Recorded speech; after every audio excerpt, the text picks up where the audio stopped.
Ladies and gentlemen, welcome to the Ariel Helwani Show! Back in your life on this Monday, June 2nd, 2025. Hello again, everyone. I sure hope you're doing well. It is great to be back in our New York City studio. It is June, amazingly, summer right around the corner. And probably for MMA fans, June as a month is a welcome sight. May, a month to not really remember. And I do think that some of this has been a little overhyped. Oh my God, the UFC is cooked. Oh my God, the UFC is washed. Oh my God, this is it. It's over. They've killed the soul. First of all, UFC 315 main event was way better than anyone expected it to be. Jack Della, Bilal. Card was actually, I think, better than most people expected it to be. We knew on paper, just looking at the events, like you didn't have to be some kind of prognosticator to know that, May wasn't exactly going to be one to write home about, one for the scrapbook, one for the year-end highlight reel. We knew that already. So it's not like this month was one where we were all saying, oh my God, this is a murderer's row of events and fights.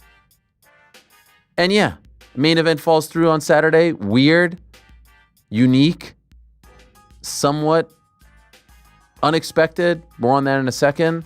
But these things have happened before, lest we forget Matt Mitrione and Stefan Struve back in the day, International Fight Week, I think it was 2015, lest we forget. Remember Sean Loeffler against Buddy Roberts? I think it was Buddy Roberts. Was it Buddy Roberts back in the day? It was definitely Sean Loeffler in the back, warming up in Omaha. Diego Sanchez with the cross. Jake Ellenberger in the cage. Loeffler warming up, turns his ankle. Weird things have happened at the 11th hour, right before a walkout. So let's not pretend that this is some sort of indication, some sort of sign that the sport, the organization, any of that is over the hill, jump the shark, washed, cooked, whatever you say these days. Wasn't great, but look at June. June's fantastic. June's amazing. This weekend, a pay-per-view that is very much flying under the radar. Those two title fights to me are great. Intriguing storylines, pretty good build. I saw they took my idea of Juliana Pena and Kayla Harrison doing the face-to-face. You're welcome for that one. Shout out to Kayla with the name drop. Did you guys see that? Name drop the Helwani Show on the official UFC programming. We're back, baby. Real ones, no. Yeah. Suga, anytime he fights, we haven't seen him in, 9 months? So having him on there against Merab. Now, what's the storyline of the week? Is he the greatest of all time? Golly, can we just talk about the fight? Can we save that for maybe after the fight? Can we save it for after his reign? Why do we have to do this every time? Greatest of all time, greatest of all time, greatest of all time, greatest of all time, greatest of all time. But those two fights are great, and there are other great fights. June 14th, very important fight in the welterweight division. Kamaru Usman, Joaquin Buckley, a passing of the torch. Haven't seen Usman in quite some time. Buckley's on a roll. Debut in Baku. Solid card there. Solid, very solid main event. Khalil Roundtree against Jamal Hill, June 21st. And then International Fight Week, June 28th. Not to mention Jake Paul versus Julio Cesar Chavez Jr. on the same day. Holly Holm debut. July's a great month too. So can we chill? Can we chill with all? I know it's easy to do this. And I know May wasn't great. But this is not an indication that the sport is washed. It's not an indication that the UFC is going down the tubes or any of that stuff. It was just a bad month on paper that, for the most part, led to a pretty bad month as far as results are concerned. But again, I'll go back to that main event, that pay-per-view main event, which is the most important fight of the month, ended up over-delivering, if you ask me. When I left on Wednesday, we went out for Frank's birthday. We had a grand old time. We were missing Andy, but it was great. We had a nice little steak dinner. Everyone bonded, enjoyed that very much. Then had a very, very early flight to Montreal. I've not mentioned this on the program, but I will be working the Winter Olympic Games for the CBC, the Canadian Broadcasting Corporation.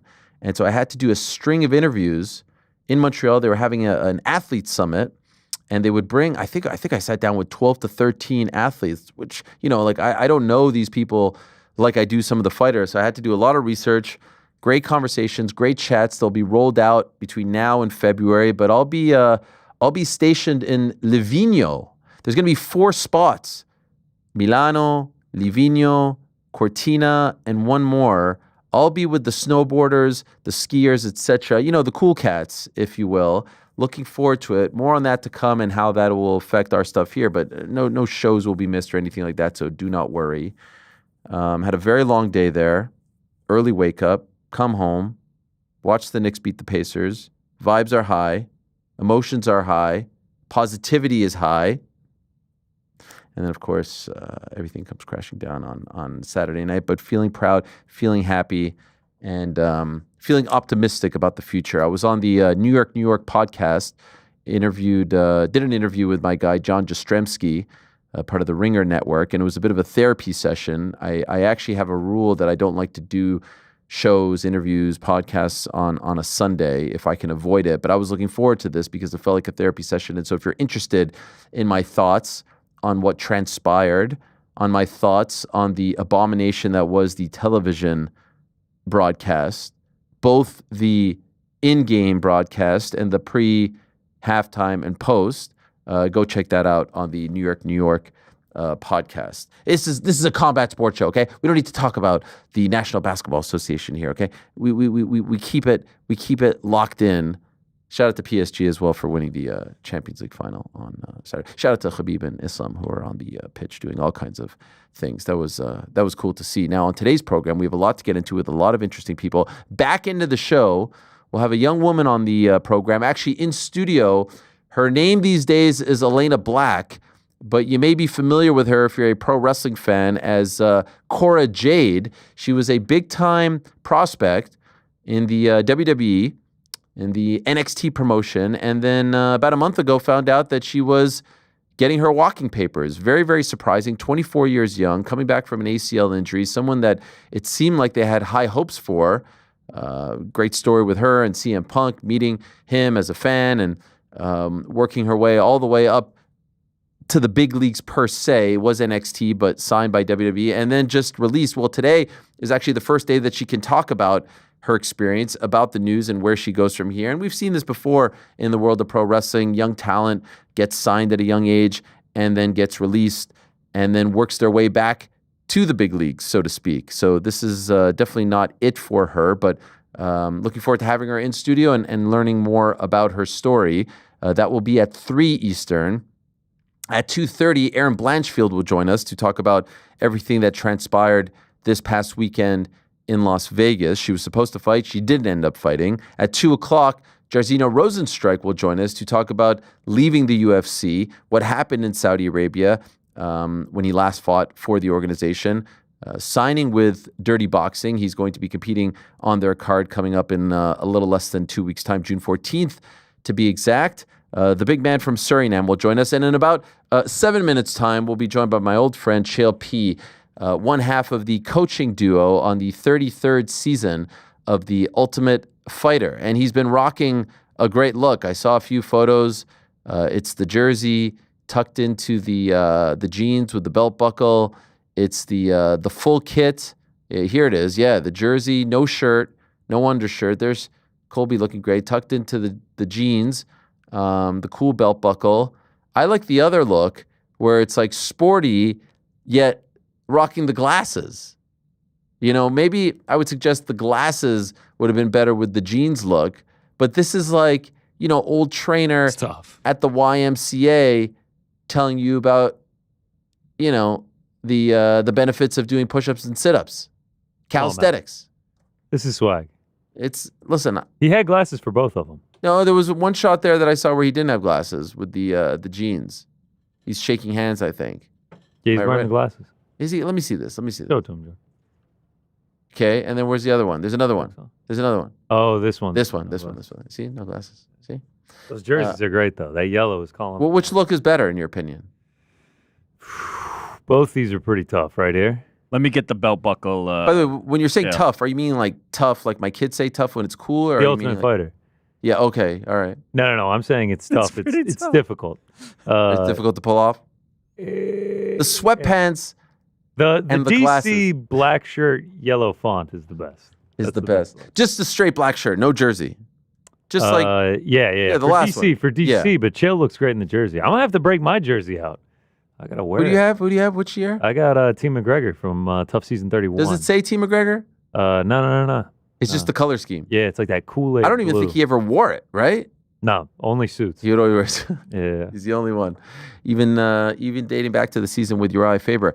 Guys, what about Saturday? Everyone was losing their minds about Erin Blanchfield and Maycee Barber. In short, what we ended up finding out was they were supposed to fight. They played the pre-fight video package, and then we find out that Maycee is not going to make the walk. And then we find out that reportedly, and still not been 100% confirmed, she suffered from seizures backstage. Now, what was crazy about this is that Erin, and we had Maycee on the show last week, had been putting it out there that, she may not show up. They were supposed to fight a few years ago. There's been a couple of pullouts, and she laughed it off. And then she misses weight. And then here she is literally a minute away from making the walk. And this happens. And you see her here. I mean, like, this is not theatrics. This is not a great feeling. I feel for her. I feel for Erin. I feel for everyone involved. Touched base with her very briefly, just seeing if she was okay. Said if she'd like to come on and clear the air, more than happy to have her. But certainly feel for her. And Erin called it unprofessional. I mean, she's emotional in the moment. And I can understand why she would be livid, missing weight, and then obviously not getting... Imagine being back there, hands wrapped, gloves on, your hair is all braided, you did everything you had to do, you got the kit on, you're seconds away from making the walk. You're probably anxious, you're probably a little bit nervous, you're excited though, this is it, this is the fun part, and they say no. Like, how do you even release the adrenaline? What do you do? Do you go for a run? Do you do some sit-ups and push-ups and pull-ups? I don't even understand. Gotta be an awful feeling for her and, of course, for Maycee. Here's Maycee saying, not what I had planned for a Sunday post. Thank you to everyone for the prayers and support. I owe an apology to the UFC, McMahon, Dana White, Sean Shelby, and Blanchfield MMA. That's Erin. P.S. My life is not messy. This is just a bad hand. We will get to the bottom of it all and be back. She's referring in that P.S. to stuff that Erin said in her post-event press conference, where she said, like, she's a mess. I don't want to fight her. I'm not interested. I'm moving on. This, that, and the other. So certainly feel for her. It's an awful situation. They joked on the broadcast, like, thank God this isn't in front of 17 or so thousand people, because they would have rioted in the arena. One of the good times that it's at the Apex. Did you guys happen to see when they went to DC, Sanko, and Fitzgerald, and DC's like, oh, look, listen. They're about to make the announcement right now. They're about to listen to the crowd. And there was no one there. He thought that there would be booing and hissing, maybe some tomato throwing, and there was no reaction. They were fortunate. That would have been it would have been a riot. Arena. Yeah. To me, though, the story of the weekend was what transpired just a few minutes down the road at the Mandalay Bay Event Center. We talked about it last week. We had Kayla Plant on. We talked about it with Ade on the DAZN show. Once again, boxing cannot get out of its own way, and the promoters and the fighters deserve the blame. You've got a money fight. You've got a rivalry that is 2.5 years in the making. It's Jamal Charlo and it's Kayla Plant. They freaking fought in the bowels of T-Mobile. Caleb slapped him. He said something about his wife, all this stuff. And then you finally have an opportunity to have them fight on the same day, and you have them fight against different opponents. Charlo does the business. He gets the job done. Caleb does not in a bad performance. And now you say to yourself, all right, well, is the money fight up in smoke? Or do we just do it anyway with less interest, less demand? Why couldn't they have fought each other? Everyone said, oh, Charlo, he needed a tune-up fight. Well, clearly not. Clearly not. Maybe he should have believed in himself a little more and just fought this version of Caleb Plant. Maybe he would have beaten Caleb Plant, and it would have been a huge bounce-back victory for him. Why do they keep doing it? We just saw it earlier in the month Times Square, Haney Garcia, fighting on the same card, fight each other. One thing I'll say about the UFC, they never do this thing. You got the big fight, you make the big fight. Unless it's like, all right, this guy needs to win to warrant the title shot. Unless it's that kind of thing. And the money fight is against the champion. Okay, obviously there are certain steps that sometimes need to be taken. But if it's like a mid-tier fight, a mid-card fight, if you will, or even if it's an appropriate rematch like Garcia-Haney was, which they may still do anyway, why do they tempt fate? Why do they insist on doing this time and again? They did it with Wilder and Joshua too. Like, you have them ready to go. Why do we don't need it. We don't need the extra fight. You don't need it. We don't need it. I don't get it. I don't get why they keep doing this. Why can't they learn from history? Just make the fight. And if the guy isn't ready to go, then make it again. But those two fights will do bigger business than these tune-up fights. You put them on the same card, the biggest obstacle is always the timing. Can you get both guys to align their lives, align their schedules, so that they can fight on the same date? And if you've done that, that's half the battle. To now book them to fight each other so that things like this don't happen. Again, they may still do it, but the intrigue is less. And maybe not. Maybe I'm crazy. Maybe you say, hey, the issues between the two of them. Maybe you say, hey, the money fight is still there. Obviously, if someone loses, they lose a little bit of momentum, but I don't know.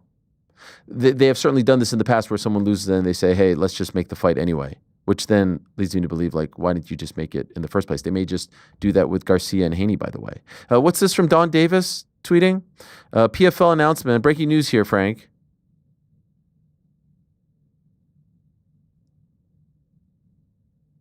Frank? You okay? Everything all right? You know, we have guests that need. Oh, sorry. PFL announcement. PFL tried venue approach for World Tournament 2025 regular season at Orlando studios like the UFC Apex. Okay. I mean, you don't own the studios. It's a little bit different, but I get it. If you're looking for a soulless, sort of like hollow atmosphere. We learned it was not as good for fans, so we will not be doing it again. All events will be on the road for the best fan experience. Yeah. Wow. You needed to learn. You needed to put on 4 events to figure this out. That's huge. He learned the same thing that 1995 WCW learned. Putting on events at the Universal Studios in Orlando ain't the best experience for prize fighting. Good on ya. I know, but that Velocicoaster, though. Yeah, it was sick.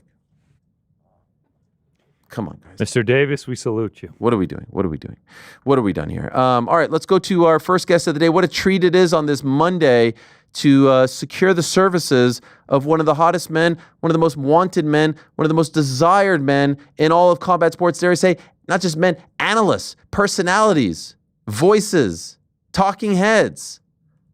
One half of the coaching duo for The Ultimate Fighter Season 33. If I'm being honest, I had planned for this to be an in-studio chat because I saw him gallivanting all over this great city just a couple of weeks ago, speaking to podcasts with about, 36 to 37 viewers/listeners. But in the end, we have to settle for good old-fashioned Zoom because that's how we like to do it. Let us say hello to the bad guy, the one and only Chael P. Sonnen. Hello, Chael. How are you? I don't mind that you didn't come. I? Yeah. How am I? Yeah. I'm sitting here insulted. You got a producer over there named Eric. I come on and he's asked me, he says, can you count to 5? Why would he think I can't count to 5? I have a college degree. I majored in sociology. Some people don't respect sociology. I like to see Eric try to spell sociology. What does he mean, can I count to 5? What an insult that was. And you want to know another thing? I'm sitting over here on the screen. I've been here 2 minutes and the screen's just me. So the way this works before you bring it's just me. I got this whole view of myself. Ariel, do I need to up my testosterone? What is going on? What? I do not. Where'd all my muscles go? I used to have these big muscles and these beautiful. What is going on over here? Is old Chael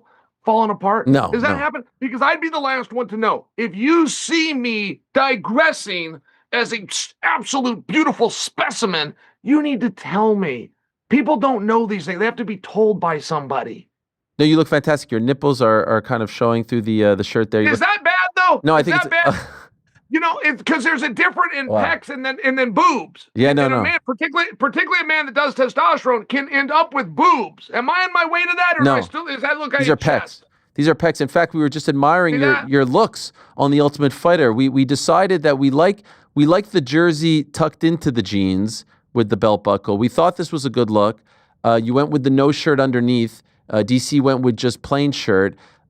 This was sans glasses, which I thought was interesting. But I think in the end, my favorite was glasses, jerseys tucked into sweatpants. I thought that was the winner. I appreciate you acknowledging that fashion statement there. I did not know that you could put a shirt under the shirt. That's actually it's now that you say it, that's how Chiesa and Daniel did look every day. It never dawned on me. I guess I didn't pick up on that. And I mean, what a tough thing, right? I mean, it's mum's the word. You can't say anything. Is there anyone out there that doesn't think I stomped Daniel during this process? So, like, even though I'm not, Pelagian's going to be so upset with me, but it's like, Craig, of course I'm going to beat Daniel. It's just Daniel. Did you enjoy this? You've done it before, multiple times. Did you enjoy doing it again? Fire over here, Helwani. Is No. this on? Can you hear me? No, I'm no. on fire. Your Already, son- I'm on fire, and I haven't even come to life yet. Yeah. Oh, yeah. The Ultimate Fighter is an incredible thing. Okay, hold on. I had made a joke about sociology earlier, but it is a sociological experiment. And not a lot of sociological experiments are actually done because people don't respect sociology and there's no funding for it. But I mean, this really, you get a group of people, you bring them together, you take all their distractions away. And a big thing, go back to Craig Pelagian, but he wants the guys to concentrate. He wants them to be able to focus and nobody have an advantage or something comes up, they get a call from somebody and it takes them in a different direction, maybe a negative. So he wants them to be able to concentrate. And they provide all the food, all the housing, all the training, all the coaches. I mean, the equipment. When I tell you it's anything you could ever want for a training room, there's one rule. I've done this 3 times, but each process, they tell us this on day 1. Look around the gym. And if there's anything that you want that we don't have, we will have it overnighted in. So it is truly the nicest training facility you can get to. And you asked me if it's fun. It is fun, Ariel. I'll give you an example, though, of a dog. I lost a dog, the lovely Danger. Danger Waffles got put down. I'm sorry. And it was such a painful thing that I almost didn't get another dog because I didn't want, 12 years later to have to go through that again. I do have that similar feeling with the Ultimate Fighter. It is so hard to say goodbye when we all go through this and then the last day comes and we got to get to the airports and go to our respective homes. That is a very difficult day. And that's the last thing that I remember from this process. So that part of it's tough. I would not feel bad if I never went through that again. Who do you think felt worse? You on that day or Oban Elliott, the guy who idolizes you, not to get the call to be on the coaching staff? I thought that was a blunder. How do you not have the Welsh gangster on the coaching staff? It's funny that you say that. It's funny that you say, because it's limited who you can bring in. So Colby came in and he was just worth his weight in gold. But Colby has a very busy schedule. And I mean, all the way down to campaign stops. And the president called him one day, by the way, while we're filming. His phone lights up. Donald J. Trump. Secret Service got involved when they found out there was cameras on. It turned into a whole thing. But my point is, Colby's so busy, and Oban was who would have been next. Oban, I didn't want to bother Oban because he's got a fight coming up. And I wanted to present it to him as though, bro, come out here. This is a training camp. But Austin Vanderfort didn't see it that way. Just for example, Austin had a fight come up and it was right at the apex. I'm saying, hey, come right here. You'll have a training camp. It's your size guys. And I just didn't want to put Oban in that spot. But I do agree with you. And I do wish that he could have been there.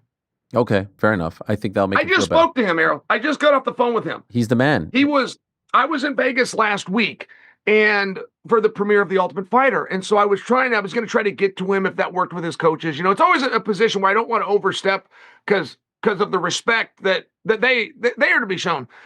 But sometimes when you're really hurting, like you're cutting weight, sometimes you can just use a friend. sit in the sauna with you, tell you it's going to be okay. Sometimes you need those things. So I was going to try to get over to him and help him cut some weight. And he informed me that he's not in town cutting weight because his fight got moved to Baku. I wasn't aware of that. So I had to go back through, look that up, see what happened with the change, but just spoke to Oban, and he's doing great, by the way. I'm happy that you checked in on him. I was kind of, waiting by the phone. I was like, all right, like I brought Chael to ESPN, I brought DC to ESPN. I thought one of them would extend, like we were partners, the three of us, and it was actually like awkward between like you were jealous of my relationship with him, he was jealous of mine, and I thought one of you would extend the invitation. In the end, I was sort of left empty-handed. I thought someone would just be like, hey, Helwani, like for everything you did, for bringing us to the dance, for all the times that you went to bat, I thought one of you would extend, but I was not jealous of your there was a little bit. I was surprised at how quickly you bonded with Daniel. I felt as though my bond with you, which took 10 years, I felt like Daniel got fast-tracked just because he has this little program with you and a little Mon Pod network out of Bristol called ESPN. I mean, these guys, they're still trying to get up off the ground, and you, Mr. Fancy, but I felt like all of a sudden, I'm with the 2-division champion. I just felt you guys got a little cozy, a little fast. It wasn't complete jealousy. I was bothered by that. Well, it all worked out for all of us. You two are now, the hot new show. You're hosting reality shows. I'm very happy for you both. I'm very happy that it all worked out. It seemed to have been a great turn of events for you. Chael, can I ask you about something? Like when we did our program, we used to argue. We used to butt heads, but it was all in good fun. And I'll be the first to admit, sometimes I'm right, sometimes you're right, sometimes I'm wrong, sometimes you're wrong. We got into a little bit of a tiff recently from afar, and I actually think we're both on the same page. I actually think that you agreed with me, and for some reason, I don't know, maybe misunderstood my stance. I don't know what it was. Islam. I'm going back to Islam versus Ilya. You retweeted this. You said not a word here is true. My stance was what Ilya was doing was far more courageous, dropping his title after beating Max Holloway, after beating Volk, not just beating them, knocking them out, going to chase the number one pound-for-pound fighter in a higher weight class. It is not the same as the champ at 155 saying, hey, I'm going to fight the new champ who just won the belt.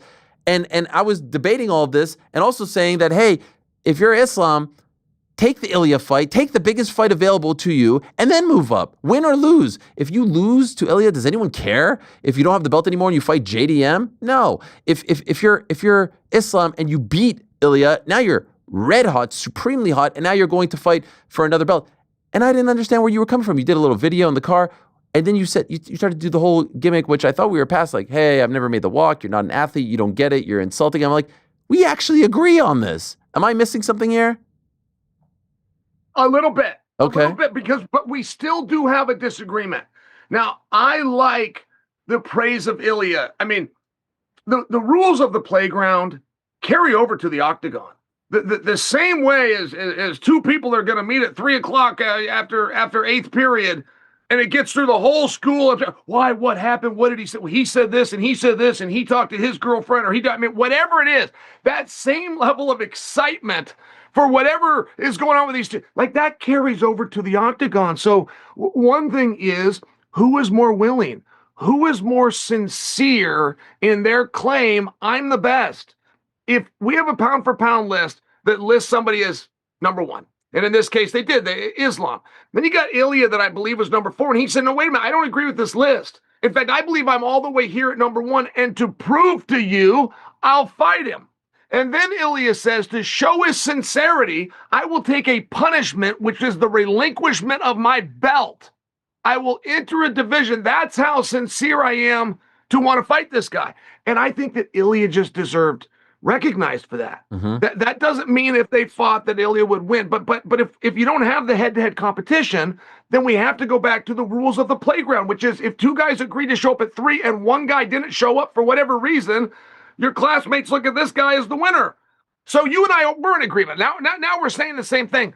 I'll get to the point where we disagreed, and we still do, which is you were contending that Ilya, the day he gave that belt back, was promised, yes, was under the assumption that he for sure would get a title fight.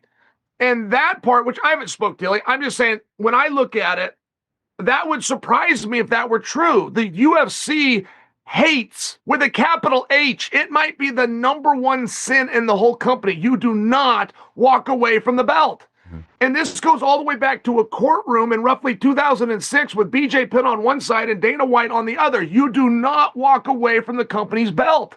So for him to make that call and say he's going to leave his division, which is news they don't want to get, I just can't imagine where when they're receiving news they don't want, they make him a guarantee.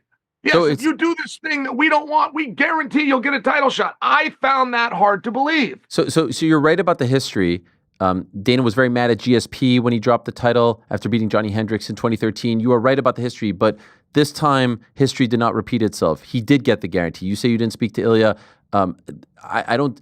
I think you know by now, Chael. I'm pretty good, capital J journalist. I don't just speak, like just making things up. I speak to people and then inform myself, and so I then say informed opinion. He did get a guarantee. I know exactly where the guarantee was given. I know about the meeting, all that and more. I won't give away too much because that would reveal sources. But the point is, he was guaranteed. And you know how I know this to be 1,000% true? Just a couple of days before UFC 315, Islam himself said, I'm not giving up my title and I'm going to move up to fight JDM. And then what ends up happening? Ilya's fighting for his title, fighting for the vacant belt. He was not going to give up his 45 belt for a number one contender, an interim. It had to be either Islam or a new belt, a vacant belt. And that's exactly what happened. And so I think I was proven right with that. Also, the UFC, I think, recognizes this guy's a megastar. You don't want to make him unhappy. You want to keep him happy. You need a main event for International Fight Week, right? You need that main event, and you need a title fight at the top of the main event. And so to go back to your earlier point, you say the one thing they hate is vacating the title. You're 100% right. But the other thing that they can't have are pay-per-views without title fights. And that's the reason why they had Volk fight for a vacant title against Diego, and that's the reason why Ilya is fighting for a vacant title against Charles. And by the way, that's why Dustin is fighting Max for a BMF title. You need a title fight at the top of the main event. And that all makes sense. I wouldn't dispute it. Now, if you're telling me that you were told by Ilya and that I'm just flat wrong, I'll stand down. I know if you claim to have that you do have it. Sources close to it. Yeah, but absent of you saying, Chael, this is a fact, take it from me. And I would. But absent of you saying that, if I was to look at the evidence, boy, it doesn't feel that way. I mean, historically speaking, somebody like Ilya is going to leave a division the day that gets the press release, the day that news comes out. They also announced the on sale and the date that he will be taking on Islam Makhachev. It's generally not a conversation you're going to have if there's anything that we know about Islam. Islam will fight anybody, and he complained about fighting 45-pounders, but the bottom line is he'll fight them, and then he'll even give them rematches on short notice. Islam will fight a guy like Manny Moicano, who he's never thought about, never envisioning. He'll fight him on 22 hours notice.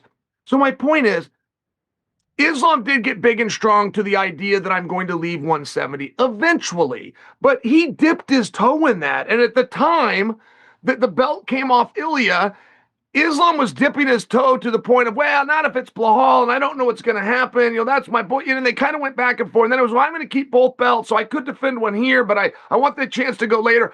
I'm just saying, for the situation that we were in at the time, the UFC could have come out, said, not even speak to Islam, come out in a press conference, say, Ilya is no longer at 45. He's now at 55. He's an undefeated world champion, which makes him go in front of our number one ranked guy. Here's your match. And everybody would have said, okay. But they didn't do that. And then I have a source too, and I will make it public because I interviewed him and put it on the internet, but it was Charles Oliveira. And Charles was in talks to fight Ilya before we ever got the result of Jack and Blahal, which allegedly, the way the story, at least they prefer it to be told, was the big deciding factor. So they could have stepped in at any time and just said, Ilya, Islam, and it would have been done. But they were talking to Charles, and Charles never knew it was for a title. Charles always thought, okay, I'll have to go through Ilya to get to Islam. I don't want to, and I don't think I should have to. I'm ranked number one. He's not ranked at all in this division. Charles was making his case, but Charles had no idea it could be for the belt. Yeah, they do this sometimes. Famously, they did it to Khabib, UFC 205. He thought he was fighting Eddie Alvarez for the title, and then he finds out that it's Conor McGregor fighting Eddie Alvarez for the title, and he had to fight on the prelims, and he accused me of not being loyal, this famous guy. They just used him as the sort of backup, so Charles was being used as the backup, but they wouldn't tell him that because no one wants to be called the backup. In any event, what we're getting is a great fight, but we are not getting what I thought would be the supreme fight, which is Ilya versus Islam, which is one of the biggest fights that the UFC could put on. Could we take a step back? Because I just did a little monologue at the beginning of the show, and some might be surprised with this stance. I saw a lot of people after the weekend say, the whole Blanchfield Barber thing, say like, UFC is cooked, UFC is washed, what the hell, blah, blah, blah. And I was like, wait a second, everyone chill out. Like, we've seen this before. Guys can't make the walk at the 11th hour. Remember Stefan Struve and Matt Mitrione, like he had a heart issue. Let's not make this out to be a big... Kevin Randleman slipped, happened? yes. He was warming up and he stood on like a pile of pipes and then the pipes gave way. Remember that story? Of course. That was a tough one. There was another one with a guy named Sean Loeffler in Omaha, Nebraska, turned his ankle on a Fuel TV card. Point is, on May 1st... Ken Shamrock, Kimbo Slice, different organization, same situation. Things happen. My point is, if you would have looked at the slate May 1st, okay, what's to come in May of 2025? It wasn't the best of schedules. But hey, 315 main event, Bilal JDM, I thought exceeded expectations. I thought that fight was better than most people thought, and I thought that pay-per-view card was better. Look at the lineup in June. My point is, all this talk that the UFC is cooked, washed, that the sport is down, this and that, I don't buy that. I think it's hogwash. There's cyclical moments. There's ups or downs. Is there a shortage of superstars right now? Yeah, I would say so. But look at June's schedule. Look at July's schedule. Pretty darn good. Where do you fall in this? You see this talk online, right? I know you work for the broadcaster. I'm not trying to put you. I'm defending the organization. I'm saying it's ups and downs. How do you feel about this talk? Well, I appreciate you saying that. And this is actually a little spat that we also had on Twitter a few weeks prior to that, because you had Eddie Hearn on. Yes. I like Eddie Hearn. I respect him. He's handsome. He's accessible. I like Eddie, but Eddie had made a comment which was in the defense of boxing, and I think it came from a little bit of a competitive standpoint now that Dana White is in the boxing business. But Eddie had said I couldn't name 6 UFC fighters, and I felt as though that you agreed with him in terms of the UFC is just on a little bit of a down. Yeah. And I can just tell you, I check the TKO stock every day of my life at 6:30 in the morning, 9:30 East Coast time. Never miss and never a minute late. And that just isn't a reality. We were doing shows at the Apex in front of nobody. Some of that was a pandemic, but some of that you just had a hard people. You can only hit Vegas so many times. And now they're doing $2 million gates on a Saturday. They're doing a fight, the one where I cornered Colby Covington. I mean, this was such a big deal. It was 15,000 plus, completely sold out in advance. Hulk Hogan's involved with it. Dana shows up himself, and this was for a non-pay-per-view. Like these non-pay-per-views, they're feeling like pay-per-views. The UFC, shockingly, believe it or not, is not in the gate business. One thing that they did very early on to throw people off their trail is they would tell you the live gate, and then they would hint at the pay-per-view while telling you, I can't tell you the pay-per-view because it's our... But they did those two things to make people believe they were in the live gate pay-per-view business, which hasn't been true since roughly 2011. But I tell you that because there's competitors and people coming in and people that want a piece, they've thrown them off. The revenue streams, when you're in this kind of a business, it's completely different. If you did a 0 gate, the stock still goes up. So that's really big money is my point. When you're not even counting on that gate, that's not even the business you're in, and you're still doing 7 figures, Ariel, its business is pretty hot, man. The UFC is red hot.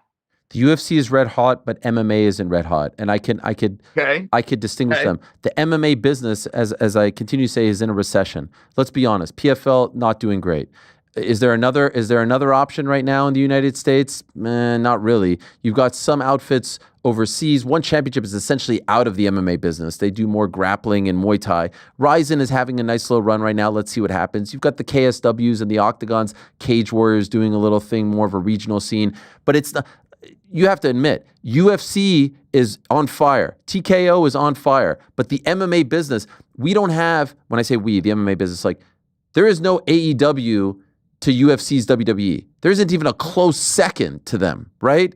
That's a little problematic, I think. There needs to be for the boys in the back, right? For the guys to have places to go. Look, you left the UFC, you had a great thing with Bellator, right? To round out your career. Sure. There isn't that. Like if that If this is you 10 years ago, where are you going? You're going to fight at Universal Studios for PFL in front of 600 people? You're not doing that. That is what concerns me. UFC is doing just fine. So when I have that conversation with Eddie, I'm not necessarily talking about the UFC. You are a fool if you say the UFC is suffering right now. They are on fire. They could do no wrong. And it would take many more main events to fall through for them to start suffering. But the business of MMA, the rest of the sport, I don't think is in a great spot right now. Agree or disagree? Oh, you definitely make a great point, and it's not even a matter of just now. Pride definitely was a competitor to the UFC. Bellator, as much as they tried to ignore, Bellator really was a very, I mean, they were selling out gates all over the world too, man. They had a little thing in Ireland. They were going to Jerusalem. I got to go on that, one of the best trips of my life. We go back, come back home, go to Chicago, shoot over to San Diego, sold out. Bellator really did a very good job. Now, if we can just go to the PFL, right before you brought me on, you had thrown up a tweet from Don Davis. Yep. I only had time to see that it was Don Davis, and I don't know what the subject matter was. Let me make sure we have this right. We like Don Davis, correct? Who's we? You and I. I mean, as listen, people in this industry, people that watch how people work and how they treat other people. Don gets 2 thumbs up, right? I enjoy him. I like talking to him, but I think he has lost a lot of goodwill with the fans. I think a major turning point was buying Bellator. I think they were on a nice trajectory. He called himself the co-leader. I don't think people bought that. And then I think he did an interview or two, and it was a little bit exposed that he wasn't an MMA guy. And I think MMA fans want one of their own. They want to believe that you're in the trenches. That's what they love about Dana, right? He's in the trenches. He freaking lives and breathes this. And I feel like he's lost some of that goodwill with the people. Okay, now that's a fine example. I never thought it from that perspective. But just to bring it in, aside from Dana, De La Hoya in boxing, but De La Hoya wasn't really calling it. Richard Schaefer was doing it. He just got his name out there. Eddie Hearn might be a fine example. What His Highness Turkey is going right now. I mean, he never did these things. I do think the community's open. Vince McMahon wanted to be a pro wrestler, and he got in there a few times, but he wasn't really one of them. I don't know. I'm just sharing for you. I don't know how much of a requirement that was. Here's what I feel did happen with Don Davis a little bit. You come in with the best of intentions. And when they absorbed Bellator, which for business reasons made such good sense, but when they did that whole thing happened so fast that by the time they start going through the contracts and they start seeing what they got, they start swallowing real deep and going, what kind of a deal did this guy have? Then you've got X amount of dates. They got to play the venue game like everybody else, right? They don't own a venue. They've got to play this game. Then you got how many fights can you bring on? I mean, not for nothing. They just ended up with too many guys. The math just didn't work out. We've heard some guys that complained, and they were top guys that we knew of, but there was plenty of others that are in the same spot. It's math. How many shows are you going to have?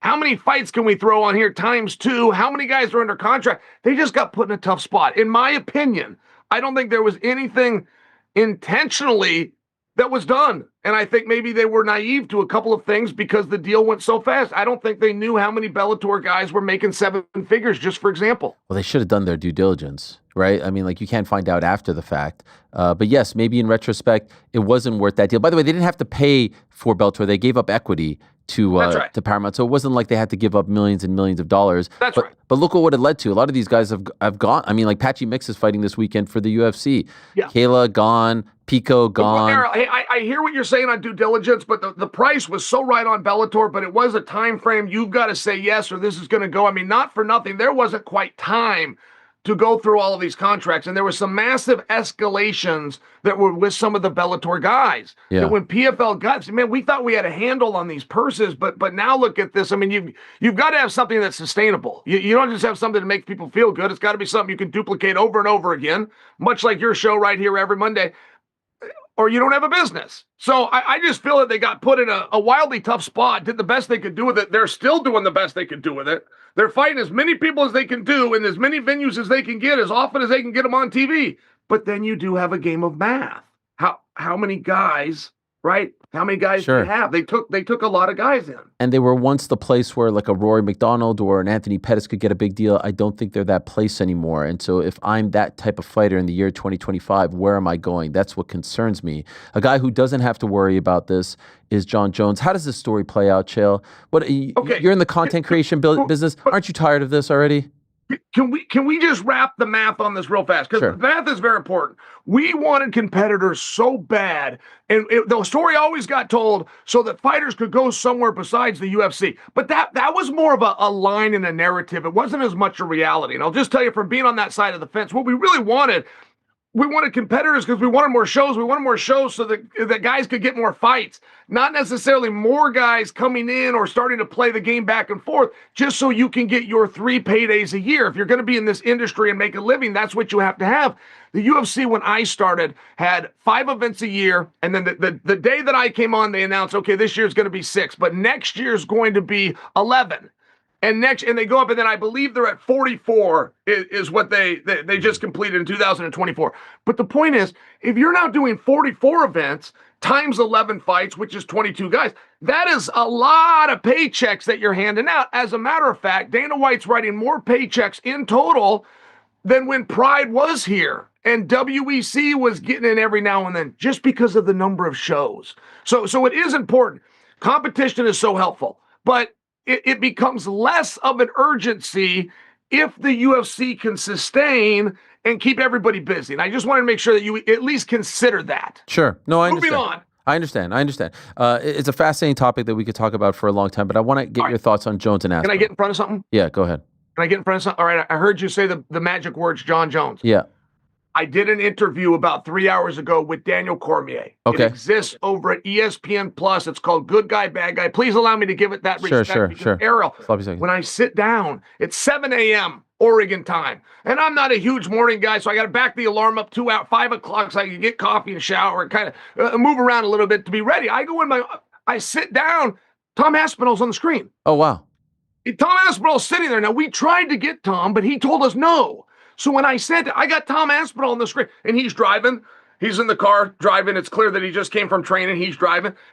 So it was a great visual. It's like, it's early in the morning. What is Tom doing training? Like, what is so serious? John is very clearly letting us know that he's not in the gym right now.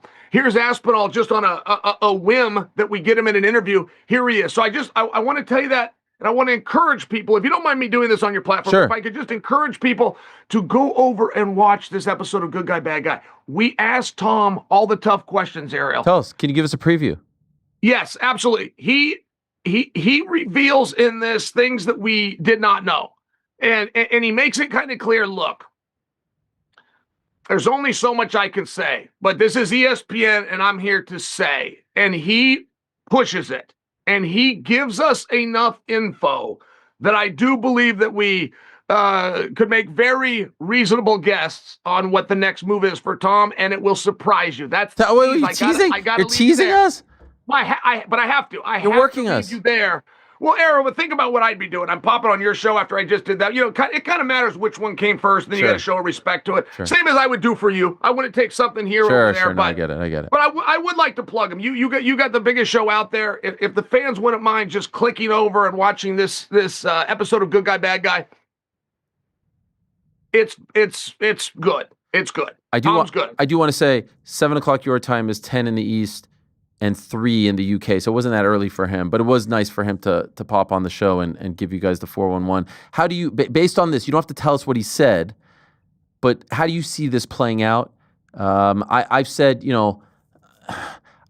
my conversations would tell me that John asked for a big number. The UFC met the number. I do not think the UFC is to blame here. The UFC met the number. Is it the 30 number? Is it the fame? They met the massive number. He would have been one of the highest paid fighters for one night in the history of the sport. And then he said, I'm cool. Now, did he shut the door? Maybe not 1,000%, but that's the delay. They would have liked to have wrapped this up a long time ago. Dana White gave us his guarantee that this was happening.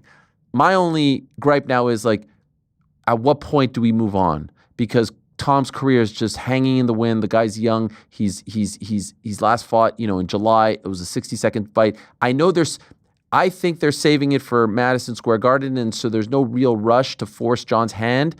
But John, everything he's doing would suggest that he is not coming back. Do you think otherwise? I also, prior to speaking to Tom, I also strongly felt from information that I could get, or maybe I even overheard at places, that Madison Square Garden and most specifically November. And it was going to meet John's request, which was a very strange one when it came in, but he wanted 180 days from the day the bout agreement is signed. And why he dug his toes in, we don't know, but it actually would satisfy this. And so you bring up a great point that nobody's considering. Tom has a family and is a prize fighter and is not at the point in his career where we can just wait. I mean, John Jones had done so well financially. He took 3 years off one time, electedly on his own. He said, take the belt back, all the money that comes with it. I'm good, and took 3 years off. That's just not a situation that Tom's in, and we do need to be respectful of that Tom wants to stay busy. And Tom's a lot of things. They want to call him the interim champion, which I just think is such a beautiful word, Ariel. I would have done anything to have a title that ended in world champion. I don't care if you put it term, light heavyweight, WEC, pride. If it ends in world champion, I wanted it so bad. But when you're in Tom's shoes, he doesn't see it that way. He sees interim as a pejorative. And one thing that we do need to concede about Tom, he's the active champion. He's the training champion. He's the licensed champion. He's the accessible champion. He's the in the gym preparing his skills champion. And I think that is tough for him to not have that recognition of undisputed. And Tom's been very clear about a couple of things. And when he first started, I thought maybe it was a little bit of an angle, but it's not. I take him as extremely sincere, which is, John, my gripe is not with you. I just want to be known as the undisputed champion. They can give that to me at a press conference the same as they did it to Ronda and Jose Aldo. Or I will fight somebody else after you're stripped, or I will fight you. Whatever your choice, but no argument. He doesn't want interim. Interim insults him. Yeah. And possibly it means something different in England. I'm just telling you where Tom's coming from. No, he's the longest reigning interim champion of all time. It's not a great distinction. Like you want, he's in the prime of his life. He has always said, hey, beating John, being the guy, the first guy would be great. But ultimately, I just want to like advance. I want what John has. And John likes to do this thing. It's like, hey, I'm living my best life. I'm living my best life. Now you're stopping someone else from living their best life. But it's, to be fair, the UFC has to make the call. John came out recently and said, like, hey, the UFC is going to make the announcement. All right, so can you tell us what it is? If we're saving them for November, just tell us so we can all move on with our lives. If you're not saving us, just so we put us out of our misery is all I'm saying, because we all feel bad for Tom. Hey, maybe Tom's working all of us. Maybe he revealed to you in your interview earlier today that he already has a date, and this is all just the build of the fight. I would argue that it's making the people a little bit apathetic towards the fight. Would you not? Like it's... Ariel, I've never seen anything like this. I've seen people resist fights that we all want. And as frustrated as we get, truth is it builds an excitement and it makes us want it more. And we're willing to pay more for the shows, or pay more for, like, whatever it is, it does up. As frustrated as it is, it ups it. I've never in my life seen it's going the other way. This fight isn't getting headlines anymore. I can't make any money as a guy that's on YouTube. I can't make money talk about this fight because I can't even get anybody to click on it. I come with a thumbnail and a photo, and even I come in with inside scoop. My numbers are going down. And I don't think that's anything that with the UFC and their abilities, I believe they could flip that script really quick. Yeah. I'm just sharing with you, as I study this sport, and I love to study it from a little bit different perspective, I've never seen anything like this. And you use the word apathetic. Maybe that's what it is. I have my own hypothesis, which is the audience is not convinced they're going to get it. They don't want to get excited. They don't want to hear about it anymore because they just don't believe we can get that fight to the ring.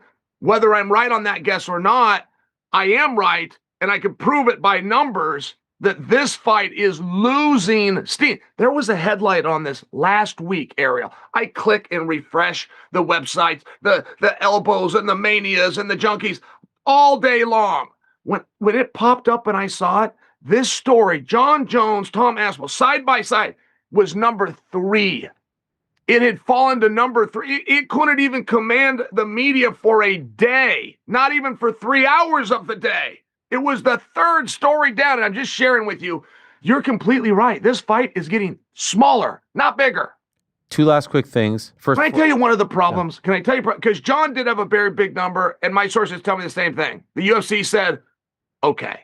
But one of the problems with that, no fighter ever, and there's not an exception, you can go through all their numbers, coming off a victory, fights for less than their next fight than they did in that fight. Coming off of a victory. Right, Never. right. So you get a champion, it can be a very tough spot. John doesn't have 2 fights out there. He doesn't have 3 fights that people would be excited about.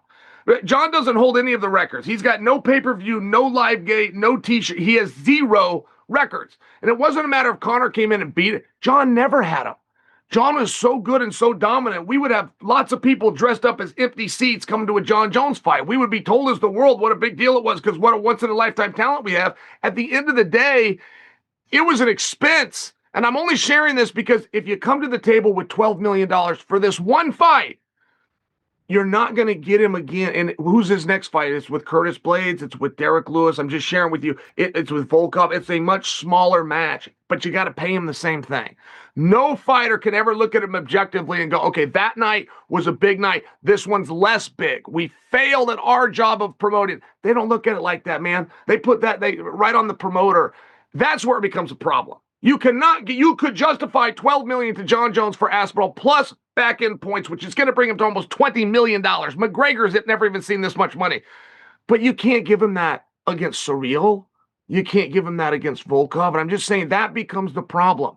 If you are going to do that as a promoter, you better be goddamn sure that guy's going to get beat. And that's the side of it they'll never talk about publicly.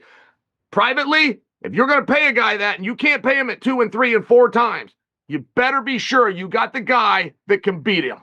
Do you think it happens? Heart of Hearts right now, November, are they fighting each other? Tom's going to fight. Tom's going to fight, and he will get his request that the undisputed belt will be up. Yeah. I have a very hard time believing, Ariel, that, and I know John Jones had some fun with the media, and he came out and he said $40 million. And just to tell you where that came from, when John fought Stipe and he sits down at a press conference and he goes, $40 million, just to tell you where that came from. The night before, Jake Paul had fought Mike Tyson. And Jake Paul put out a false number, but the number that he claimed he got was $40 million for that fight. He claimed this, and nobody said, but that's how this sport works, right? It's just whoever lies bigger. So now $40 million is like the highest number John's ever heard of. He's at a hot mic. He's excited. The president just watched him. He did a little bit of a dance, and he just threw out the number. He just said the same number that Jake Paul, who just broke records on Netflix, lied about getting. And this is what's so interesting about it. Aside from that, though, I have a hard time believing that John's done anything wrong. I don't believe that John did hold up the company. I don't believe that John did tell him $40 million over the phone and put a gun in their face. I don't believe that. I cannot believe that if John Jones picks up a phone and they go, here's the date and venue. You already know the rules and you know the weight class because there's an interview. Here's the date and venue. I struggle as a person to believe John says no and puts the phone down. So if they're going to claim for us at this point, and there's a big announcement for Thomas waiting for you right now over at Ariel and the Bad Guy. All right. Sure. Thank you. Good guy, bad guy. Yeah. The handsome guy. Ariel and the Bad Guy. Whatever they call it. The show that I carry. Old habit. Ariel. Guy's hard. Yeah. I have a very hard time imagining that John is going to walk away from that. I can't believe. I know publicly he likes to have some fun. I know that you can hurt his feelings on Twitter and he'll change his whole outlook just for those 10 people that did it. But the real guy in here, that's a dirty, grimy competitor. That's the same guy that busted his toe against yours truly. That's the same guy that had his arm extended against Vitor. That's the same. He finds a way. And I just don't think that fire that he has is burned out. Look, when you're John, you jump in this business and you're like Roy Jones. You're looking around going, how come I don't have the big fights? How come I'm not the big money fight? I'm the best guy here. Well, because you were so dominant. And but you do it anyway. You make the towns, you pack your bag, you check into the hotel, you make the walk. You do this over and over again, hoping to get to that one night. The highest paid, biggest check ever written by WMG. Okay, it's going to be him and it's going to be that. It's not going to be them. It's not going to be Tom, and it's just going to be John. Everything you've ever want, every question to be answered. John took 3 years off Took 3 years off to put on some size, and then he's going to move to heavyweight and spot an opponent 30 or 40 pounds. And right then, he thought that was going to be Francis. He was building his body into Francis. He knew, I can spot this guy 30, 40 pounds, and I can finally create an idea in the audience's mind that the guy has an advantage. Ariel, that's what we've got. John Jones is in the position. Everything he's ever said he wanted, everything that he proved to us, showed his sincerity, set out to do, it's all right in front of him. And so many times this will happen at greatness. So many times guys will feel the pressure. So many times guys will go and have an opportunity to have everything they ever said they wanted, and right when it's there, they're at the doorstep, they start to realize, I don't want it. And I just don't think John's that kind of guy. I think John is as advertised. I think John's a badass, and I do not think John Jones is walking away from anything. You could say the same about Valentina Shevchenko. What's going on between you and the Bullet? I mean, what's happening here? I think we made up. I don't know. I tried to like set up a meeting between you guys, shoot some guns. What's this beef about? What's happening here? I have what's known in the legal world as felonies because I am what they call in society a criminal. Okay. So I can't shoot the gun. So I had to turn down. I mean, I got grenades and I got switchblades. It's the gun. It's the specific fire. It's a weird little nuance that the Second Amendment didn't quite cover. But the point is this: I couldn't accept that. But you had Valentine on. I thought she sounded warm to the idea. I thought that she was being kind to Chael. I actually went out this weekend, first time ever, I tried to do something for her. Generally, I would be a hater, and I promoted her OnlyFans page. I mean, not for nothing. I saw that. It's not like everybody went and did that. So I think the Bullet and I are actually coming more together. And you want to know something? On a personal note, I appreciated her addressing me. She's somebody that I have admired fight. She's a top 5 to have ever done it, not just women. She's a top 5, possibly closer to a top 3. I like that you got her to give a little shout out. Okay. To Chael P. So the fences were mended. Another favor. I felt as though they were mended. She would have the right to be very disgusted with me. She would have the right to be frustrated with me. In 6 years, I have never found it. I've never said anything good about her. No. But it's only because I keep finding myself in that position. Leon Edwards is another one. I've never complimented him, but it's not personal. I just keep finding these positions, and I look at what Leon's doing and go, why are you handling it that way? Even right now, Leon could be red hot right now. You must be the boss even after a loss. You must find a way to navigate this system that you're the boss even on a loss. A defeat does not bring you down. If you're the main event, you get beat. Your next fight, you're going to be the main event again. You're going to get paid even more. You got to find that way. And when I look at Valentina, we have never had any. I mean, you don't want to know some of the records she's got. Here, I'll give you one of them right now, but you don't want to know this one. She's defended or fought for a world title more times than anybody in co-main event history. We have never had a fighter have as many title fights not on the top of the bill as her. And that's not a record that's even close. She's got that outdone, I think, by a factor of 4. No one's even going to touch that. But it's because she doesn't build a fight. And all my encouragement, Ariel, has never been against her personally or her skills. I like those things. Seems like a beautiful and nice young lady. I would really like to meet her. She can't promote a fight. It wouldn't hurt her to go out and promote a fight. In her very last contest, Fiore says, if I don't beat her, I'm going to retire. And Valentina goes to the press conference and says, please don't honor that. I don't want you to retire. It was just an act. It's an act to look nice. You don't have to act and look nice. She's rough. She's rough around the edges. All I encourage, come out and be yourself.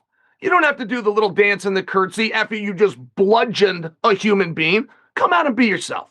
I like That's my encouragement. I don't think I'm so wrong for that. No, you would know. You would know about how to sell yourself, about character development. You would know 100%. And by the way, love that you've teamed up with real American freestyle wrestling. You, Bischoff, Hogan. And Ariel, by the way, between us, you know that I have guns. I'm just not. No, you can't talk. You can't talk about it. Yeah. Are we still on? No. You can't talk about these things. You can't talk about these things. And also, I believe that you were just exonerated of all your I saw something. I saw a headline come through That's coming. That's coming, but not here yet. Thank you for that. You're going to be working with these guys, this outfit, and I like the fact that they got a legit amateur wrestling legend on there, because let's be honest, with all due respect to Bischoff and Hogan, they're more on the work side of things. You're a shoot fighter. So what are you doing? What a team.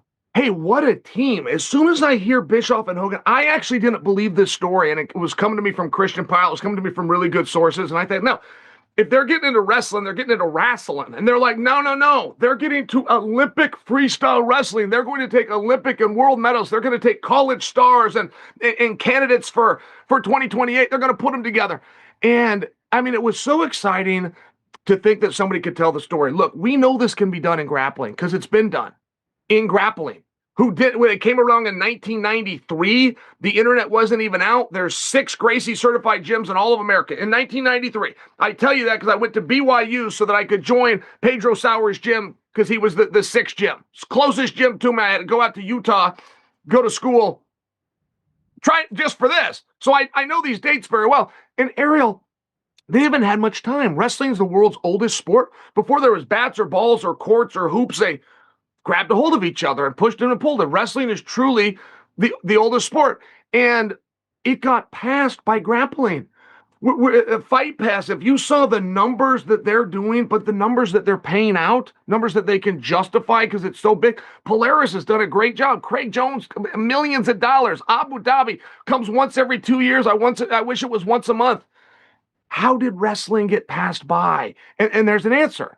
They didn't tell the stories. They just simply didn't let you know who the people were. And that's where Bischoff and Hogan come in. They're masters of that. That's what they do better than anything else they do. And then they brought in a guy called Izzy Martinez, who you might not be overly familiar with. Of course I am. But this dude is Midas. Whatever this guy touches turns to gold. He's done it with kids. He does it with the women. He does it with the MMA. He does it with the colleges. Whatever this, and I don't know, I've never been in the room with him. I don't know. I can only tell you, you say whatever you want about him. Don't tell me he's not a winner. He's a winner. Well, I like this. I like this a lot. I like that you're teaming up with them. I think they needed someone who has your creds, right? Your street cred, and I think this is going to be interesting. It was tried before, Real Pro Wrestling back in the day. I don't know if you remember, 05 or so, Cormier, King Mo were a couple of the guys on it. It didn't quite work out, so I'm curious to see how it all pans out.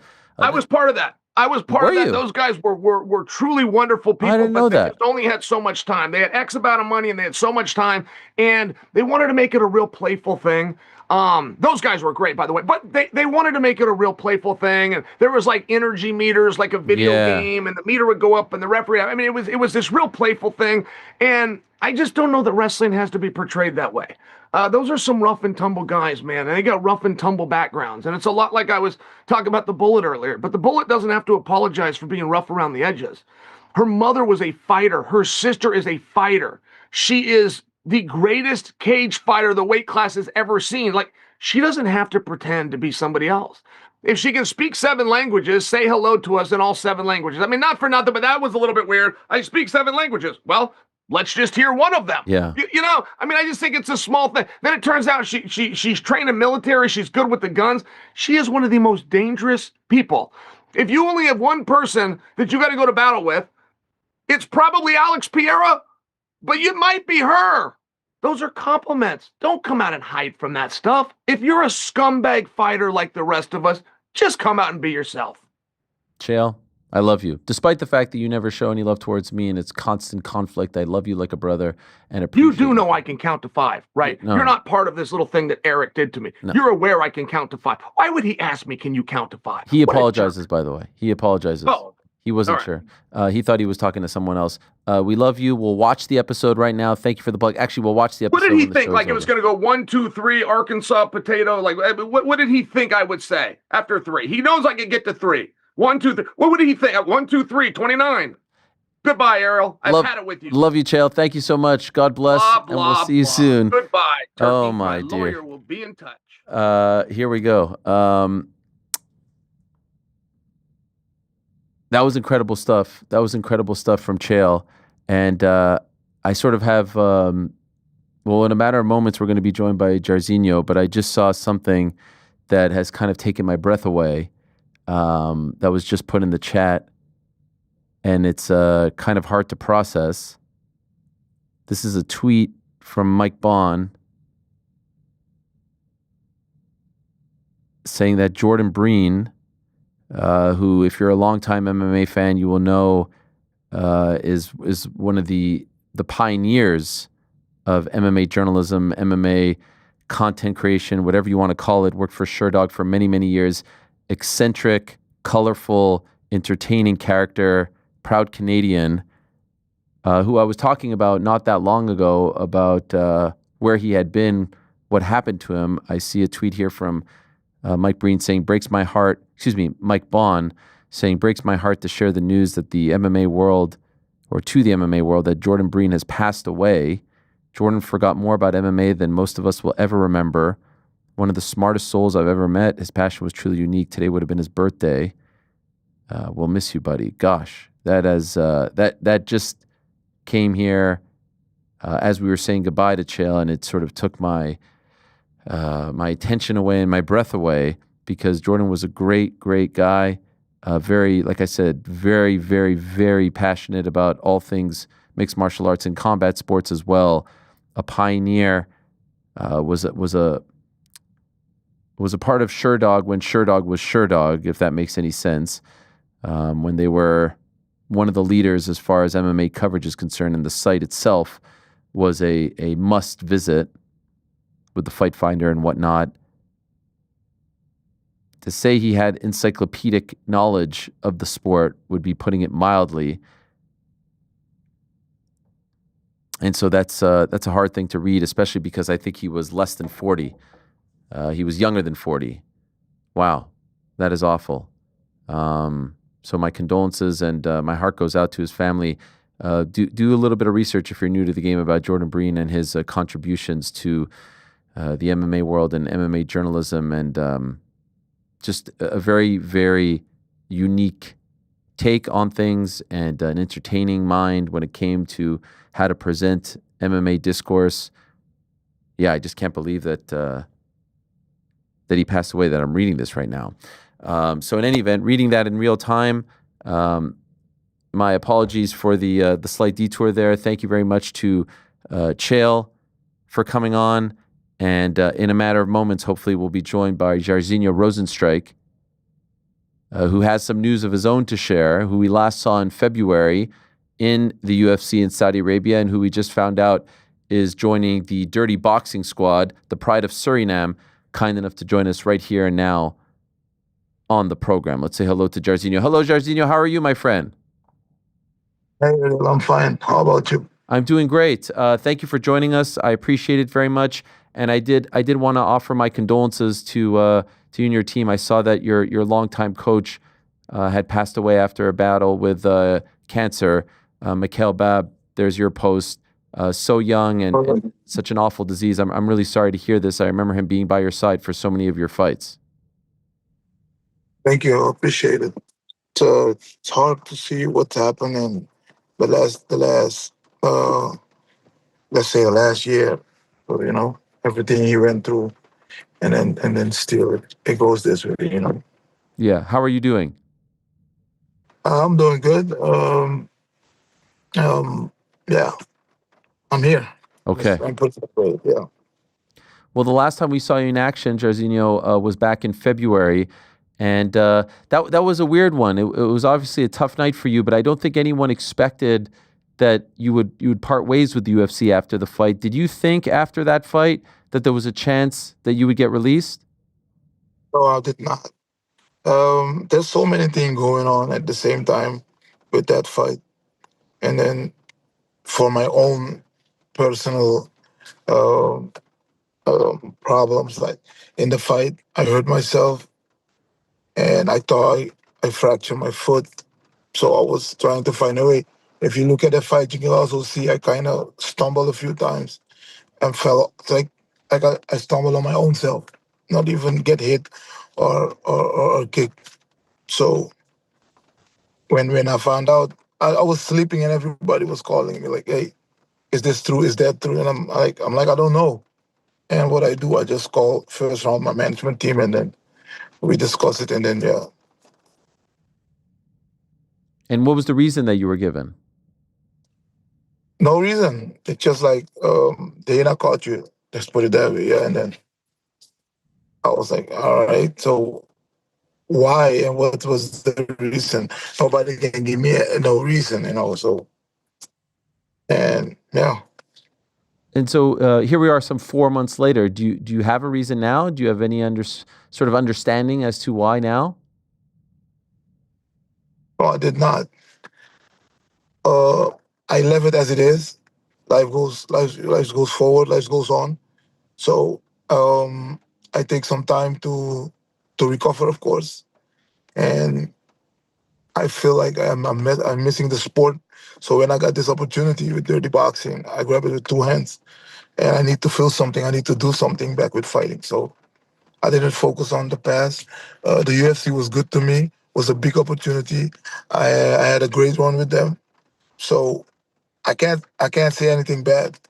If the UFC say we can't work together no more, then we don't work together no more. It's not like I have to say no, don't cut me, take me back or whatever. No, it's business, and if there's no more need for each other, then let's be honest and we move on.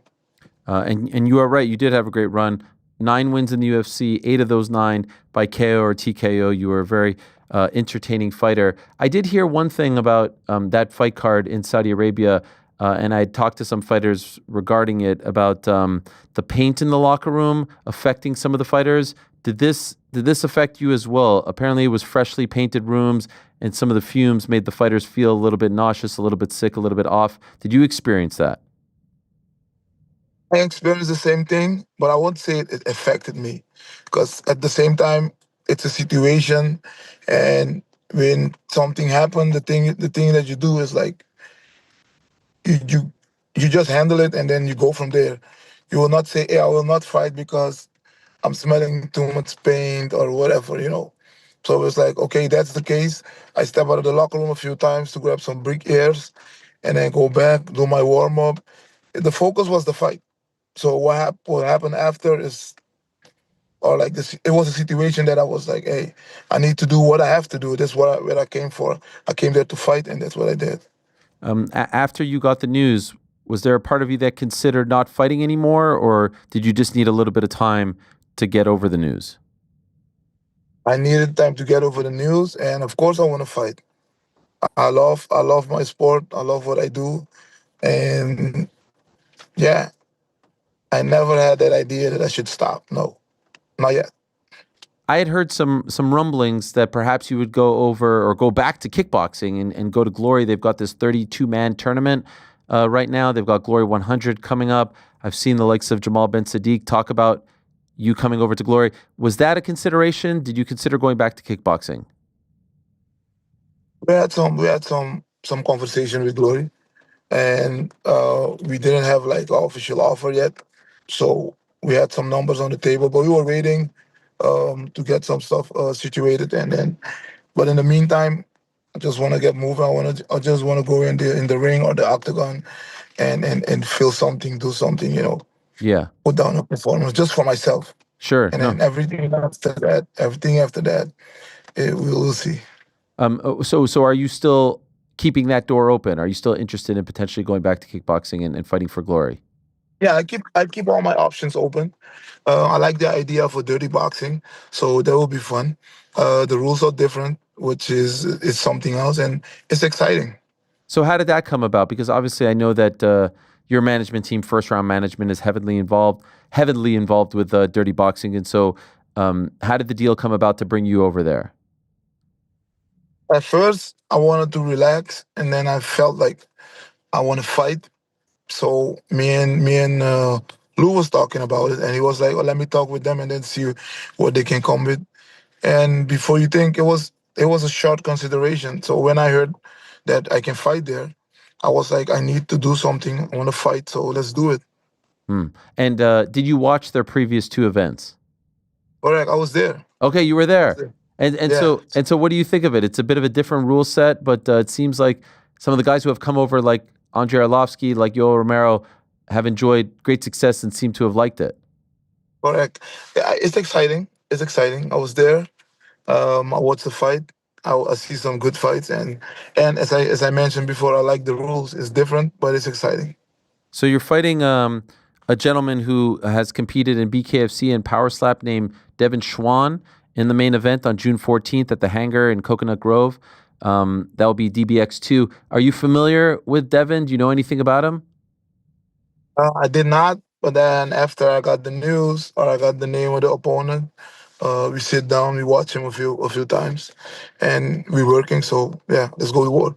They're adding a lot more names. There's Alex Caceres on there, Jessica Rose Clark, Bubba Jenkins, Francisco Trinaldo. It seems like they have something going. Would you be happy to have several fights with Dirty Boxing and this being your home for the foreseeable future? 100%. This month, June 14, I'm gonna step in the ring, put down a performance, and I'm looking forward to go for the next one with Dirty Boxing. I think you also did you were also at the Glory event in Miami, right? That's correct. Yeah. Yeah, what do you think of that I one? went to watch. It was okay. It's not what I was expecting, but it was okay. The performance looked good. The setup was a little bit different, but the performance were good. What were you expecting?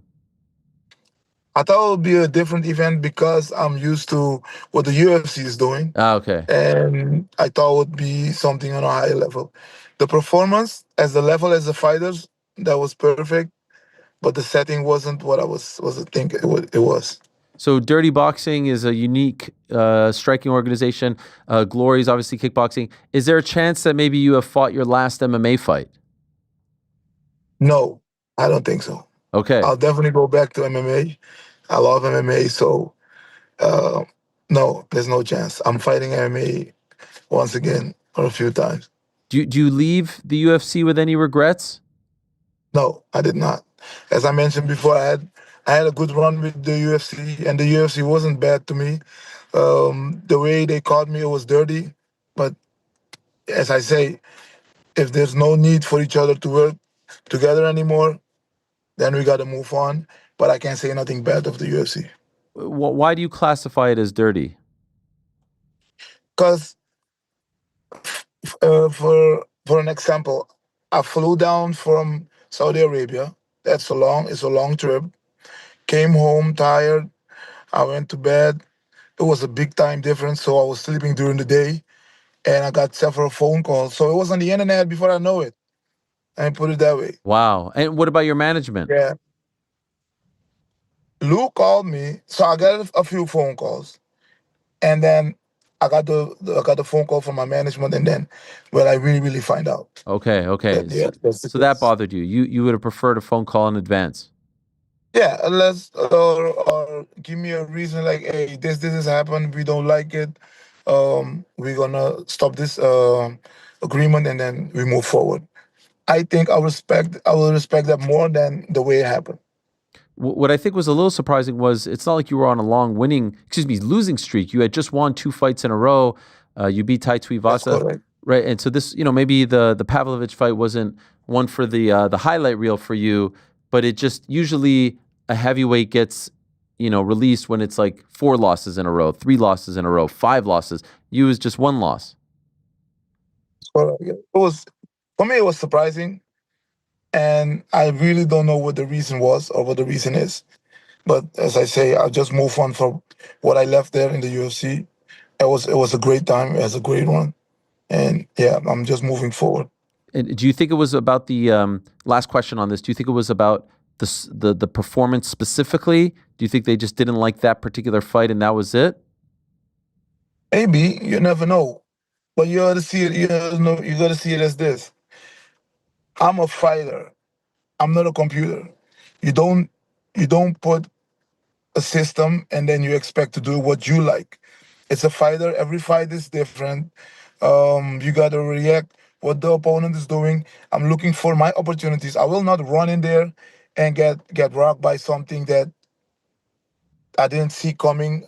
I have my own way of fighting. So the only thing you got to give me the chance to make it happen. That's how I see it. Okay. I know you had one fight for Rizin back in the day, and I feel like you'd be a nice fit with Rizin over in Japan. Maybe that's of interest to you. Oh, definitely. As I say, I keep all my options open. I'm fighting at Dirty Boxing this month, and I'm gonna make it a lot of fun for myself. and then we go from there. Okay. And when when you're preparing for dirty boxing, are you using the gloves? Are you trying to get familiar with the rule set because it's a little bit different? That's correct. I have the same gloves. I think it's a 6 ounces, and of course I'm using them with practice. And I don't think it's a lot different than MMA. The only thing is there will be no kicking. Right. That is true. And the glove's just a tiny bit different. Well, looking forward to it and appreciate you coming on. Again, I just want to offer my condolences to you and the entire team and to Mr. Babb's family. There's also a GoFundMe account I know that's being put up in his honor. Here it is, over $20,000 raised. So if anyone wants to check it out and support, please do so. Thank you for coming on, Jairzinho, and good luck on June 14th. Thank you again. I appreciate it. The condolences, and thank you for having me. All right, there he is. Biggie boy, Jairzinho Rozenstruik, returning to action on June 14th. It's DBX 2. Technically, the first one was sort of a, I don't know, it was like a pilot episode, if you will. It didn't air anywhere. There were just some clips. Looked great. DBX 1 was a big hit. And like I said, some familiar names. Jairzinho Rozenstruik, Alex Caceres, Phil Hawes, Jessica Rose Clark, Alex Nicholson, Francisco Trinaldo.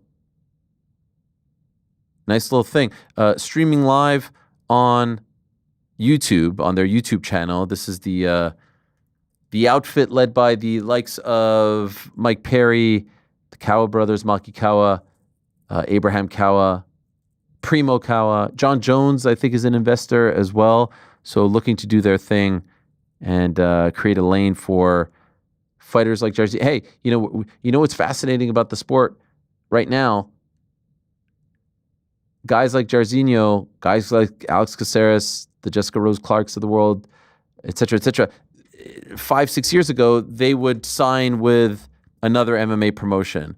But now, more often than not, they're signing with a dirty boxing, a bare knuckle. They're doing some grappling. It's a wild thing. So while I talk about there not being options post-UFC, more so than ever, there are options post-UFC that don't involve MMA for these guys. The influencer boxing stuff, look at Darren Till, Darren Stewart. That's a real interesting thing that I didn't expect to happen over time. I'm thankful for those organizations, that there are those opportunities for guys like Jairzinho, who had a great run in the UFC. Remember his early run was fantastic. His debut, 54 seconds in the second round, a TKO win over Junior Albini. His second fight was a 9-second win over Alan Crowder. His third fight was a 29-second win over Andrei Arlovsky. Then he had a knockout win over Alistair Overeem. It all came crashing down when he lost to Francis Ngannou. I was thinking of Francisco Trinaldo on that first card back in the midst of the pandemic. He lost in 20 seconds, and then he was kind of trading wins and losses, but still it was either kill or be killed, basically. TKO'd Junior Dos Santos in the second round, lost a decision to Cyril Gane. TKO'd Augustus Sakai in the first round, lost a decision to Curtis Blaydes. So it was back and forth, knocked out Chris Daukaus, TKO'd Shamil Gaziev. Very rarely, actually just once, were his wins decision wins. So still some engine to be revved, if you will, if you're Jairzinho Rozenstruik, and he is 37, just turned 37 back in March. So we wish him well. All right, let's turn our attention to our next guest, who was supposed to be in action this past Saturday at the Apex in Las Vegas. And it was an interesting road to this fight. There was some back and forth between herself and her opponent, Maycee Barber. There was some talk, hey, she has a history of not showing up. Let's see if she shows up.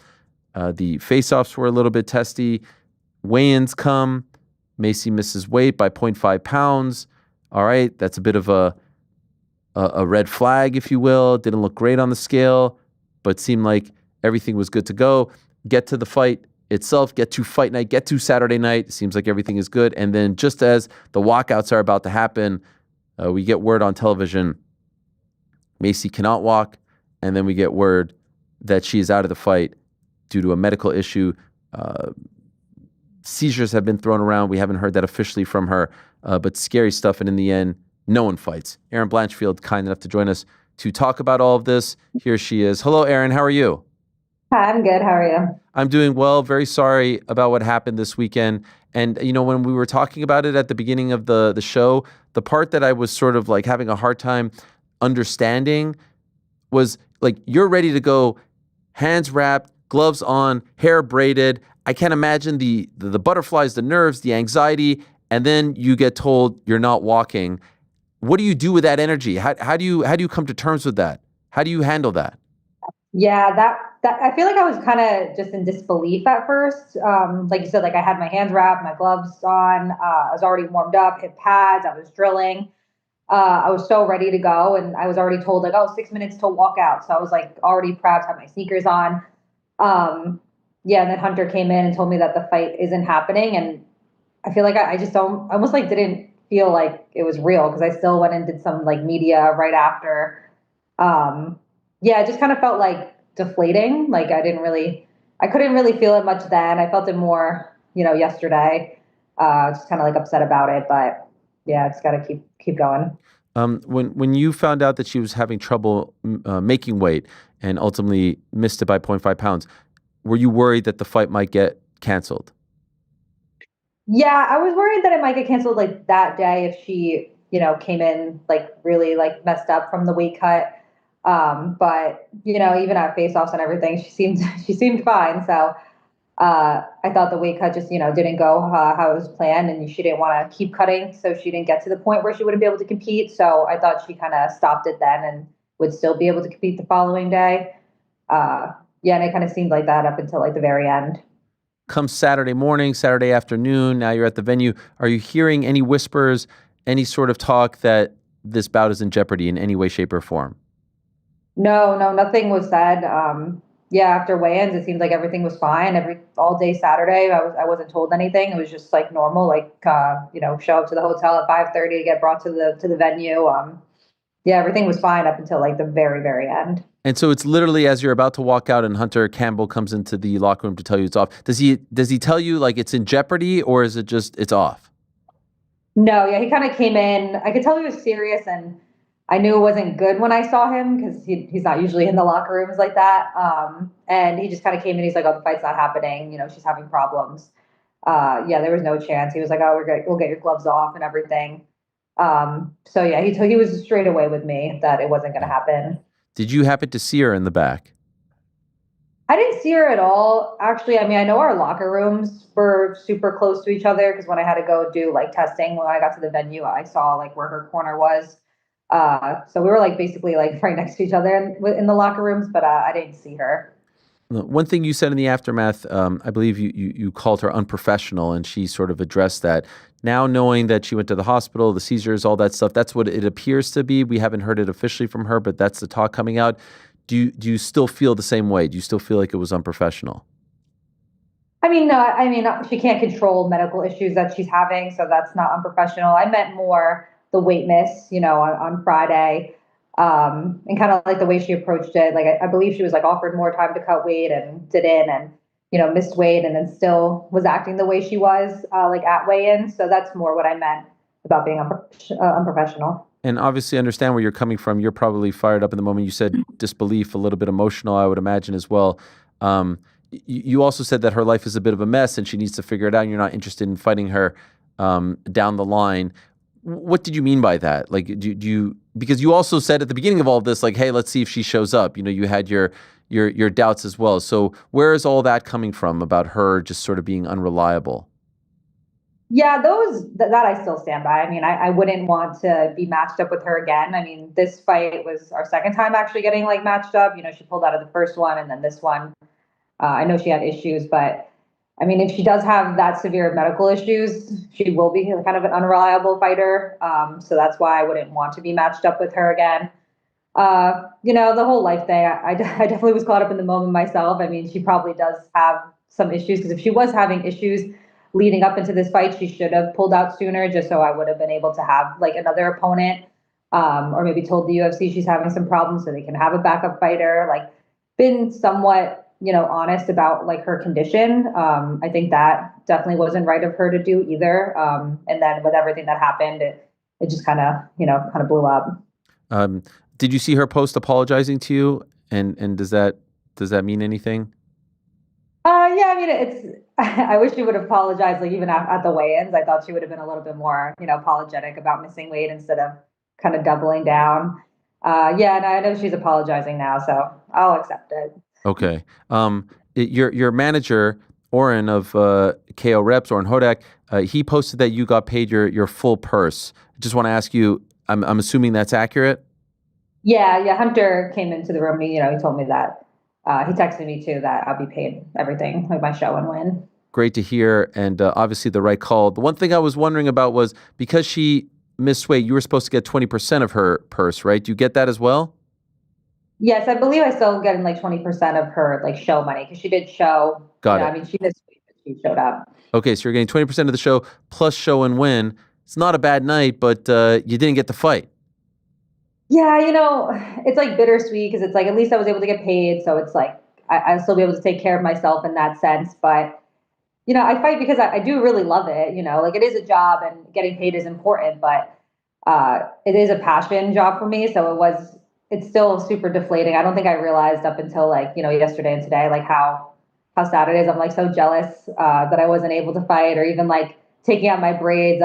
It's just, everything was so weird, like doing that without like having fought. So yeah, that was pretty upsetting. Did you on Saturday, did you go for a run? Did you do anything just to sweat a little bit, to feel like you actually, you earned getting your hands wrapped and braided hair and all that stuff? Yeah, no, I mean, it was already pretty late, and I already was sweaty just from like my warming up, right? Like I was already like pretty ready to go.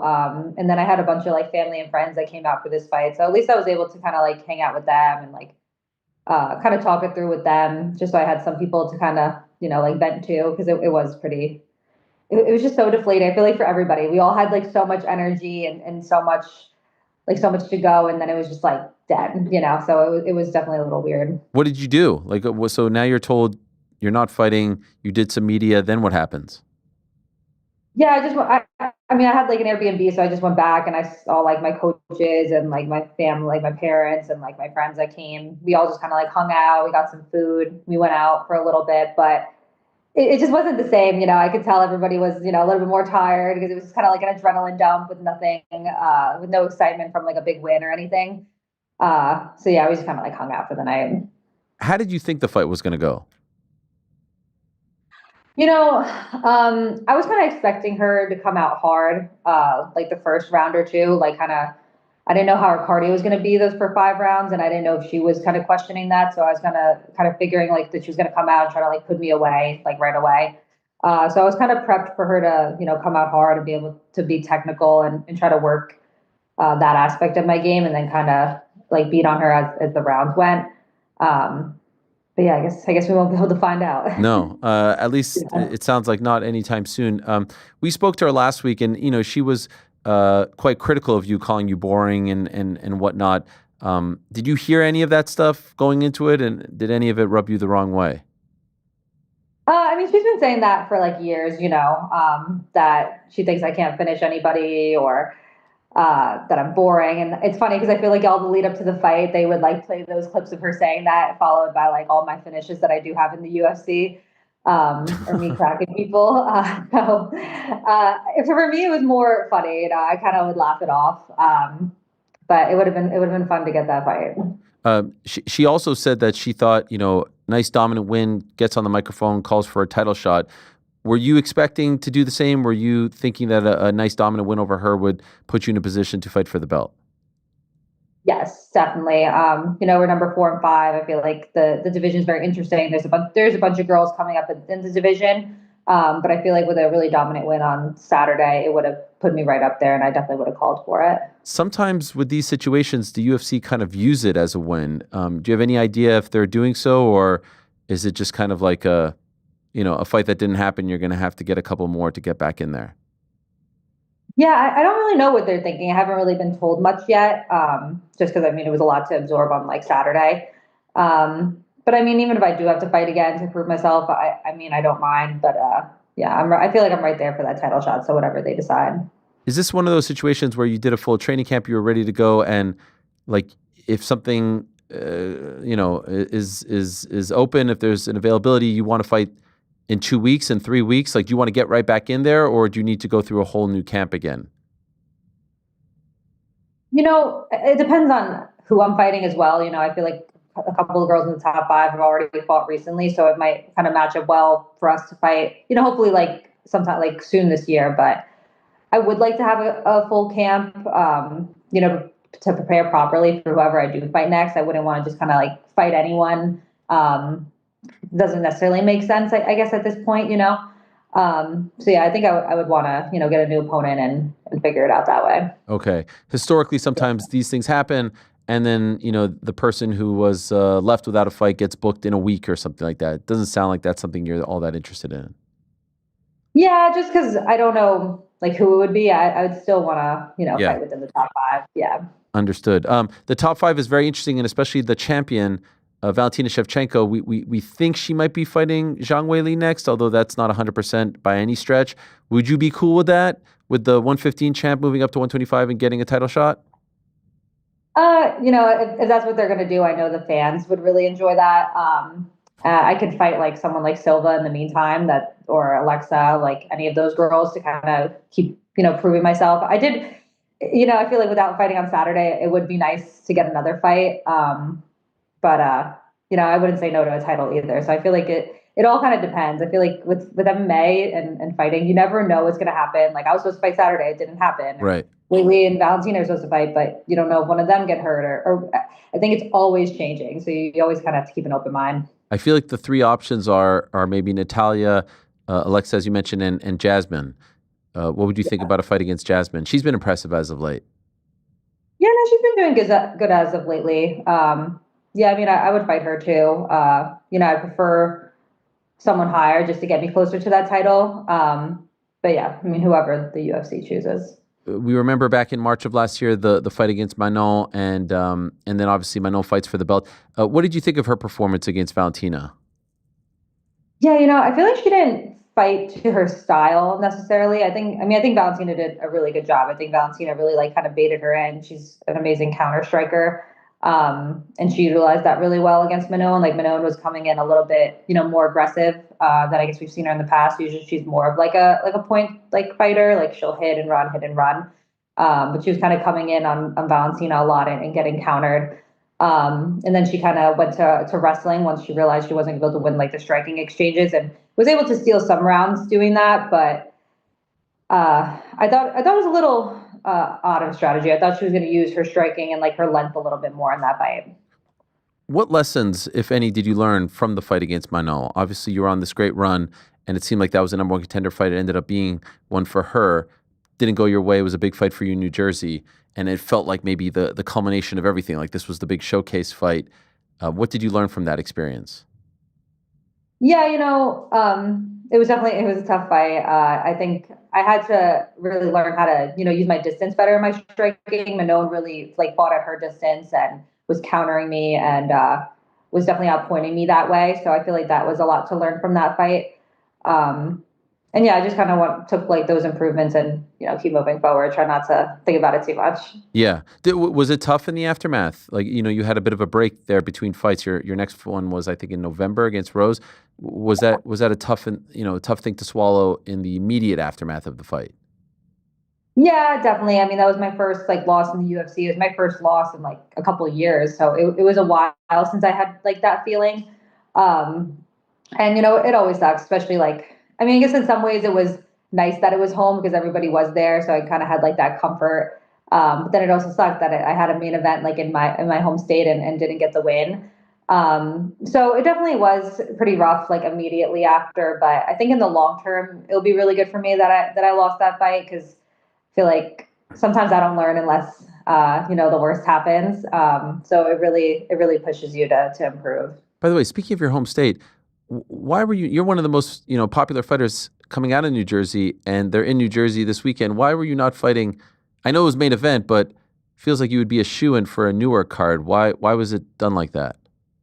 I don't know. I'm not sure if they even knew that Newark was going to be that weekend when I first got this fight, because I got this fight notice back in like January, so it was a while. Like I didn't even know that they were going to be in Newark like that exact weekend. Yeah, it would have been cool to have been on the Newark card, but it's also nice having the main event spots and having those 5 rounds. So I did really prefer that, but yeah, now it sucks not having fought, and now Newark's next is this Saturday coming up. So Yes. I'll be there. Yeah. Will you be going? Yeah, I plan on going. Okay. You don't want to break Yeah. from fighting after this weekend. No, I mean, maybe a little break from training this week just to refresh, but I love going to the fights, and Newark's super close. I can't miss that. If they call you up in a few days and say like, hey, we really want this fight, we really want to run it back, what do you say?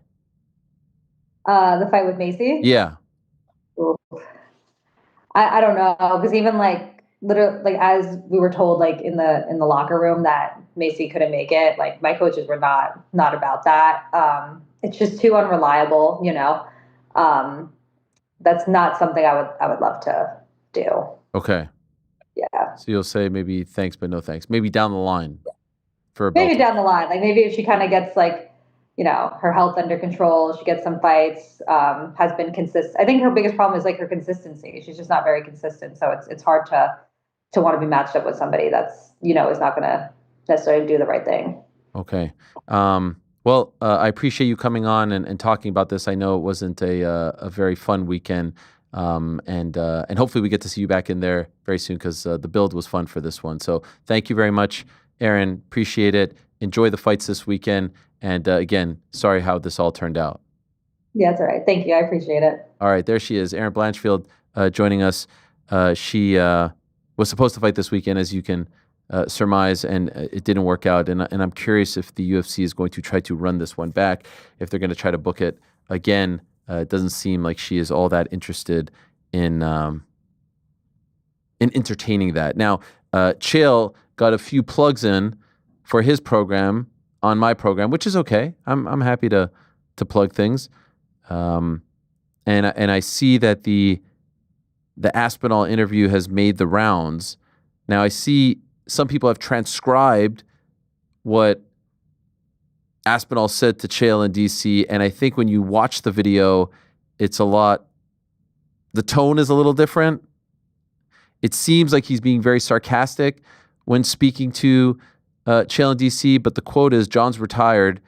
The guy's living his best life.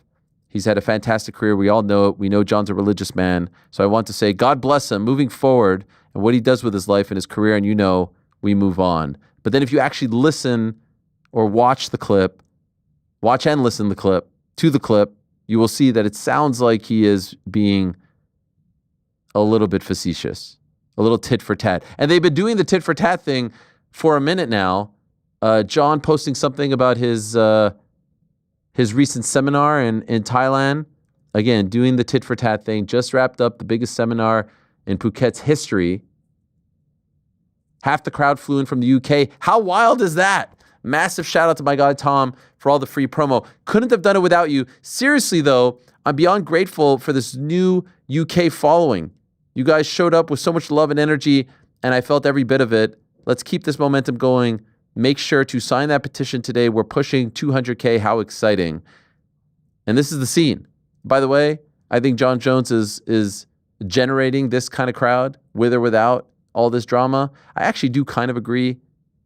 Sorry, I disagree with Chael, who says that the interest is going down. It seems like in a weird, freaking, twisted way, this is making the interest greater, although what does it lead to? I don't know. It's now at 178, almost 179,000 signatures, the petition to strip Jon Jones. Tom then responding with his own cheekiness. My pleasure, John. Told you I'm not an asshole. Glad you're enjoying retirement. Even mocking Jon Jones. The video that John put out on the bike in Thailand. Here's Tom and Craig Jones, who always seems to find his way into the mix here. I don't know what they're doing on the bike over there, but John's John's out there doing his thing, and Tom isn't backing down. He's hitting him back. He's taking the piss, I think it is. I think that's what it's called. He's taking the piss. I don't know. He's not taking a piss? He's not taking a piss. Taking the piss is sort of like, it's all just a big piss take, You know what I mean? I do now. By the way, some other news from this past Saturday. During the event, they announced that the September 13th card, which was supposed to be Noche UFC in Guadalajara, is now moving to San Antonio, Texas, and it's no longer a pay-per-view. It's now a fight night. So it's now a Noche UFC fight night, September 13th in San Antonio at the Frost Bank Center, home of your San Antonio Spurs. Once again, honoring Mexican Independence Day, but back to being a fight night, which was what the first one was. Now, when I saw this, I thought two things. Number one, all right, all the talk of the arena in Guadalajara not being ready seems to have been very, very accurate because they had to move it. They don't like doing that. Number two, it's going from a pay-per-view to a fight night. This, to me, now suggests that there's no competition anymore with the Canelo Crawford card. Now, Canelo Crawford was supposed to be a TKO card, but it got a little weird. We thought it was going to be on Netflix. Then they say it's going to be on pay-per-view. We thought it was going to be TKO. Then they say it's Sella. Was there a rift? Was there something that happened? Who knows? Now that it's not a pay-per-view, to me, it would suggest that the fences were mended. Because if it's a fight night, it's no longer competition. Then I saw a comment from Nikisa Badarian, former CFO of the UFC, co-founder of Most Valuable Promotions. He writes, my bet is it's not a pay-per-view, and they run it early, and the live stream, and then live stream the Canelo fight to the fans in attendance. He put this in the comments of an Uncrowned post about this news. And he's in the know, suggesting perhaps that everything's going to be okay and that Canelo Crawford, maybe not on Netflix, but on pay-per-view, but wouldn't face, because if they're both running pay-per-views, then they're not on the same page. They're not on the same team.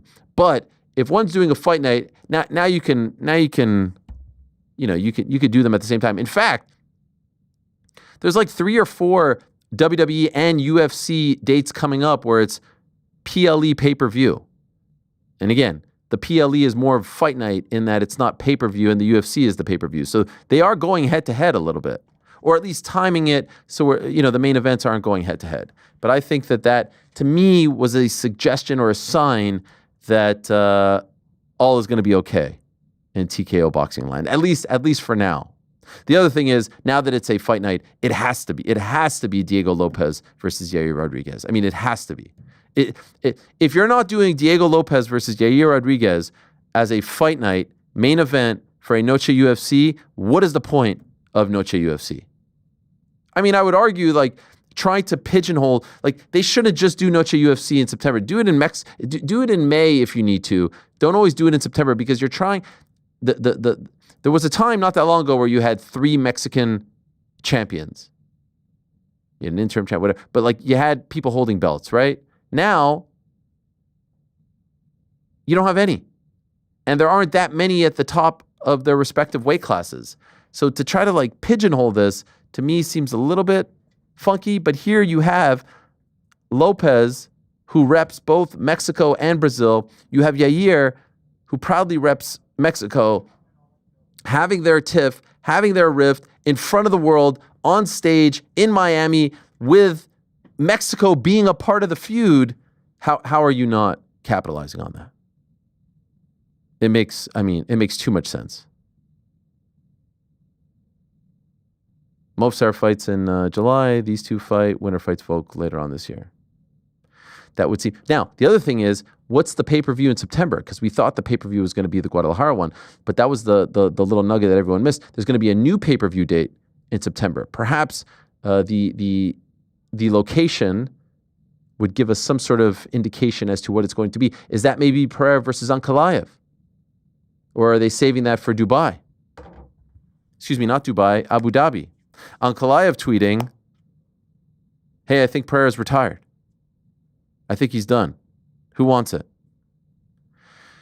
Alex Dunn, he's never coming back. Let's move on. June, July, August, I said yes. Well, I don't think it's happening in June. It's definitely not happening in July. August has its pay-per-view. DDP versus Khamzat. So maybe September. Maybe he gets his wish. And oh, by the way, they released, if you care about these things, they released the posters for International Fight Week, 3/17, 3/18. This is 3/17, June 28th. We'll be in Las Vegas. You love this one? I like it.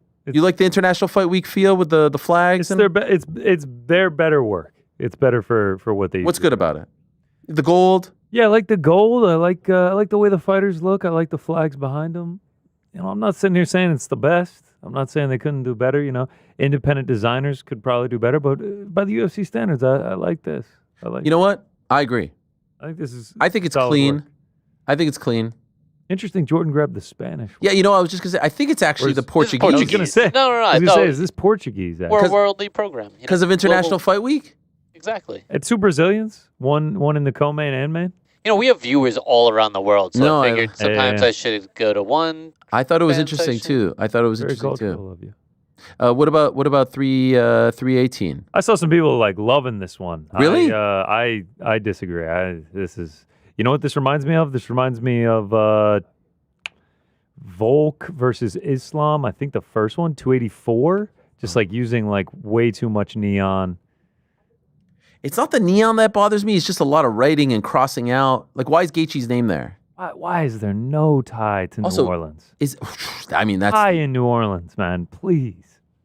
You know, you got the Fleur de Lis, you've got Bourbon Street, you've got Mardi Gras.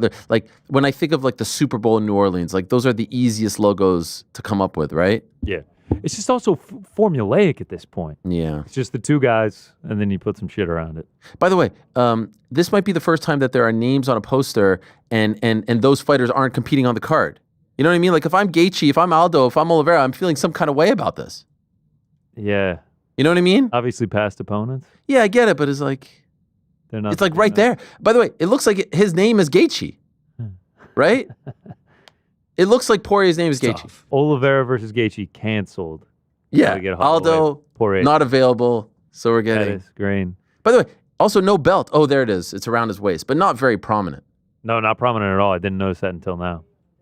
Yeah. Yeah, I mean, have the BMF belt on Bourbon Street or something. Oh my God. Get fun with it. There's so much you could do. Final fight. Not even a mention that it's Dustin Poirier's final fight, and that's why they're going to New Orleans in the first place.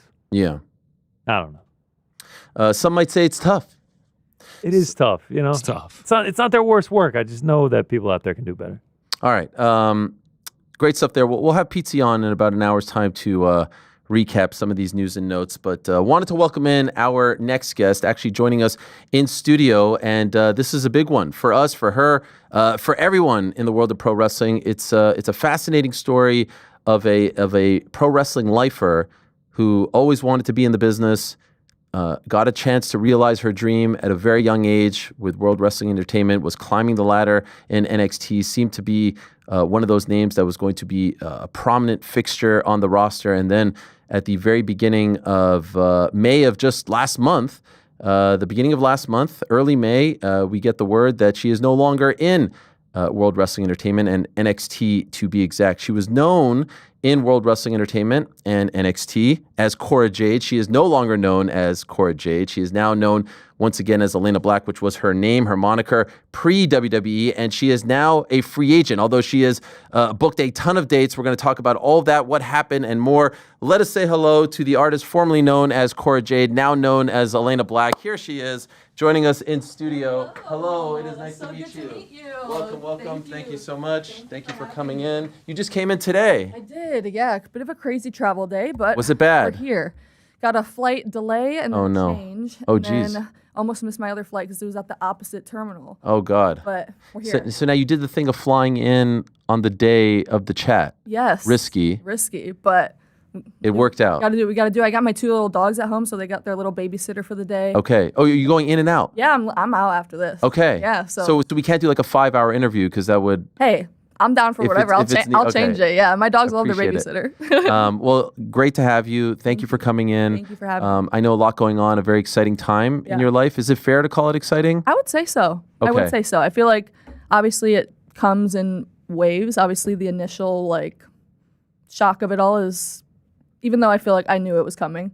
Okay. It was, I'm just like very weird with like my intuition. I just always have been. I just always have like that gut feeling. So like, was it maybe in like November? I was like kind of had a feeling that like I was gonna be gone, and then just stuff. You know, I was like, it's always the up and down. Like he's like, oh, okay, like it's good, and then maybe like 2 weeks before the cuts, I was like, I think it was in Vegas. I was like, well, I'm gonna make it good because I'm not gonna be back here. So Really? like, yeah, I just had that gut feeling, and it's like obviously you don't want that to be right, and I like, Sure. like oh my god, don't manifest it, but I always have that gut feeling. So that day I was like in the car going to hang out with B. Priestley, now formerly Blair Davenport. And she called me and she's like, Josh just got fired, her husband. So I was like, okay, I'll keep my ringer on. And sure as hell, like 2 minutes later, I got the call and I was like, okay, it is what it is. Like, Okay, so going back to November, because from afar, you're very young, 24, right? yeah, I'm 24. You've only been in the business a few years. You seem to be someone that they were behind, that they were pushing, working your way up. Obviously, you have the setback with the injury, which we'll get to as well. Why in November did you start to feel like you were potentially on thin ice? Honestly, obviously coming back from that knee injury was horrible. I'd only been wrestling for like a month at that point in November. Like coming back from that injury is just crazy. Like I've never experienced anything like that. I didn't play sports before wrestling, so I never had like a major injury like that I had to come back from. So like even just getting to like a month like after that and just feeling like I was in a good place, I kind of had a conversation with somebody who I won't name, but someone I kind of feel I would have had a better experience there if it wasn't for, and not Sean or Hunter or anybody. I can't praise them enough and like my time there and everything like that. But there was a conversation with somebody where I was kind of like, okay, like this is probably gonna be weird in a few months. And Okay. it was. So Is that unsettling? I guess, yeah, at times, like, because I feel like I can look at it and think about like things that I could have changed or like what I could have done different. And then I guess when you think about it, like there really is nothing, because I feel like I was there every day. I was cleaning up the locker rooms with Roxanne after the shows because we're from indie wrestling. Like that's what you do. Like till the day I was gone, like that's just like what you do. And I just felt like you can always look at it and think like what I could have done different. But at the end of the day, I feel comfortable in like the fact that like I got to do so much stuff. I got to do with my best friend, like so many of my best friends. And I feel confident that I like stood on my like morals and like things that I spoke up about maybe that like other people wouldn't have. Like what?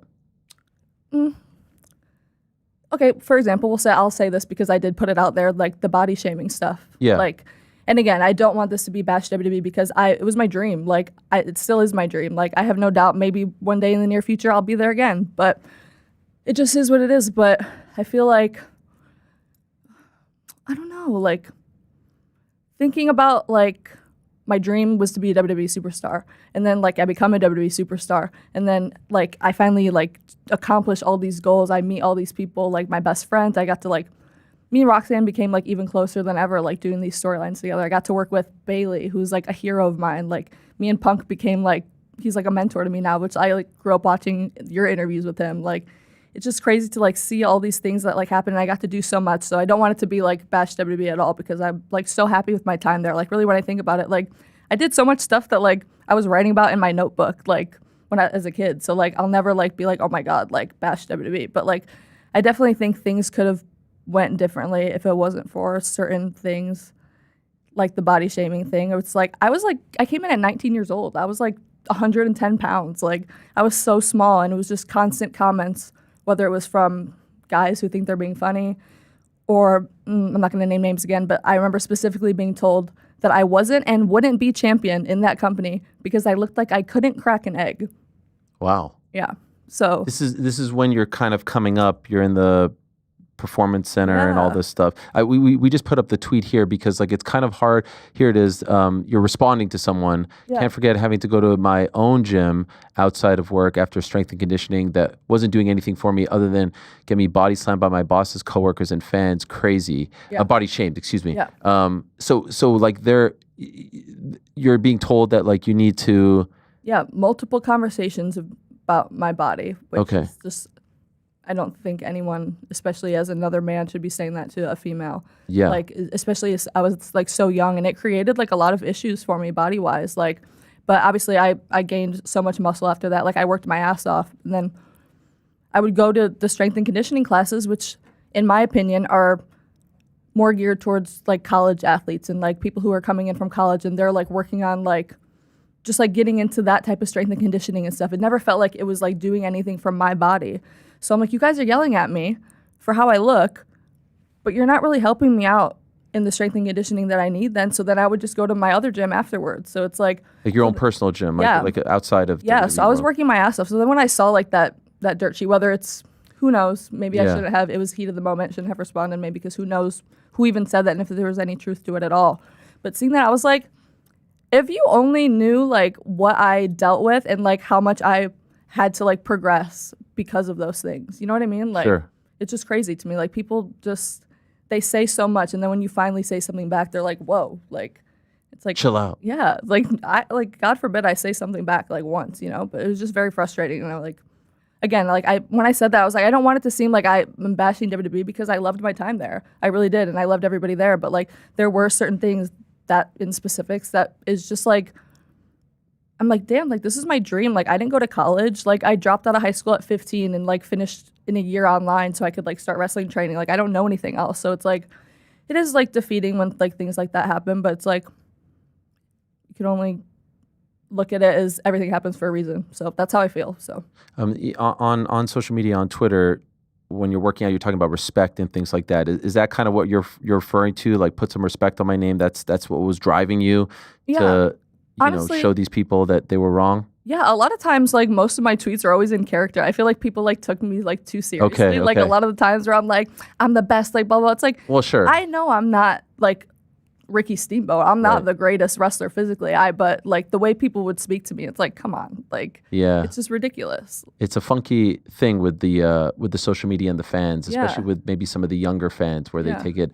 I'm not saying too seriously, but they don't know that you're just trying to Yeah, extend the persona. yeah, exactly. And then now when this happens, we kind of go back and see, like, wait a second, was she telling the truth here? Was this Yeah. a work? Was this a shoot? What was it? Yeah. And then some things could come back to, haunt you, so to speak, because when you were just trying to be a heel, now they're thinking you were yeah. disgruntled. Yeah, and I feel like there's like little truths behind everything that you do. Like, I would obviously find like motivation in my like character and like persona and stuff like that from real life frustrations, but like never, obviously before that tweet was I like actually tweeting like, I think I'm this, I think you guys Sure. are this. Like, I love character work. Like, that's why I fell in love with wrestling. Like, obviously for the wrestling itself, but like I was always so invested in like the promos and like the characters, and like that's why CM Punk was my favorite, because he starts talking and you're immediately captivated. Like, that's what I wanted to be. So I felt like that's always what I was like drawn to with wrestling. So that's what I tried to be, if that makes sense. Yes. Between November and then say like April or so, WrestleMania, you're in Vegas. Are you feeling any different, any better, or is it just like a continuous gnawing feeling that something's amiss? Honestly, like, it's so weird because I say like I had that first feeling in November that I was getting fired, but I will say like for some reason, like, even though I had that in the back of my head all the time, those like last 6 months of my career there was the best time I ever had. I don't know if it was because I was like in the back of my head, I like thought I was gonna get fired, so I'm like just trying to like live it up while I can and just really, really soak it in and enjoy it. But like those last like 6 months from like October to like May, like that was the best times I ever had. Like, I got to work with Bailey, like I became super close with Stephanie and Julia, like obviously Roxanne's my best friend, so like we got to do so much stuff together inside and outside of the ring that like I'm so happy that I had those last 6 months, and like I look back at it with like I'm so glad that ended there with all of that. Like and it had like such a good ending for me. I felt like it could have, if anything. Where were you when you got the call? In the car on the way to hang out with B. Priestley and her husband, and he had just gotten fired. So He was in the car too. No, he was at the house. Okay. Yeah, I was going to hang out with them, and she texted me, and she's like, "You just got fired." And I was like, "Okay, I'm next." Called me, Okay. and I was like, Were you given a reason? I asked. I said, was there a specific reason, or is it just the budget cuts? Because I feel like that's what they typically say, and they said it was a company decision. So I'm not gonna sit there and argue it. Right. You know, it is what it is. How did you react? I felt like at first I like chuckled, but it was a weird chuckle because it was like, oh, I knew this was coming, like type of thing. But then like I remember it was like maybe 10 minutes later, I pulled into B. Priestley's driveway, and she opened the door, and then when I saw her, I started crying, and then she like hugged me, and we're just like talking, and then like Josh was in there, and obviously it just happened to him too. So it was like a weird mix of emotions because it's like I knew it was coming, so to speak, but also like this was my dream, so it sucks that it's coming to an end. But I don't even want to say an end because I don't think it is. It's just a chapter that's over right now, and like I'm really excited to go and like do all the things that I haven't been able to do in the past 4 years with the platform that I have now. Like I didn't have this platform when I was 19, like trying to make it. Like so there's so much I want to do, and like I do want to be full-time somewhere else again. Like I am a professional wrestler. Like at the end of the day, like people can say what they want about like releasing an OnlyFans or whatever, which is out today now. If you want to. Okay, congrats. Yeah, but I feel like everyone has something to say about like those types of things. But it's like now I can do what I want and still continue to wrestle wherever I want, while also making whatever other income I want to make myself. So I feel like, if anything, I'm more excited about the future, if anything, because I feel like I have so much freedom now. I can, even if there's things I don't want to do in wrestling, like other opportunities, I don't know what that would be. I would love to like act or do something like that one day. Like, so I feel like now is like a very good time. I'm 24. Like I have all this experience under my belt. I've been wrestling since I was 15. I feel like right now is like, I feel like, like I said, it comes in waves here and there, but I feel excited, if anything. Sure. Like, and this is sort of like your big reintroduction because you have 30 days where you can't do anything, right? Yeah. Sometimes it's 30, sometimes it's 60, sometimes it's 90. Why was it 30 for you? I believe NXT is 30. Okay. Yeah, if I'm correct, I think main roster might be 90, but I believe it for NXT is 30. And so I would imagine a couple days you're maybe licking your wounds, you're feeling down, but then all of a sudden, like even just looking at your social media, like you're revving it up, you're building to this, this moment of freedom, right? Early June. And then you've got all these bookings. Yeah. Like we have the list of the bookings. It's crazy. Yeah. Look at these bookings here. We've got some of them. Okay, here we go. That's my first match back. This is June 14th, so we're 12 days away. Yes. Okay, then that's Black Label, right? Yeah, that's pretty close to home for me too. I think my family's going to come. Okay, then we've got this one. It's my first time out of the country.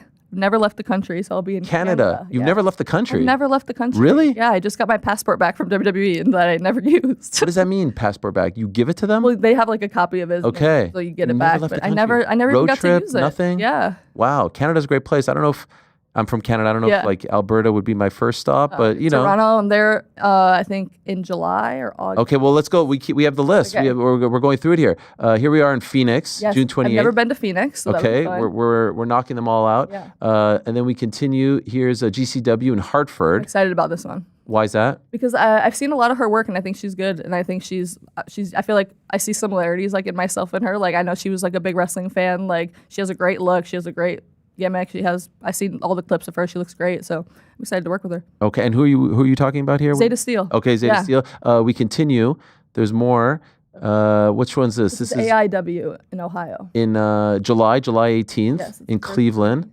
Okay, we first time in Cleveland? First time wrestling in, I believe, in Ohio. Okay. Jeez Louise. This one is interesting. Relatively close to here. Coney Island at the ballpark. Yeah, that'll be fun. Another GCW event. Coney Island has a lot of. Are they like famous for hot dogs? The hot dog, the hot dog eating July 4th. Okay, you got to go in the Cyclone too. It's in the outfield there. Okay. In the back. Any other ones, or was that it? Here's another one, July 27th. Yeah, this one actually I'm excited for too because it's only like an hour away from my house, but I'm also wrestling Izzy Moreno. Okay. You don't know if you remember the big Izzy Bailey fan. She was yes, of course, yes. So I think that's sick. She's wrestling now and like she's killing it. Like I train with her sometimes and I think it's sick when someone comes up like the same way as me, like just a wrestling fan, like it's all you ever wanted, and now she's great. So I'm excited to work with her. Okay, any other ones? Oh, there's another one, August 1st. Yeah, I don't know who I'm wrestling here. In Jersey? But Jersey, SummerSlam weekend. So. Oh, love that. Is there another one? Another one. Yeah, this was the Toronto one, I think. Okay, this is it. And there's Godfather, Legend. Yeah, Mississauga, pretty close to Toronto. And I think that's it for now. Oh my gosh, there's more. Another. September 5th. This one's in the famous Berwyn Eagles Club. Okay, what is that? I mean, it's like, it's just like this bingo hall in like Berwyn, Illinois, but it's forever been like a famous wrestling venue. Like AAW has ran there, like Shimmer and Rise used to run there, like these famous like women's wrestling companies. So it's just like a historical little building. I love it. Just like a little bingo hall. Was that the last one? Oh, there's more. Okay, no, this is GCW schedule. This is the complete. Okay, so man, this is unbelievable. Yeah. I feel like most people when they become free agents don't have this much booked. I just wanted to get right back on it. Like, I don't have time to waste. Like, yeah, I still want to do other things and just like creatively, like, just find myself at this era in my life. But like, I have all week now free to like create myself and create what I want to do. And now I get to go wrestle wherever I want, like travel the country and like meet new people for like on the weekends. Now I feel like this is like the best thing for me right now, like what I need. So what I think is interesting about this is obviously you have incredible work ethic because you wanted to get right back on the horse, and maybe you've got like a little bit like I'm going to show you, right? Yeah, which is bit of a fine. chip on my shoulder. That's okay. Yeah. But I saw some people like implying that you were lazy, right? Which would run counter to this attitude. Yeah. So where did this come from? I have no idea. That's why I made that tweet, because it's just like you people have no idea. Like, you hear whoever it comes from, you hear one little thing and you run with it, like, like me and whoever and like our lives, and it's like I can't express to you enough. Like, I don't know anything else besides wrestling. Like, I would wake up, sometimes go to my gym before the PC, my own gym. Then I would go to the PC, do the ring training, do the strength and conditioning training. Then we would have TV on Tuesdays. Then we do it again on Wednesdays and do like skull sessions, we call them. We're like watching matches back. Oh, wow. Then we do it again on Thursday. And then we have live events Friday, Saturday, and my only off day is Sunday. And then I'm like training other places too. So it was just like this weird thing. And it's like, if you guys only knew like how often I was going in with ideas that were never used, how often I was going in and like talking and like trying to like make connections and make story and just do all these different things, and it was like I was just constantly shut down, or like just we'll get to it, and it's like I tried, I feel like, as much as I could have, and it kind of gets to the point where it's like I kind of like throw my hands up. It's like, what more do you want from me? Like, and then another thing, which I feel like the lazy thing, I feel like it also comes from like I always see people tweet about like, oh, you're so injury prone, like you've had multiple injuries, like blah, blah, blah, blah. And it's like, I've had one knee injury. Right. But people, I think, go back to when I got my boobs done, like the 3 months or like right before that, because I was out for like 3 months. So I was out for 3 months, and then I had only been back for like, I think like maybe a month, if that, before I tore my knee again. But it was like, I never like talked about this because I feel like it's just like a very personal thing, but like, I feel like I do want to say it because like it's like one of those things where it's like, if you only knew what I was going through, you're pretty messed up if that's what you're saying to me. Because like,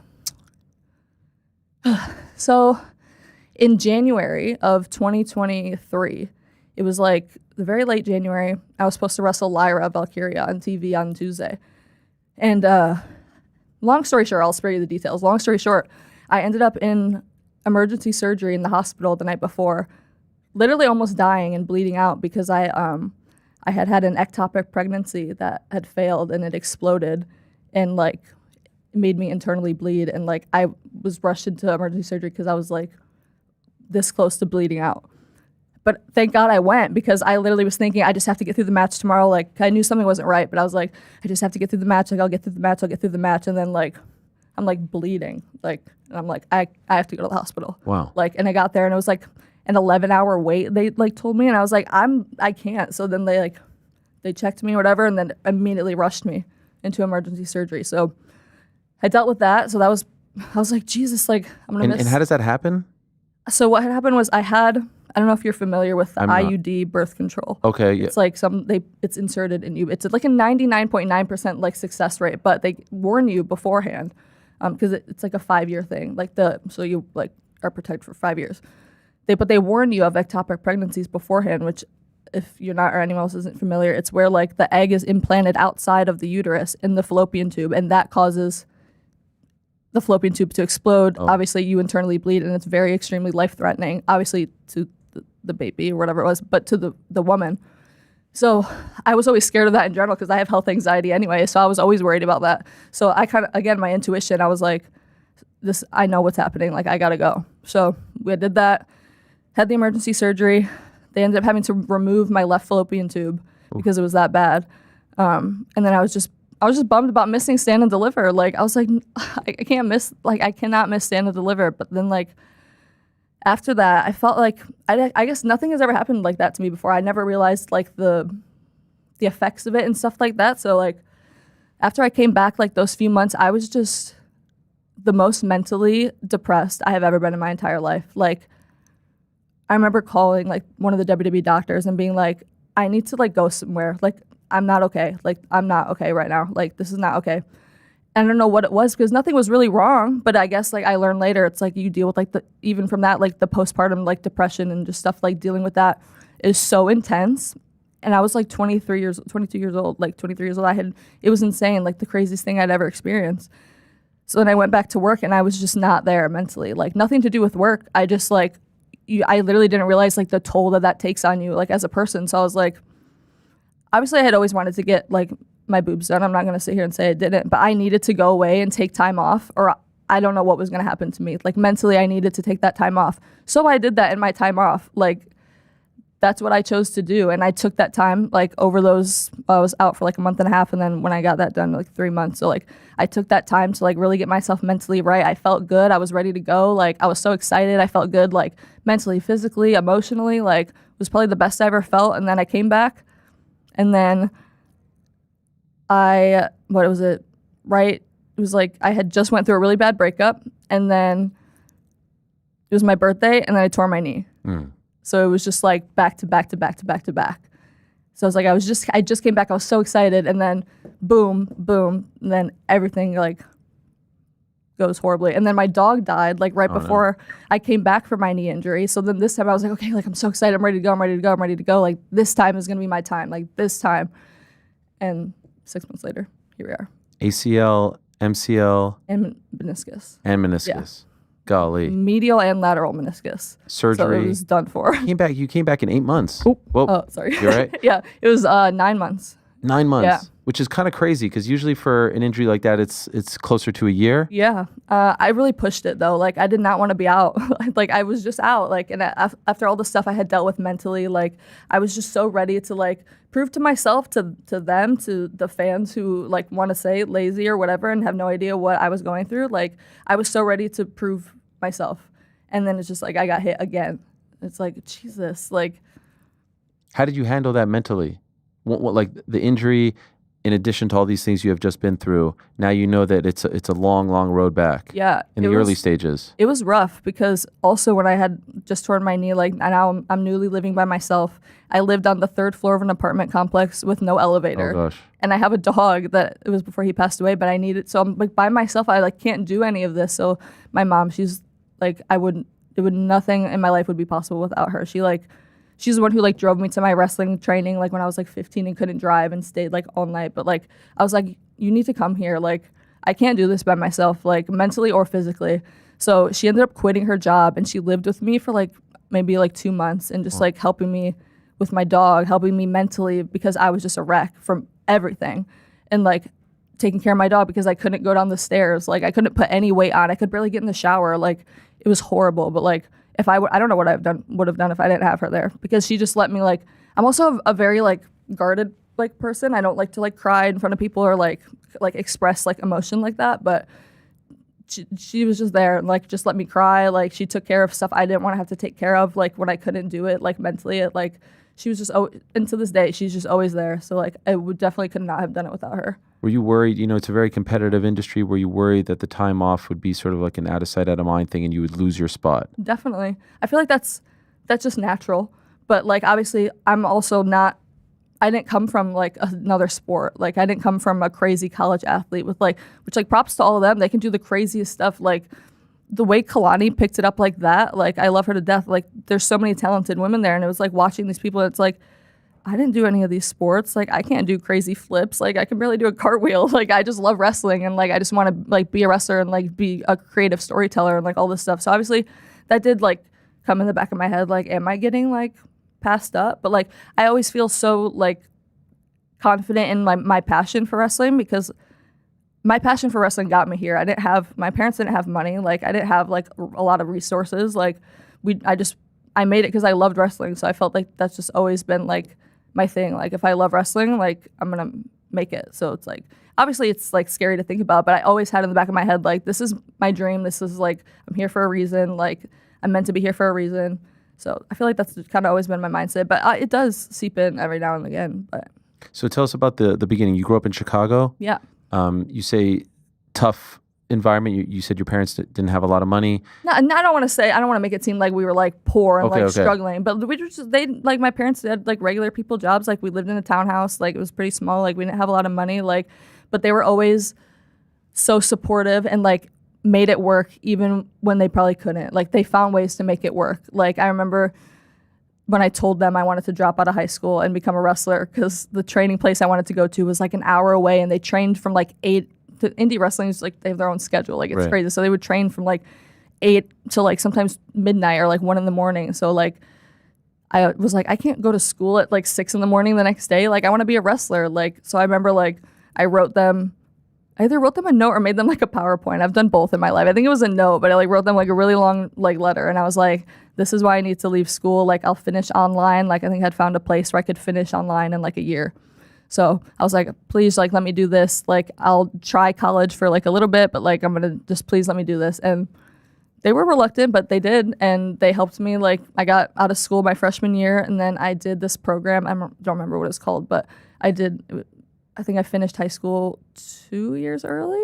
Oh wow! Yeah, So you did finish? Yeah, so I did. I have a high school diploma, but I was doing it online, and then like working at Culver's, which is like a burger place in Chicago, to make money for tickets to go to WrestleMania, and then like training. So which WrestleMania? It was the one in Orlando. So okay, at 33, I think. Yeah. So where does the love of wrestling start?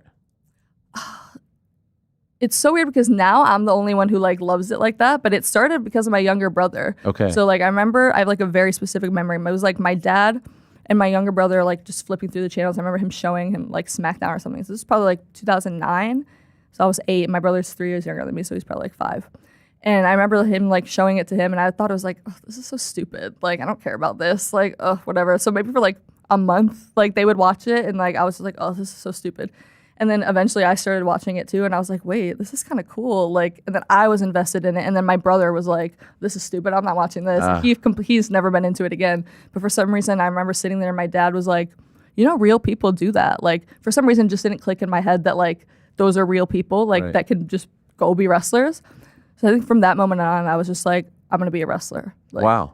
So it was just from that age, from like 8 or so. Yeah, I literally. And are your friends into it? No. So you're the only one? Yeah, no, I got made fun of a lot for like wanting to be a wrestler, but I think by other kids. Yeah, because it's like, oh, it's fake, like that's stupid. But I never cared. I just here you are with the belt back in the day. Oh yeah, there How I old am. Are you here? That was in 2011, so I think I was 10. Okay, yeah. Where are you? Are you at an event? Yeah, I believe it was a house show. I think it was in Indiana, which is like an hour from my place. But I remember my parents took me and my brother, and that was like I think one of the only ones he ever ended up going to. But was your dad into it?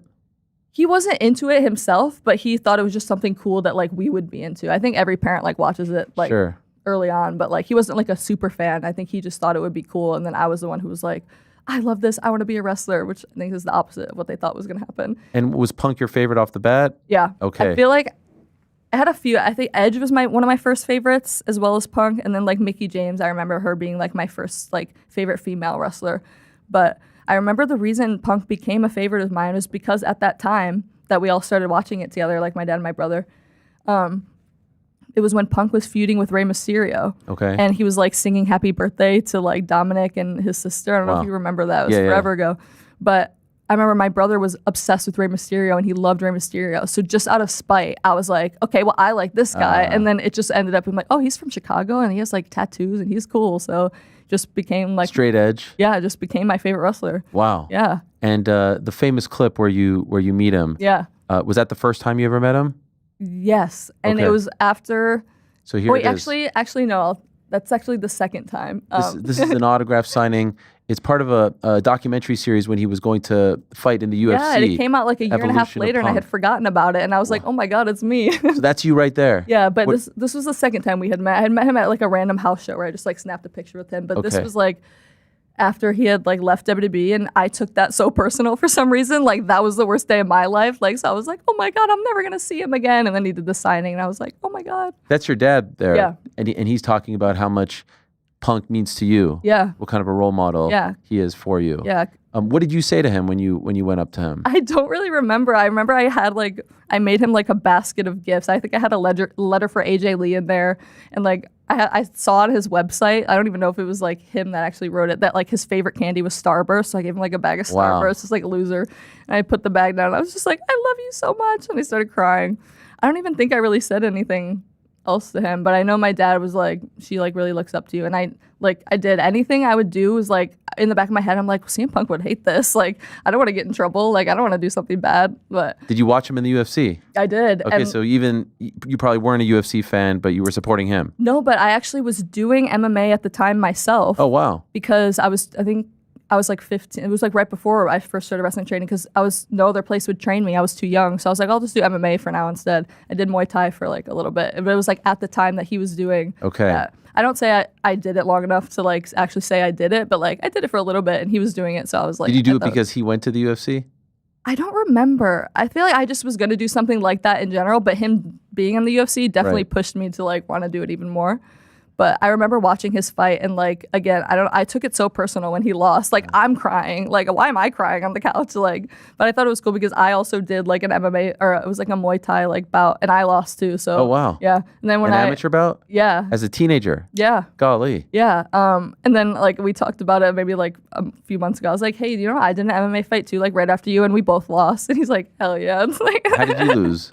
it was TKO, I think. Oh, gosh. Yeah. Was that your one and only? Yeah, I was like, I'm not doing this. done with that. Yeah, I don't like it. So when you're 15 and decide to do this, like, why do you think, okay, right now I want to do this, as opposed to, all right, I'm going to finish school, and then, you know, 15 is super freaking young. Yeah. Why do you decide right then and there?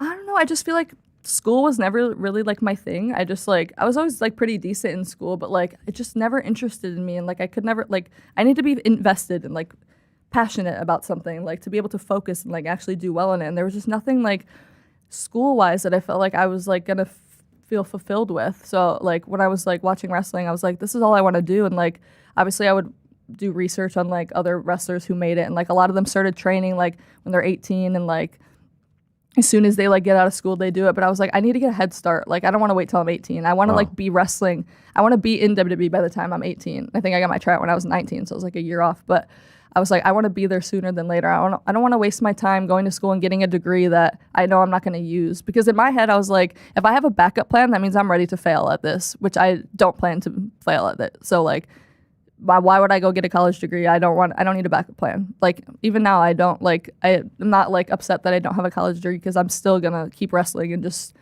doing anything I can just to keep my brand up and just exploring different avenues too. What did your friends say when you left school to pursue a wrestling dream? I think they like, I had always told them that I was going to drop out. I remember my one friend specifically, her name was Taylor. She was like my best friend in like all through middle school. And all freshman year, I was like, I'm dropping out. Like, I don't want to do this. I don't want to do this. I don't want to do this. And she would always be like, Bree, no, you're not my real name. She's like, you're not doing that. And then I just never showed up at school again the next year. And I think I told her at like the month before, I was like, I'm not coming back to school. And she's like, you were serious? I was like, yeah, I'm serious. I don't want to do this. So even in the beginning stages, and what was the school called that you first went to? The wrestling school. Oh, the wrestling school? It was not, there was no name for it. It was just like, I guess they ran out of a building, Galley Lucha Libre. It's like a smaller. Where did you even find this place? I had a crazy experience. Like the first time I found a wrestling school was like, I feel like my whole career has just been like crazy from beginning to end. Because the first time I ever wanted to wrestle, I did the Muay Thai thing and I was like, I don't want to do this then because no one would train me. But then I remember my uncle, he had a friend from like high school or something. And at this time, I didn't know anything about anything really. Like I never really watched indie wrestling. I knew of it, but I never like really watched it or like knew anything like how to get into the actual like schools. I just like knew I wanted to be a wrestler. And I remember he like called me one day and called my mom and he's like, I have this friend. He like runs a wrestling school. Like he says he can get her to be a wrestler like 6 months and he'll train her for free. So I was like, okay, hell yeah. Like, it sounds good to me. Like, and obviously my parents didn't know either. Like, it's my uncle's friend. Right. Long story short, I like go to this place. It wasn't even like an actual school. It was just like they don't exist anymore also. Like, just, they don't exist. But it was just like this guy in a ring. And he's like, I'll teach you. I was like wearing jeans because I thought I was just going to like learn, like, just like meet everybody. And like, I thought it was like going to be like my first day. I don't know. Right. But like no one's there. It's just like a ring and like an empty building. And I think their school was like, they would have training like once a month before the indie shows. But it was just like a random bunch of indie wrestlers that like didn't really know how to teach. And when they were teaching me how to bump for the first time is when you learn how to fall, Yeah. like for the first time. The number one rule that you're supposed to be told and do when you're learning how to bump and fall is to tuck your chin. Because if you're not, you're hitting the back of your head, and that's a whole world of problems. Right. But they didn't tell me that. So for like 3 hours, I was slamming the back of my head on the mat, and I ended up having a brain bleed. Oh, geez. Because I got out of the ring and I was like, Mom, I don't feel good. Okay. Like, cause she was with me. And then she's like, try to eat this trail mix. And like, I just remember the left side of my body like went numb. And I was like, she's like, yeah, you're going to the hospital. So I went to the hospital. This is day one. Day one. Oh my God. 15. Went to the hospital, had a brain bleed because I was slamming my head for 3 hours. And I have like a video of it, like, because my mom was like excited to like be recording me, but we didn't know later on we were gonna be like, oh my God, like, because it's just my head like slamming on the mat.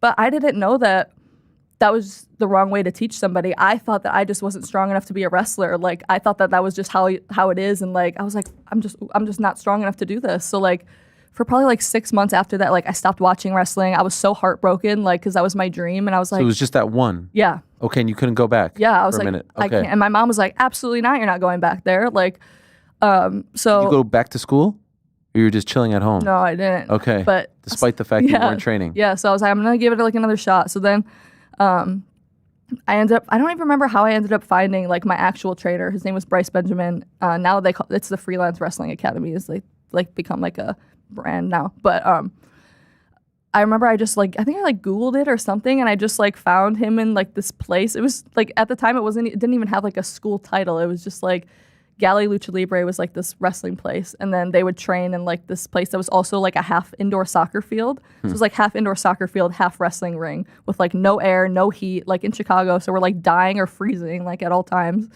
But I remember I went and I told him the story, and he was like, oh my God, like, and he knew of the guy. I didn't know, but he was like, oh, yep, like that makes sense. Like that's who it was. But he obviously trained me the right way. And like, I was like terrified because I was like traumatized. Sure. So You didn't think maybe this wasn't for you after that one horrific I experience? did. But then I was like, I think I like watched more like wrestling training stuff, and I started to realize that just wasn't right. And I was like, I don't want to just give up on my dream. Like, I'm 15. I'm not just gonna give up. Like, so I was like, I think I just tried to hope for the best and hope that it was gonna go better the second time, and it did, thankfully, because I had good trainers and like actual people who like knew what they were doing and taught me the right way and like made sure I was safe. So please, anybody, if you're going to train, go to somewhere that knows what they're doing, because it was a rough first start. How long before you have your first match? Honestly, I trained for like a year and a half before I had my first match. Wow. I think it was because I had like a lot of fear because of that, like just a lot of mental fear and stuff. Like, it always held me back. So then I remember I trained for a while, and I also just like didn't do any other sport really before that besides like the MMA thing for a little bit.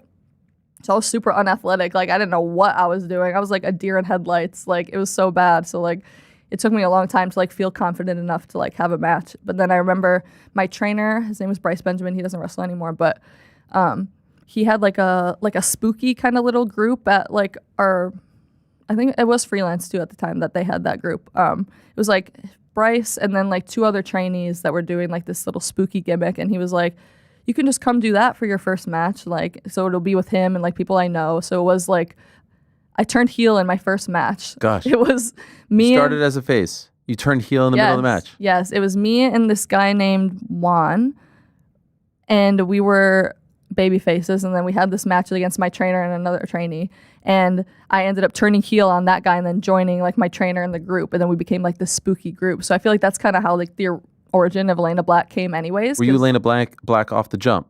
Yeah. That was your name? And Yeah. where does that come from? The first Elayna is because I was a huge fan of Vampire Diaries when I like wanted to become a wrestler, and that was like the main character. So I did that, and then Black is because I was a huge Seth Rollins fan, and his indie name was Tyler Black. Oh, wow. So I stole that. Wow. Yeah. Have you ever told him that? No, I haven't. Wow. But he'll hear it now. You're a disciple of him. Yeah. Your YouTube channel is a thing that you've had for a while, maybe Yeah. bringing it back now. Yeah. There's a match up there. I think it might be your third match that we have.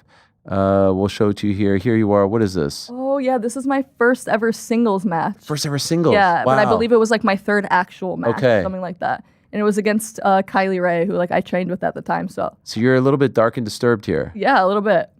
And this is Elayna Black. Are you nervous? Oh my God, yeah. To this day, I am. Like, Always. It's never changed. If anything, it's gotten worse. Really? Yeah, I don't know why. I'll never be able to just be like chill before. I don't think.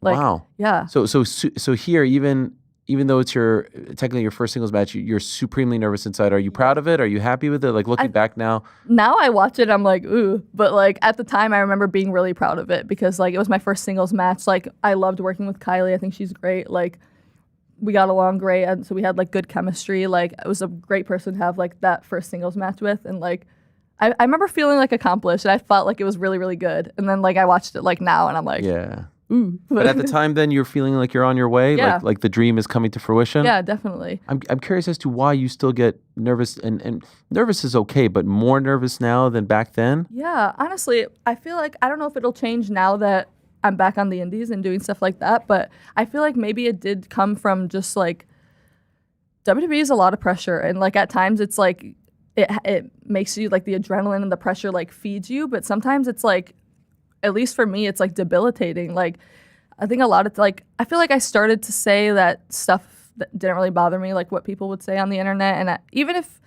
I felt like it didn't, and even reading it, I feel like subconsciously it's always in the back of your head, whether like you actually believe what people are saying or not, or if you think it affects you or not. If you're reading it, it's going to be in the back of your head subconsciously. So I feel like just once I like started doing more in WWE and getting more eyes on me and like more hate and like everything, like everyone's a critic. So I felt like I'm trying to please Sean and Matt Bloom and everyone in the back, and I'm also trying to like please these fans online who hate every single thing that I do.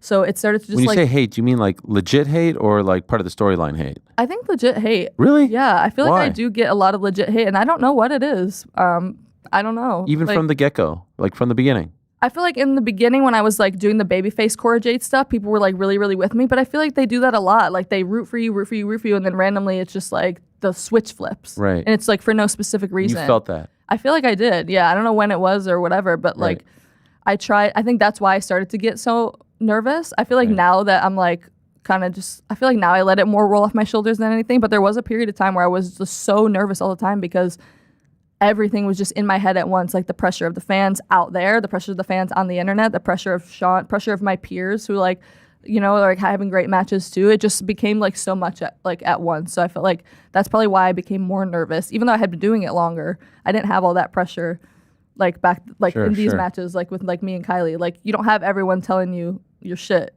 Like you're like having fun and you're like, I'm doing my dream, like I'm having fun, like you have your own ideas. So like I felt like I always felt like invested in my ideas and stuff. So I just feel like it's a shift, like I guess. Well, now I wonder if you're experiencing, so like when you're coming up, everyone's rooting you on, you get to NXT, you're the fresh face rooting you on, then they try to tear you down. But now that you've had this big thing happen to you and you're kind of building yourself back up, I feel like you're getting a lot of support again. Yeah, I feel like everyone jumps on the bandwagon like when just at random times, which is fine. Like I love like my fans, like the ones who actually support me. Like when I just had like a 2-hour long meet and greet at WWE World, like, and so many like little girls were coming up to me in their shirts, and like that means so much to me because like that was me like only like 10 years ago. Like that was just me so recently. So like that really does mean so much to me. So that's why I try to like remember not all of them are out to get you. Like there's so many fans, and that's what I try to focus on now. Like the people that actually want to support me, and like if you don't want to see if you didn't like me in WWE, you don't have to watch what I'm doing now. And like if you did and you want to continue to watch me now, thank you, and I appreciate it. And like I'm excited to like bring those people on the journey with me. But it's like the people who are like just like hating it now on every single thing I'm doing after, it's like you don't have to watch. Like if you're a WWE fan, go watch WWE. I'm not there anymore, so you don't have to. You don't have to follow me. You don't have to comment on my stuff. You don't have to follow with my journey. You know, so I feel like now it's like the people who want to stick with me are gonna, and like the people who want to just watch WWE and don't want to know what I'm doing, like you don't have to. Like, but I like the support that I do see has been like very overwhelmingly good recently. Like especially from like people who are saying like, hey, I've watched you from like when you were trying to make it to WWE and I'm still watching you now. Like that means so much because I'm like, there's some people who are like, I've never met, and they've been following my journey since like the beginning, and they genuinely want to see me do well. And like, that means so much to me. So I feel like if anything more now than ever, I focus on that because like, it doesn't do you any good. Like reading the bad. Like even if I said You need think to it stop doesn't bother you. responding to the trolls. I know, I do, but that's what And by the way, happened. easier said than done. I look at it too. I know, You but it's always like right the there heat in of the your moment face. thing. Yeah, but there's like the thing I was saying earlier where I kind of felt like, Just block them. yeah, my block list is Okay. longer than you can imagine. The only thing is that I would say, because I read it too, we all are at fault here.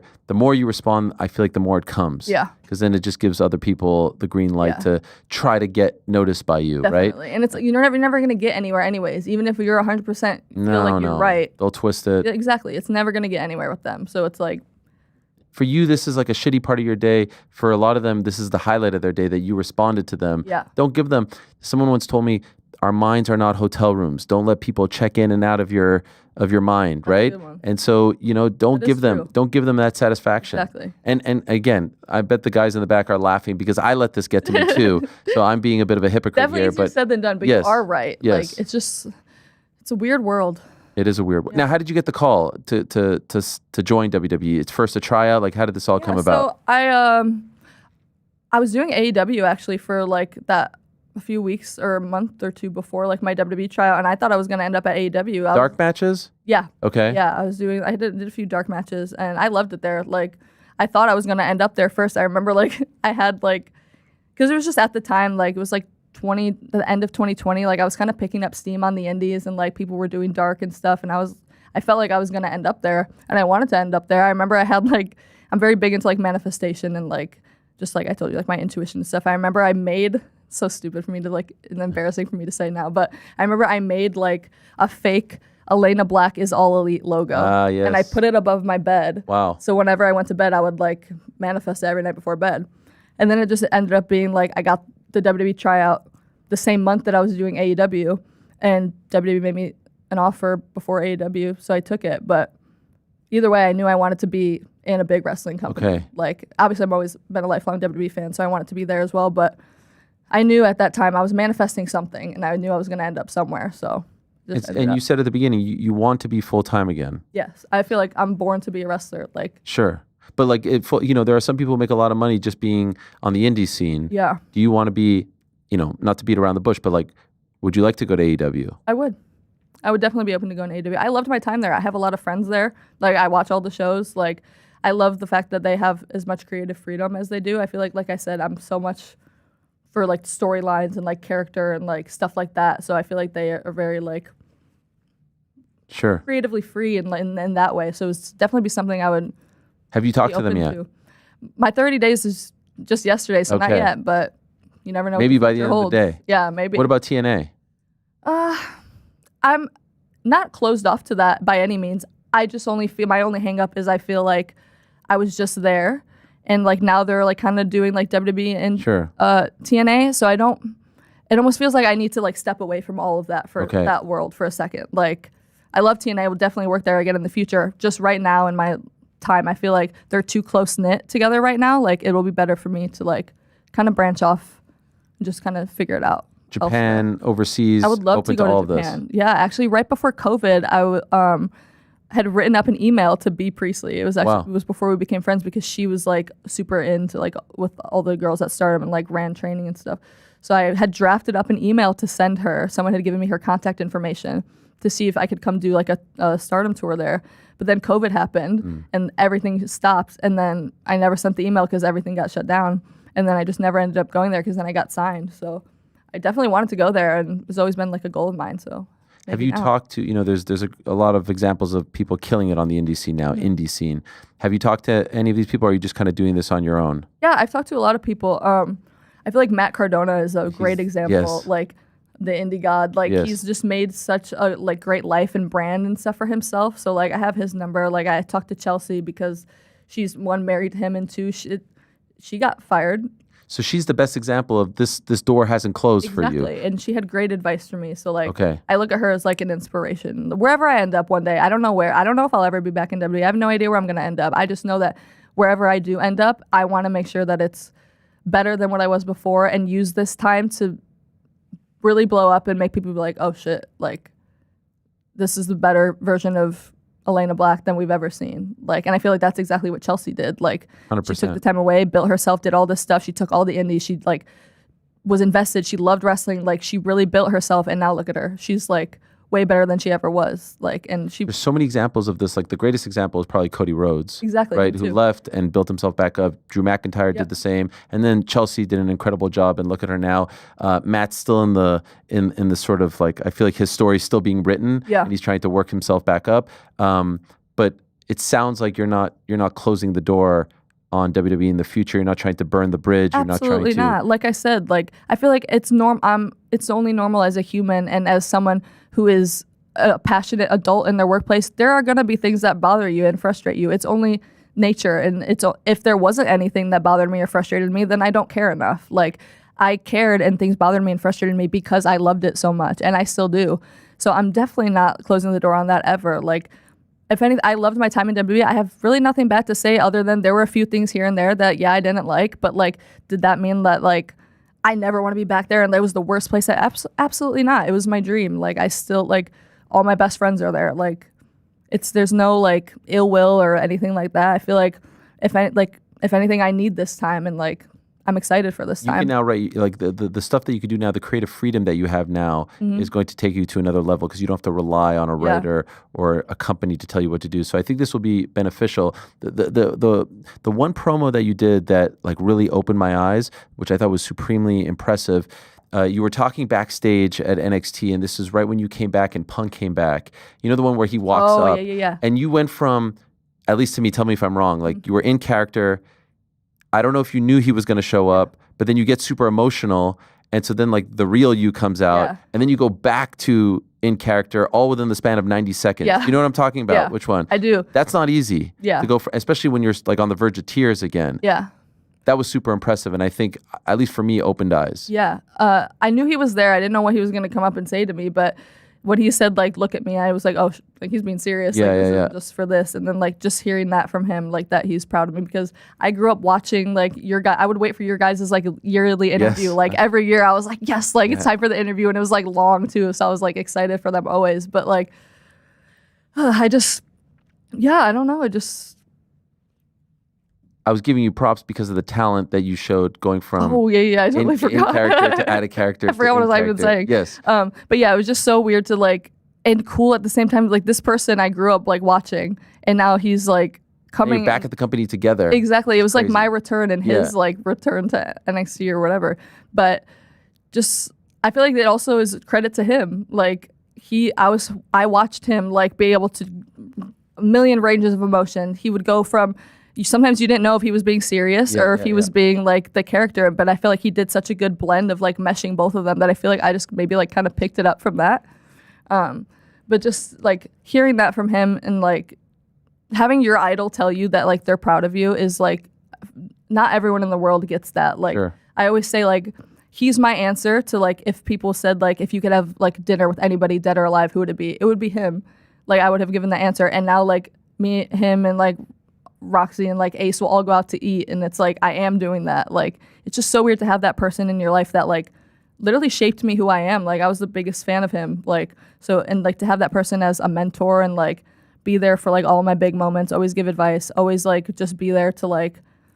He was the first person I talked to after I got fired. Okay. Just on the phone, talked to him. Literally the very first person. Good advice. He's been through ups and downs. Yeah, he's like I feel like the best person you could get advice from. Like, obviously he's been through it all. He knows what he's doing, and like he always tells me to like he always gives me advice to not do necessarily what he's done and like say things like too early or like say things when you feel them and like just like to control your emotions. So I feel like that's what he's always been very good at, like helping me realize is what I need to do, and like just always gives like good advice in those times, and just I like couldn't be more thankful for him. So I feel like he's shaped me so much as like a wrestler and like growing up and as a person, but like the promo skills, I feel like all of my promo skills are like him, AJ, like John Moxley was like another great one. Like I always watched like people like that who like were able to be real, but also like be so deep as a character. Like, so I feel like that's where I like pick it up from, I guess. A lot of people reach out when you got the news. A lot of people offering support. Yeah.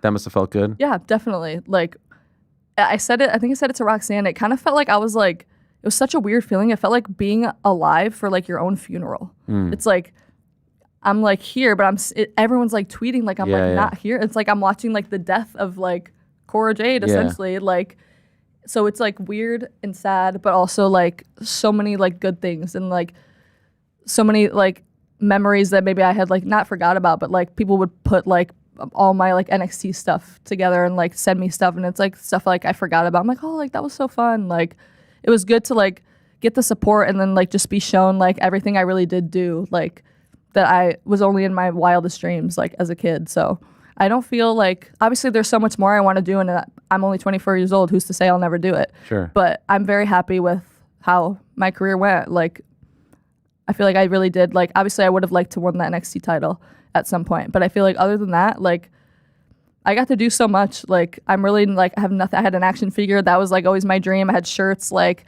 I had so many dreams like that. I know like I'm happy and proud of that I got to accomplish. So I don't. Well, I would say you're speaking in past tense. Went, had. I think there's a lot more. To happen, and you posted something today, sort of implying that Cora is dead for now. Yeah. What are you trying to say with this teaser that you put out? Yeah. So I kind of video's coming out June 14th. Okay. The day of your first match. Day of my first match, so it'll be out before then. But I had this idea. Kind of similar in WWE, I had like this kind of idea that I had presented that I wanted to do. I'm not gonna like give away too many details because it's gonna be in this new video, but like a little bit of aspects, I had like these ideas and it never really went anywhere. So then after I got fired, I was like, obviously you have all these emotions and all this like time and everything. There it is. So I had like so many little. I had a vision, but I didn't know how to put it together. I had like little aspects here and there that like I knew I wanted to like do and put a video out to like get people's attention and like more so. I don't know if it's like a rebrand or like maybe a mix of like the old me and like the Cora Jade, the current Cora Jade. But I had this idea, and then I had talked to this videographer. His name's Kyle. He's worked with like a bunch of done like music videos, like worked with other athletes, whatever. He's done a video with Matt Cardona. He sent it to me. Because I posted that I needed a videographer. I didn't know exactly what I wanted to do. I just knew I had like some type of idea. He hit me up. We started talking. I gave him like a very loose kind of like rundown of like ideas I had. And then he's incredible. Like he like took the little pieces that I said and created like a movie, and like everything he said to me was like, I couldn't have said it better. Like that's exactly what was in my head, and you just created that. So I flew to Chicago like 2 weeks ago because he's from there and I wanted to see my family anyway. So we rented out a studio and got like videographers. We got like props. We got like his sister was helping with makeup. Like we got like all these people to help us. We got like all these different little scenes. Like we were shooting for like 12 hours, like all these little different scenes. But so that's what that is. But I don't want to give away anything else because the whole video is going to come out. You can create all of this. Exactly. So, like this is the stuff that I love. Like being creatively free like this and like being able to do. I feel like a lot of what was kind of taken from me when I got signed, because I felt like what I was when I got signed isn't what I was in WWE, because I feel like I was kind of molded and like they didn't really like some of the stuff that what I wanted to bring back from like my previous Elayna Black character. So now I feel like I get to like do all of that now and like have my own like vision. Like all of that was like my vision in my head that he put together, and like just way better than I could have ever even imagined. So I feel like it's like peeling back some layers and like some vulnerability that I feel like I've never shown before. So it's a mix of like the new me, the old me, and like present, something like that. So are you getting crap for the OnlyFans? Yeah. You are? Yeah. More than you expected? Oh, no, as much as I expected. Okay. Yeah. What's your response? That's all I gotta say. Like, it's ridiculous because it's just crazy. It's 2025 and people are still trying to tell women what they can do with their bodies. In my opinion, it's ridiculous.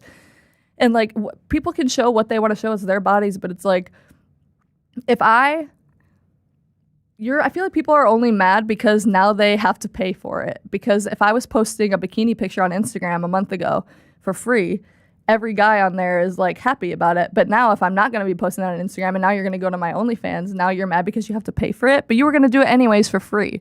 You're just mad that now I'm profiting off of it and I'm still being able to make other income other places and still wrestle at the same time. So it's like, well, if you think that's bad, that's on you. Don't subscribe. I'm not asking you to. Like, you don't have to. Like, I've never been concerned with what other people are doing with their body and how they're making their money. So power to you. It is what it is. Yeah. What's the 444?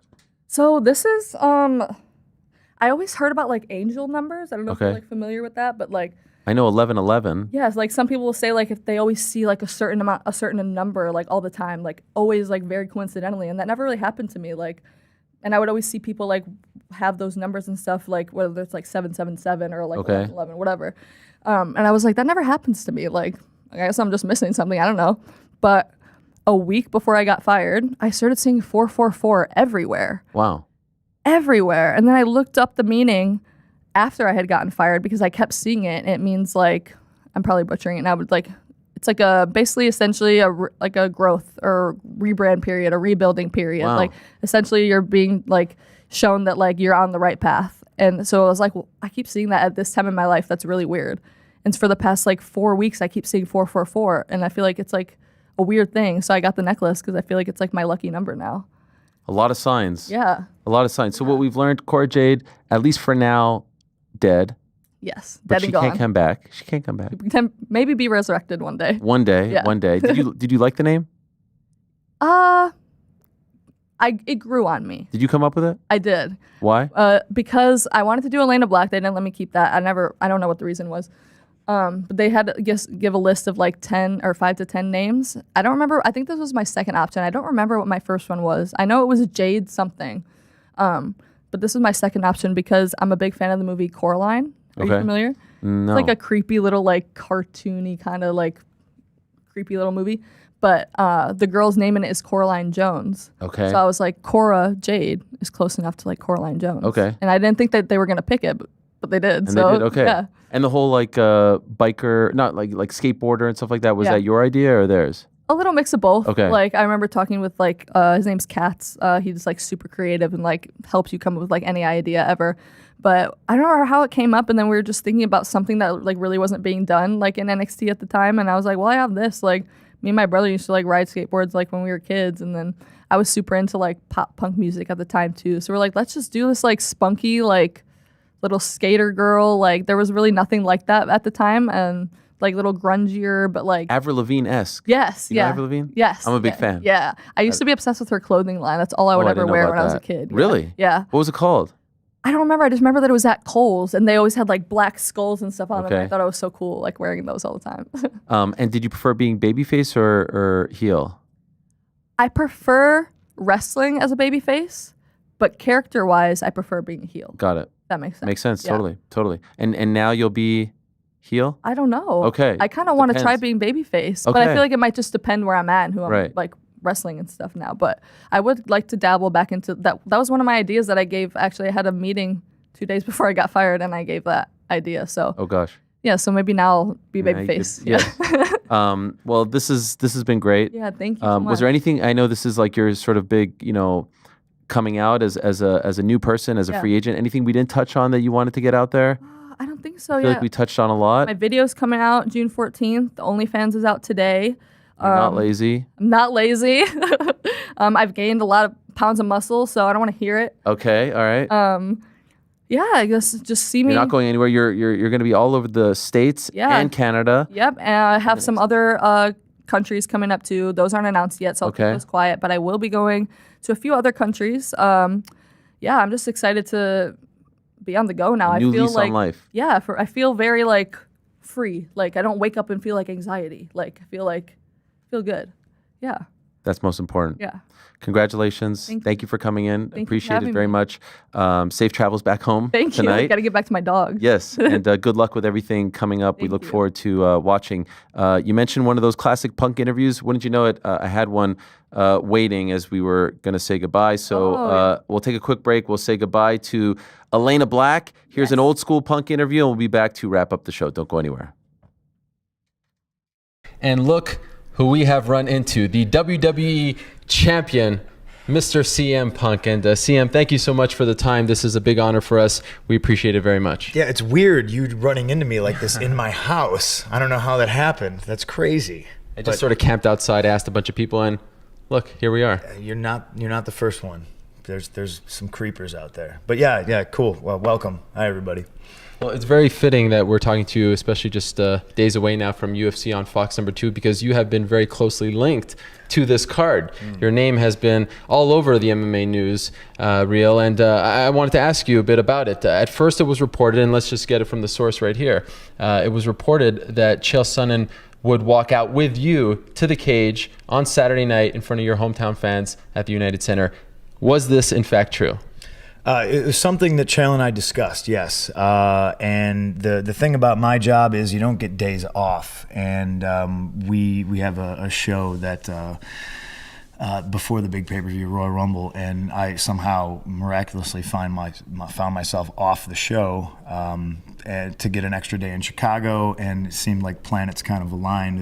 There happens to be a UFC show down the road from my house, and it's something we talked about, yeah. I think it might have gotten leaked before, all the chickens were hatched, but, so be it. Unfortunately, it's not going to happen, but you're also a good friend of Chael's, as he told us just a couple of days ago. Where did this friendship come about? We were introduced by Gerald Briscoe, old school wrestler, obviously. He's a road agent for the WWE now. He scouts a lot of the amateur wrestling tournaments and stuff around the country. So obviously that's the link. He knows Chael. He put us on the phone one day, like spur of the moment. Like I think Chael might have called him for something, or I don't know. And I think we're alike in a lot of ways. So we just, like you do, you hang out with like-minded people. Is there any truth to the rumor that you pulled yourself out of the equation because you thought you would overshadow Chael? The entire arena would be chanting your name.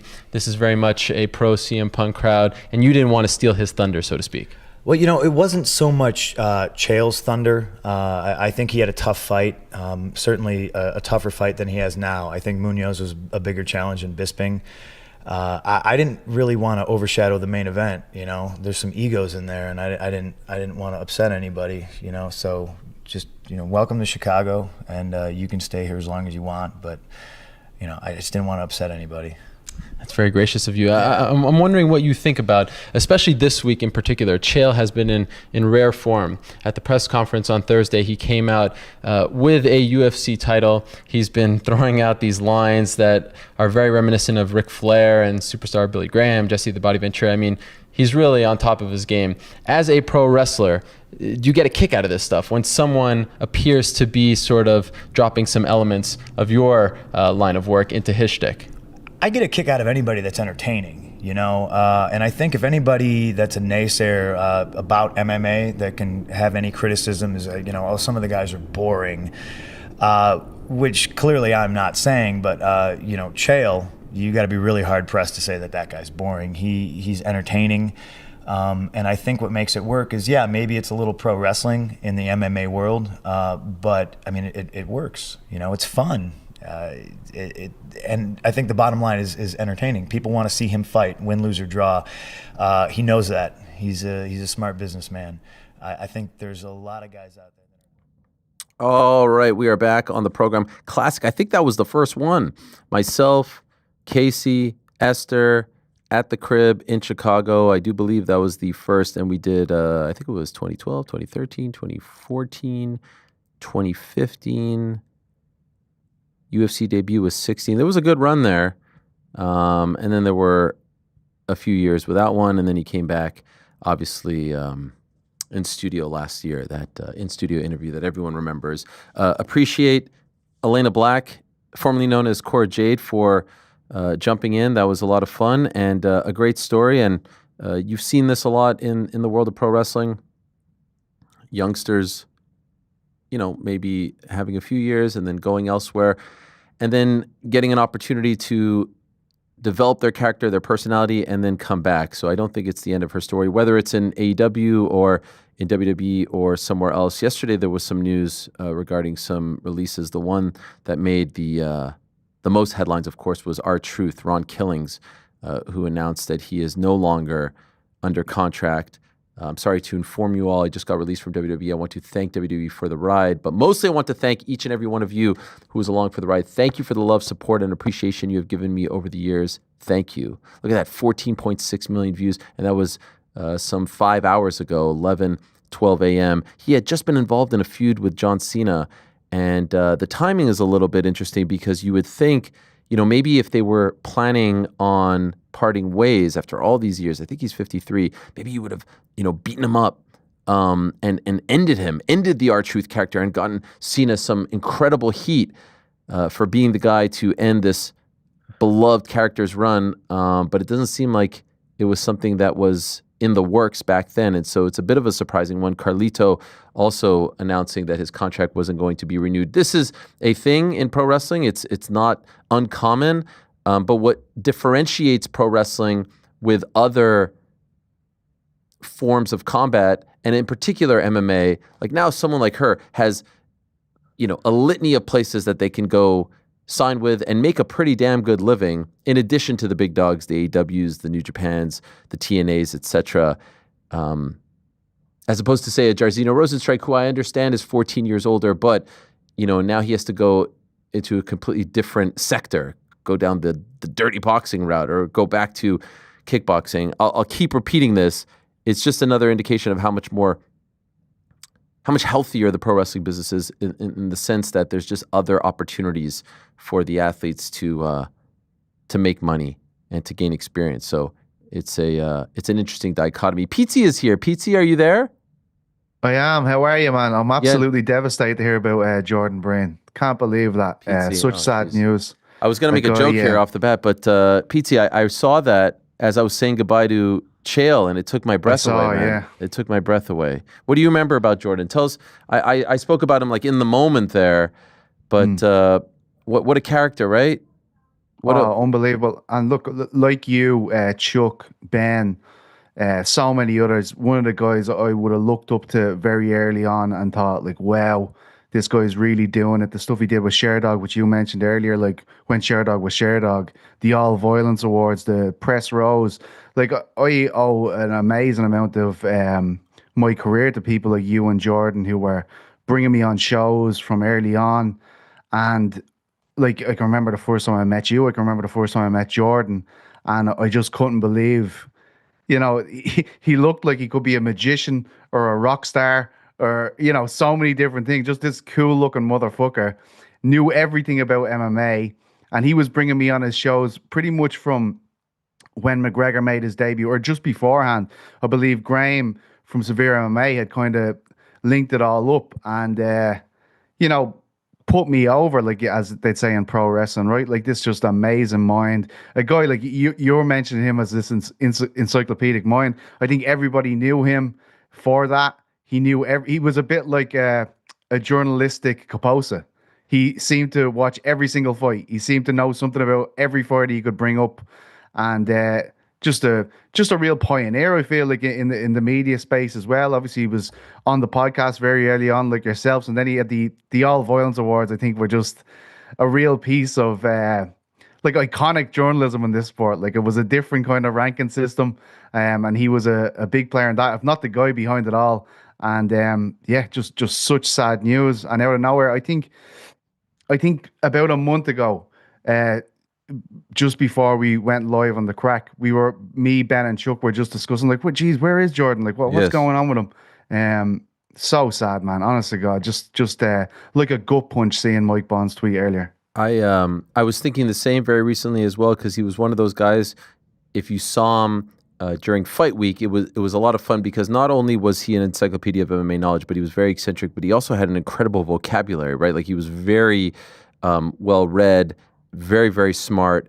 And you're right. In case you don't know who we're talking about, because I understand there are a lot of newer fans, here are some photos of Jordan Breen that we've been able to gather, just to give you a sense. Here he is with the great Esther Lynn from back in the day. He was very close to Esther and Casey. There he is with the aforementioned Casey, and you could tell, like, he's got the long beard, he's got the rock star hair. He had a very, very sort of like eclectic wardrobe, avant-garde. Yeah, and I do believe here he is speaking with the aforementioned Mike Bond, two Canadians from back in the day. Just a great character, and you're 100% right. The sort of this sort of written spoken word version of Kaposa, and I was thinking of that when we were talking about him, or when I was talking about him early on there. And that's the ultimate compliment, because to me, Kaposa is like the most knowledgeable MMA / combat person that I know. I've never met him, but I've never heard him speak. And so Jordan was kind of like the walking, talking version of him. A proud Nova Scotian, and I don't know a lot of people from Nova Scotia, and a proud Canadian as well, and just did great work, man. Did really great work. And I don't know if there's a cause of death that has been reported or anything like that, but just feel awful. And yeah, man, there are people that we've met along the way. I think of my friend Snacks Geller, who passed away at a very young age. There's another MMA journalist. He was a Toronto radio personality, did great work, named Jeff Roman, and who was a big MMA and pro wrestling fan. He unfortunately just passed away, I think, at 41 after a battle with colon cancer. Like, these things are tough to take, and I just hope that his family is okay. And I hope Jordan knows how much he was appreciated and respected in this community, because he really was. He really, really was. Those press row shows were great because they were so freaking extensive. Like, you had to block off 2.5 to 3 hours. And it's like, all right, guys, let's get into the first fight of the night. And by the way, no chance we could do that in today's UFC. Like, back then it was when there were like 12 or 13 shows, you know what I mean? But it's like, oh yeah, let's go into like the first. He would be doing a press row for Apex 107, breaking down, the curtain jerker from Saturday night. That's how deep he went into it. So yeah, thank you for allowing us to talk about him a little bit more here. I remember, this is how much he knew. I'm pretty sure this happened, and Graham from Severe would be able to tell me. I was doing a show for like a Norman Park fight, as you said, like just this random fight, right? Like not a numbered event, nothing like that. And I think I was talking about Norman Park's like pre-Ultimate Fighter career, and he corrected me on something. You know what I mean? Like, this guy who's fighting out of Northern Ireland in the UK. I didn't think anyone did. I'm pretty sure he like corrected me. He's like, no, I believe that was actually blah, blah, blah. And I was like, oh shit, yeah, you're right. Actually, he knew so much. And I had a great night out with him in Vegas with Graham again, very early on. I was in my my old home base of Hooters. You'll remember, Ariel. Oh, yes. And now let's be clear for those that don't know. The Hooters Hotel and Casino, not just the Hooters restaurant. It was the only hotel we could afford to stay in. It was across from the MGM, so the location was very convenient. But you guys are rightfully so would poke fun at. It was a shithole. It was an absolute shithole. It was a shitbug. Yeah. And I can remember I was talking to all you, and again, I'm blown away. Like, these are my first few events in America. This is my first time in America. And all you guys are being so nice to me and taking the piss about. Those are your first time. When was your first time in America? I think Siver. I think when Connor fought. Come on, Siver. That was your first time? Yeah. 2015? 14? Oh wait, no. Sorry, Poirier fight was probably my first one then. UFC 178, September of 14. Yeah, that was your first time in America. I didn't realize that. Yeah. Wow. What an introduction.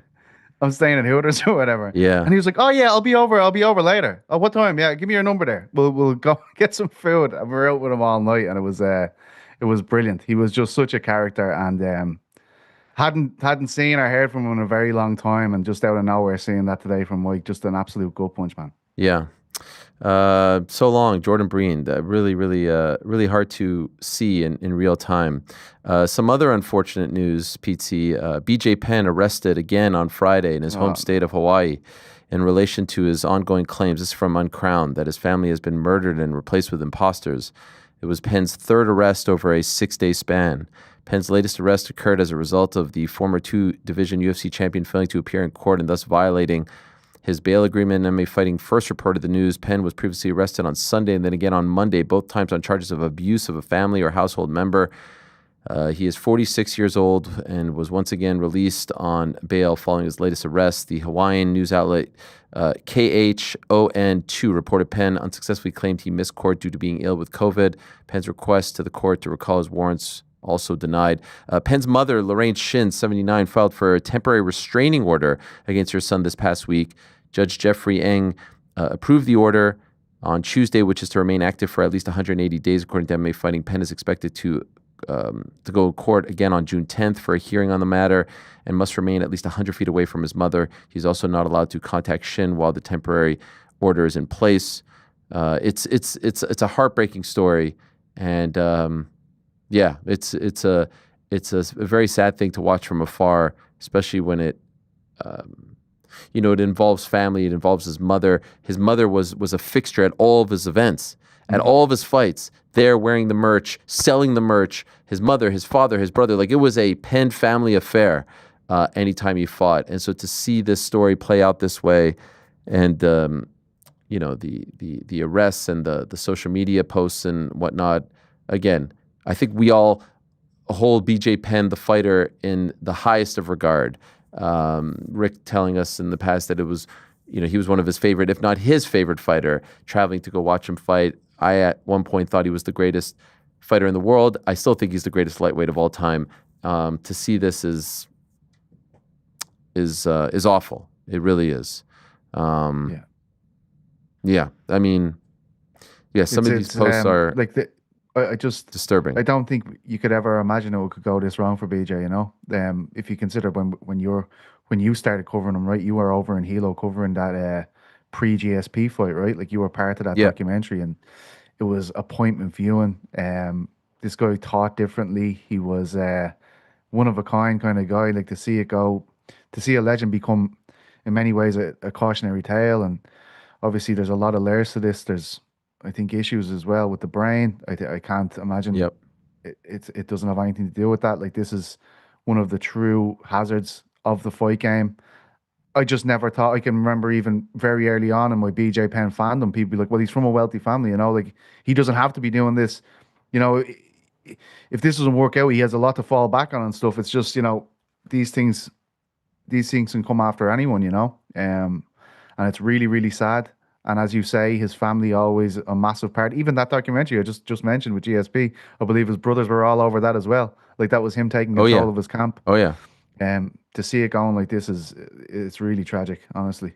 We usually come to you as the sort of the bright light in our days, but sorry guys. No, unfortunately, we have more unfortunate news to bring up here on Air Jordan, alerting me. Remember that young man who the Fighting Nerds brought out, Carlos Praches, prior to the Ian Gary fight. He was a big fan of his. They made him an honorary member of the team. This was back in late April. In Kansas City, his name, Randy Murphy. Well, Carlos Praches posting that unfortunately he has passed away of esophageal cancer. Today we lost a guy from our team. Just want to say thanks to this guy for teaching me a lot of lessons during the week of my last fight. Also, thanks for all the single words and energy you sent to me, brother. One of the best fighters I ever meet. And I am not talking about the fight in the cage. We are proud of you, bro. You fought so hard. Now it's time to rest, Randy. Rest in peace. At Randog816. It was a huge honor to meet this guy. I will never forget. So thank you for telling me about that. That was a great scene, and they really embraced him and made him feel like part of the team prior to that fight against Ian Gary. Is there any positive news that we can talk about? Is there anything happy and warm and fuzzy that you wanted to bring up? What about the antitrust lawsuit? There's a couple of new ones. Misha brighten our day with this. Phil Davis. You guys want to talk about that? Exciting time. Yeah, what a joy to end on. An old man shouted at me today in the park. An old man? What did you do? I didn't have Reggie on the lead. Oh, that's a big problem. Hey. It's not. I don't think you're one of those? Pounds. He's 15 pounds. He needed to have a shit, so he needs to be freed to do his business. You know what I mean? Is that how you do it? He can't be restricted. He does not want that. He wants to free roam and then get into a squat position. So we drove to a posh part of Dublin. It should be mentioned. We're not in Blanchardstown. Nobody would ever speak to me like this in Blanchardstown. Walking through a park. Reggie is on the grass. He's on the grass. There's a path. We're walking on the path. There's a 70-year-old man in Lycra running. And it doesn't look good. It's an eyesore, if anything. Mm-hmm. And he's coming towards me. And I'm not really paying attention. I'm talking to Elaine, talking absolute bullshit as usual. Yep. Reggie's here. As he comes past, he roars in my face. He goes, on the lead. But I thought like he was having some type of episode or something. So I like turned around to Elayna, like laughed. I was like, what did he say? And she was like, he said on the lead. I was like, what's he mean? And she was like, the dog. And I was like, ah. So he kind of won, I feel. Got away from me. I didn't retort. He had the last one. Yeah, I was like, we were just walking and I was just like, I should have said, if I'd have heard him, I would have said blah, blah, blah. And Elayna was like, just listen, take the L. And that's It's all he all right, said mate. on the lead, and he just kept going. It was the way What he else is said he it. gonna say? It was like Game of Thrones, though. He was like, on the lead. It's like I thought he was like coughing. 3 up his lung words or and something. just kept on moving. Yeah, gone. Like he was shifting, dude. He was on turbos, man. But yeah, that happened to me. Don't know if that's funny, but I mean, No, it seems like a great experience. it's an interesting experience. You know what I mean? Like, would have been weird if I had gotten a fist fight with a 7-year-old man. No, I Happy don't think that Gilmore would have style. been, I don't think that would have been appropriate. Do you think it would have happened in the non-posh part of town, or what? Because you were in the posh part of town, did they take that more seriously? They took him more like he was the only one. Everybody had their fucking dog off the lead. You know what I mean? This fella's just an old codger, a prick, if you will, fucking running around with his lycra on. Someone needs to tell him, listen, mate, you're not built for that shit. Yeah. You're not Lance Armstrong. It's like, you know, what the fuck are you wearing? Like, who bought him this for Christmas or whatever and was like, here, granddad, fucking run down the promenade with that on you. No one will say a word.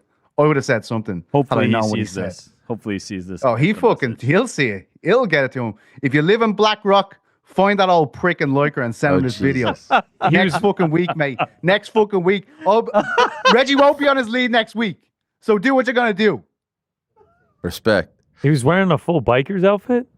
He was in a fucking Lycra.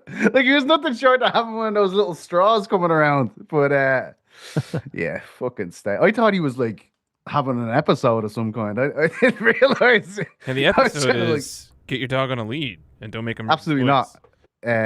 Like, you know what I mean? I'm not doing that. The dog is not a threat to anyone.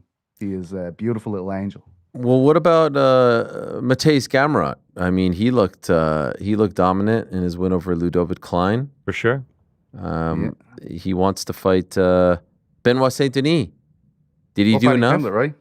Or Paddy Pimblett, but it doesn't seem. Did he do enough? Yeah. He's ranked higher than BS. I know, but you need Short notice main event. Style points. Short notice main event. You know what I mean? Main event. You're right. You're right. He's a main rewarded eventer. for that. But it was only 3 rounds. He's a main event. He's an Apex main eventer. It was only 3 rounds. He only needed the 3 rounds. What are you trying to take his shine away for, Ariel? He's a fucking UFC he's the Apex man. main eventer. All right? He's paid his dues. Drop Give the the man Apex. what he wants. He's just a the main UFC main eventer. Yeah, You I guys know, he enjoy? should, yeah. Did you enjoy the show? Apex 107. Saturday night? Yeah. No. Wasn't much to enjoy.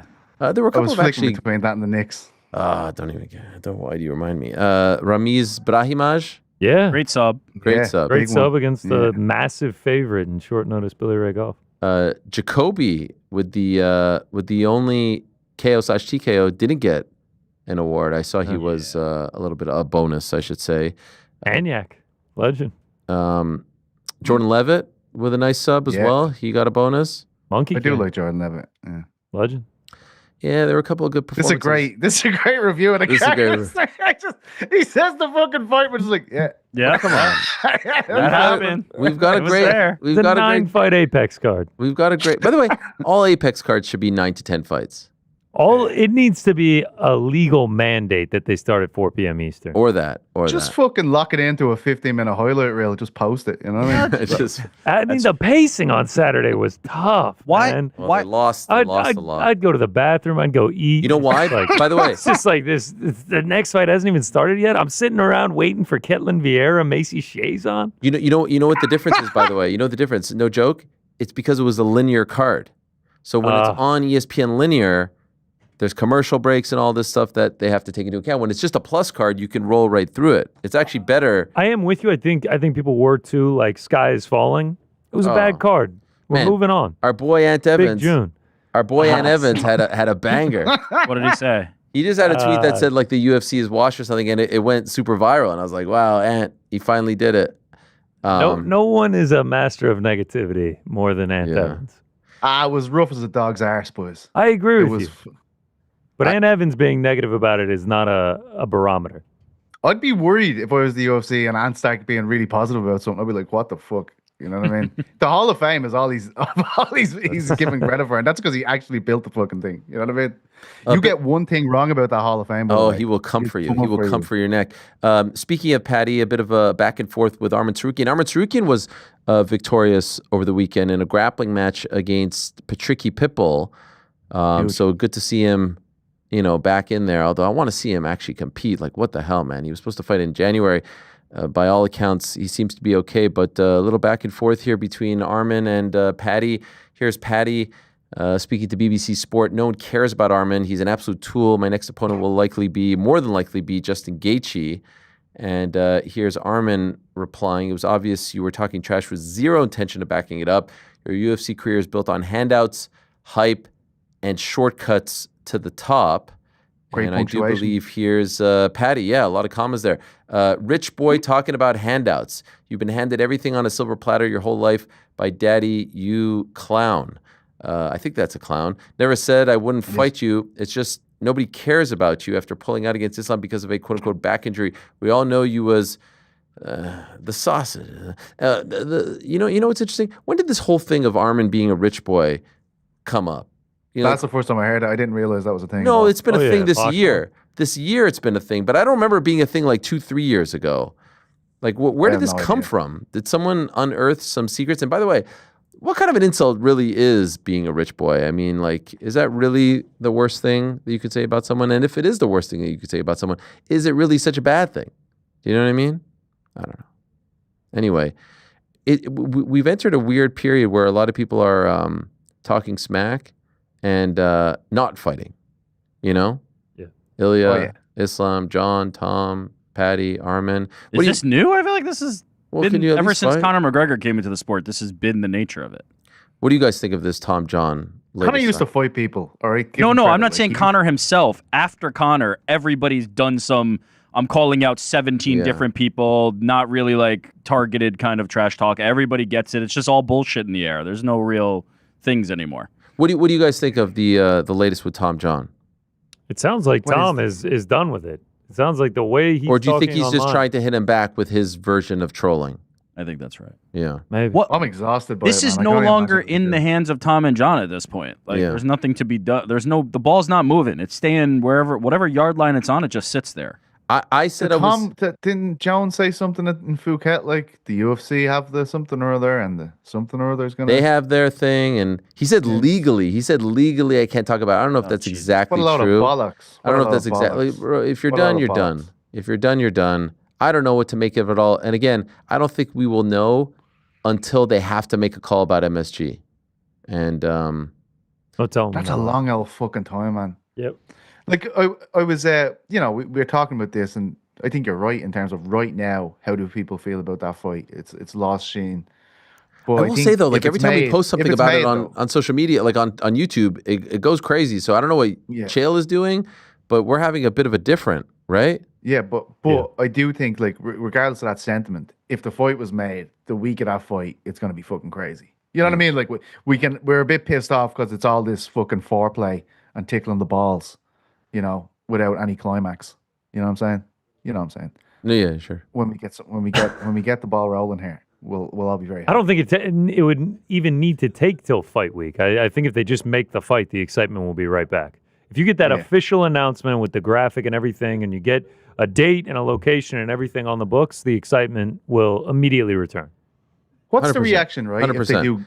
It's just annoying right now. It's annoying right now, but... Oh, yeah. It's just... It's getting to the point where I'm just kind of ignoring it. I just kind of keep moving whenever I see anything about it.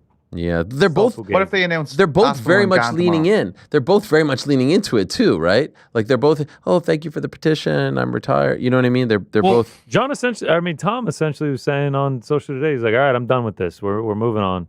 UFC. Yeah. It's time for me to fight for the undisputed belt. Yeah. Good night, John. Yeah, I don't know if he's trying to, like, just put that out there. I don't know. Because, It doesn't join every angle. It may as well. I don't know. It doesn't really matter what they say at this point. There's nothing to say other than we're fighting Maybe or not fighting. Tom should threaten to retire to see what happens then. Like we've tried every fucking No, John angle will come out of possible. retirement instantly then. We'll see what happens. Does it happen? No, of course it doesn't happen. You're saying it's done? It's completely done. Not happening? Dead? John has been pretty clear at this point, I feel like. Unless I'm misreading what he's putting down, He's been pretty damn clear about I'm not fighting anymore. Yeah. Without announcing he's not fighting because he says the UFC has some plan and whatever the fuck. But if he's protecting his legacy, Rick, this is a terrible way to go about it, right? Because even though like his legacy is intact, we all agree on that. You're not going to forget this though. This year-long pursuit, like I think we will forget it, but I don't think it will be completely erased. We will forget this whole thing that's happening, but it will be part of the story. I just don't think it's going to change too much. No. Yeah. Okay. No. Just like, by the way, there was a hit and run accident back in 2015. Like, did that change his legacy? No. People are clamoring for him to fight. But it's just, if you're telling the story properly and it ends like this, you have to say, and then at the end. How much Johnny Hendricks, GSP duck Johnny Hendricks do we hear about these days? Like, left the sport when, like, none, zero. It doesn't even come up. Nobody gives a shit. Whoa. GSP ducked Johnny Hendricks. Yeah, didn't he fought him after that? Yeah, and then left after, right? After the controversial one? Or sure, am I misremembering the order? No. Yes, but how could you say you ducked him if you fought him? Yeah, well, the rematch? People thought he won that, no? Yeah, sure. Yes, but so then maybe the rematch, but like he right. Do you hear people talking about he didn't rematch Johnny Hendricks? No. Reyes, you heard about it then. Sure. I remember it at that time. You don't remember that? Sometimes I remember that combo. I'll type in like MMA Hour episode like 107, and you're like, holy shit. You know what I mean? Like, what was the news of the time? This is my point. Yeah. Yeah. No, I get it. That's what I'm saying. I think a lot of it on how much we remember it has to do with how Tom's career plays out. If Tom ends up being like one of the greatest heavyweights ever, it'll be like, yeah, he ducked Tom. If Tom ends up getting, if he loses his next fight, if he loses his next fight, then it's just a wash. It's and a fantastic if he ends up point. losing, 4 or 5 fights in his career, people will definitely be like, well, John would have beaten him anyway. It's a fantastic point. If he slips and falls in his next fight, or even in the second. It doesn't have to even be next. Yeah, let's say he gets 2 title defenses and then never gets the belt back again after that. It'll be like, well, John was probably going to beat him anyway. 100%. But when he goes on to have 15 title defenses, breaking if Tom doesn't have a sterling record, John will feel like he won that exchange, just by sitting it out. Oh. What do you think, Helwani? Is it going to happen? Tom Aspinall loses, John is getting immediately on social media. Yeah. You asked me this question, Pete. Do I think it's going to happen? I honestly, because if I say something, people will take that as reporting. No, but like you're in no man's land like the rest of us, right? To a large degree. 100%. Do I think that it is 1,000% dead? No. Because if it was, they probably would have moved on. But again, they don't need Tom yet, so they don't have to move on. Do I think there's like this much chance? And this is not me hedging, by the way. This is not me hedging because trust me, everything I've heard about this story, it's like the stance changes as the wind blows. So is it trending in the right direction? No, obviously not. But can I say with 100% certainty that it's dead? No. I'm just waiting for anything. By the way, everything that I've said is 100% accurate too. Like he did ask for a lot of money. They did me the money. Yeah. He did say thanks, but no thanks. He did go to do this reality show. By the way, remember way back when I said the 6-month thing, and now everyone's just repeating that like it's like it just was said from. I don't know if he said it to someone else, but that's a real thing too. But I don't know. Since all those things have been said, there hasn't been one shred of evidence that makes me think it has improved, right? Yeah. There's not been one piece of evidence that's in the positive direction. Like, okay, since then it's moved on. I'll give you one. Hit me. The fact that they're kind of flirting with each other, especially John referencing Tom. There was a period where he never even mentioned him. We did this with Francis, though. I don't know, man. Yeah. We did this with Francis. I don't trying know. to convince myself of this. Yeah. I don't know. All right, fine. Every new interview where he talks about how happy he is with life and his legacy, I'm just like, there it goes. Oh, yeah. There it goes. That fight ain't happening. It is kind of funny, like to be honest, how ridiculous this is that we're still here. Like we want it to be true more than it is. There's anything there. How about the fact that for the longest time, we would kind of laugh at boxing and be like, over here, man, we don't have to deal with this we're stuff. Fucked right now, and it's like this Ilya Islam. Fights falling through. It's like, golly. I guess this. I thought it was jaded like 5 years ago. Yeah. Like, what the fuck is this? Like, you know what I mean? Do you guys subscribe? PT, do you subscribe to the wash stuff? I don't think it's washed, but it's just not as good. It's just not a great time. I think like we've done this before. I can remember when the fight night started to get diluted. Remember they used to put around that picture of Poirier and Alvarez, like headlining a fight night card or whatever it was. And all the big names that used to be on the fight night cards. Like, it's happened before. I just think it's kind of compounded a lot of things because of these two massive fights not being made. Yeah. I think that's kind of kicked us in the dick a bit this year. And yeah, it's just, this is a new business model and we kind of have to get used to it. But as well as that, like I'll say, the loyalty the fan base had, this new fan base that came along of late or came along in the pandemic is crazy. Like, I've never seen a fan base support a league or a company the way these guys support the UFC. Like, I've been watching football my whole life. I don't even really hear people talking about the league. Like Premier League, La Liga. You don't really hear about it unless it's like referee situation or something Meaning like that. it's all the clubs and not the league itself? Is that what you're saying? Like, in terms of the teams? And like, even when it does come up, like, the fan base are very openly critical. Like, they don't mind. Right. Like, these are the least important people in terms of what I am enjoying. These are not the guys out there doing the sport. They're openly criticized by everyone pretty much. Same as the NFL. I feel like as I've been watching that, like, the league gets a lot of shit. Is it Goodell, the guy? He gets a lot of shit. The owners get a lot of shit. You know, I've just never seen it in a sport where the worship of the league and the powers that be rather than the athletes. And I feel like that's where we are with the UFC. My only counterpoint to that is that I feel like the UFC is the team, though, because all your favorite fighters are on that team, right? Whereas across the other sports, all your favorite players are on that team.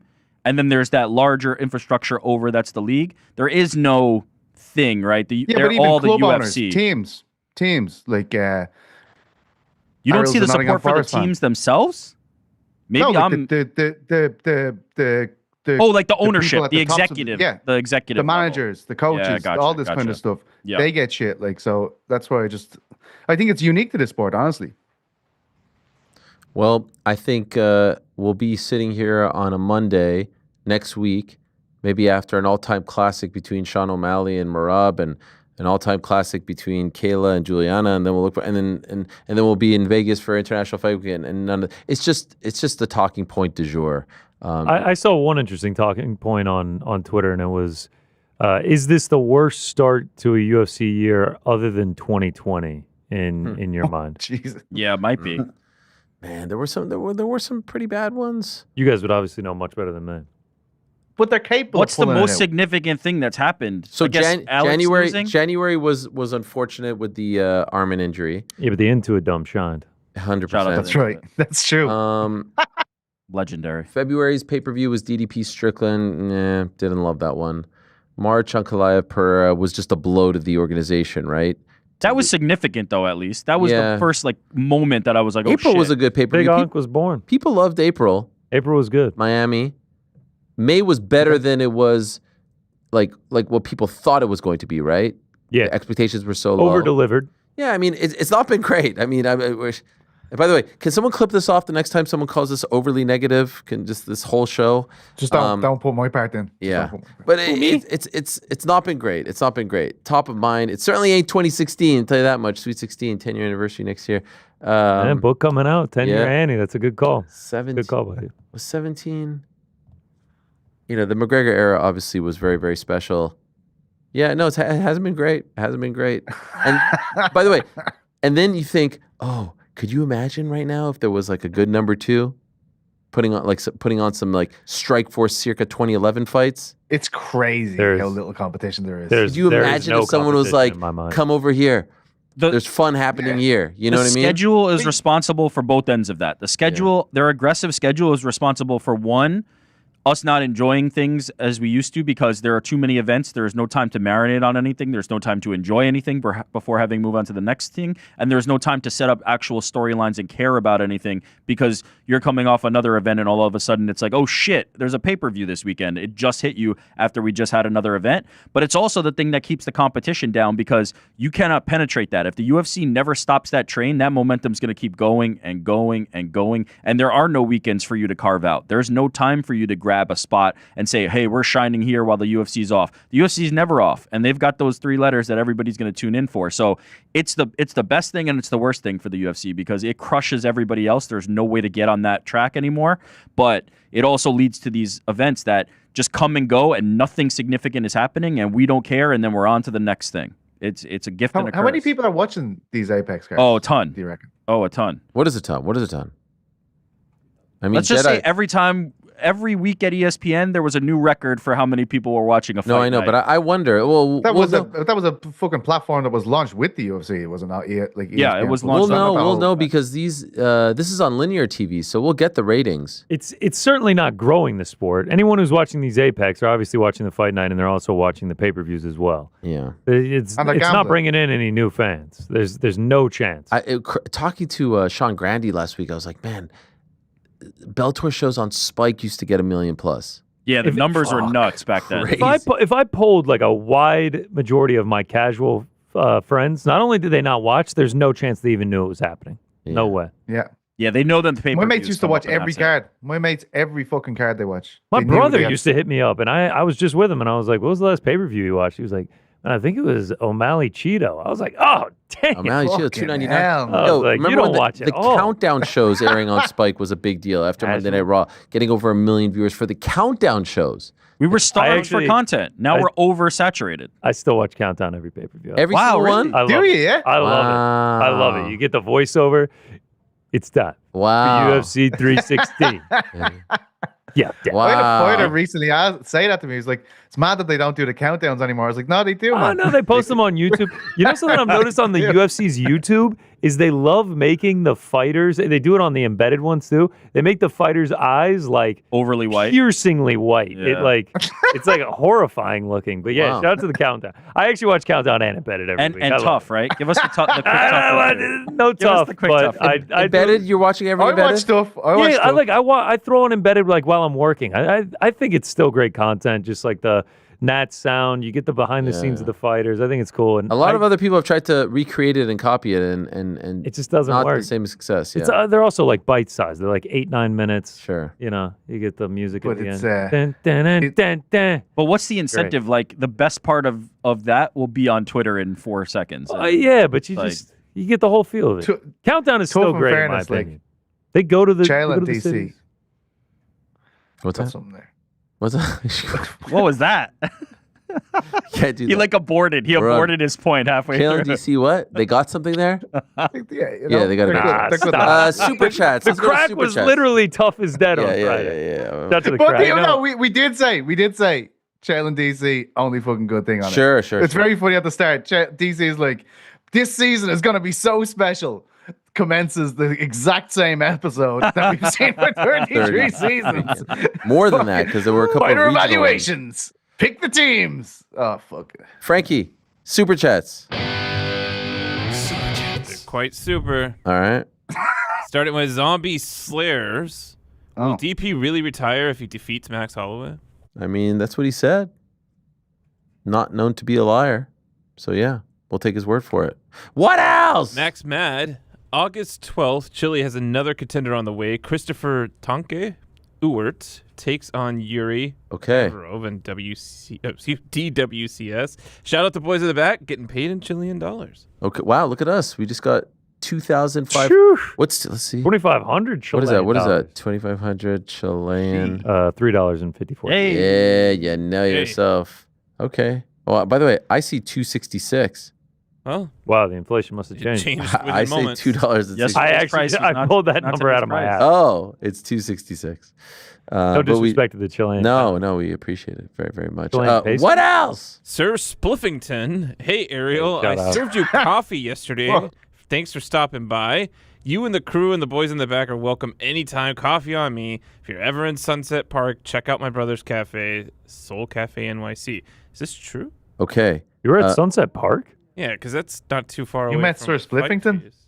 No, it's actually incredibly far from 5 feet, but that's all good. So, well, this was yesterday? Oh, so you were busy. Oh, wow, you were busy. Okay, can you guys let me speak? All right. You know what they're doing, Pizzi? I can't spike. Everyone stop chatting shit. They're doing this thing right now where they feel bad and they're trying to overcompensate. I feel no, you made that clear. Feels bad? You made that clear. Zero guilt. No, you very clearly because I don't get in. No, because they had a whole team outing, Pizzi. They had a whole team outing, and I wasn't invited. You, of course. Wait, you weren't invited? You weren't invited as well, Pizzi. I don't know if you know this. Do we need to rehash all this? Do we need to? I'm exhausted from rehashing all this. Andy invited everyone that went. Andy, for the first time ever, invited me to a fight feast. She invited everyone. She looked at the seating chart and was like, "Wow, this is kind of weird that Helwani's not here. Let me be the only thoughtful person in the bunch and extend an invitation. Hey, the family's going this and that." I'm like, "Oh, well, I appreciate it." You knew you weren't welcome. I didn't. You come knew. on. It's the extend the invitation part for me. We've all had a token invite. We've all had a token invite. Andy, your invites are token. We can smell it. Don't do this. We won't count this as an invitation. To everyone must have been token. Yeah, it was to everyone. What does that even mean? I got invited and she said, invited everyone. I didn't invite a soul. You guys did a fight feast, which was fine.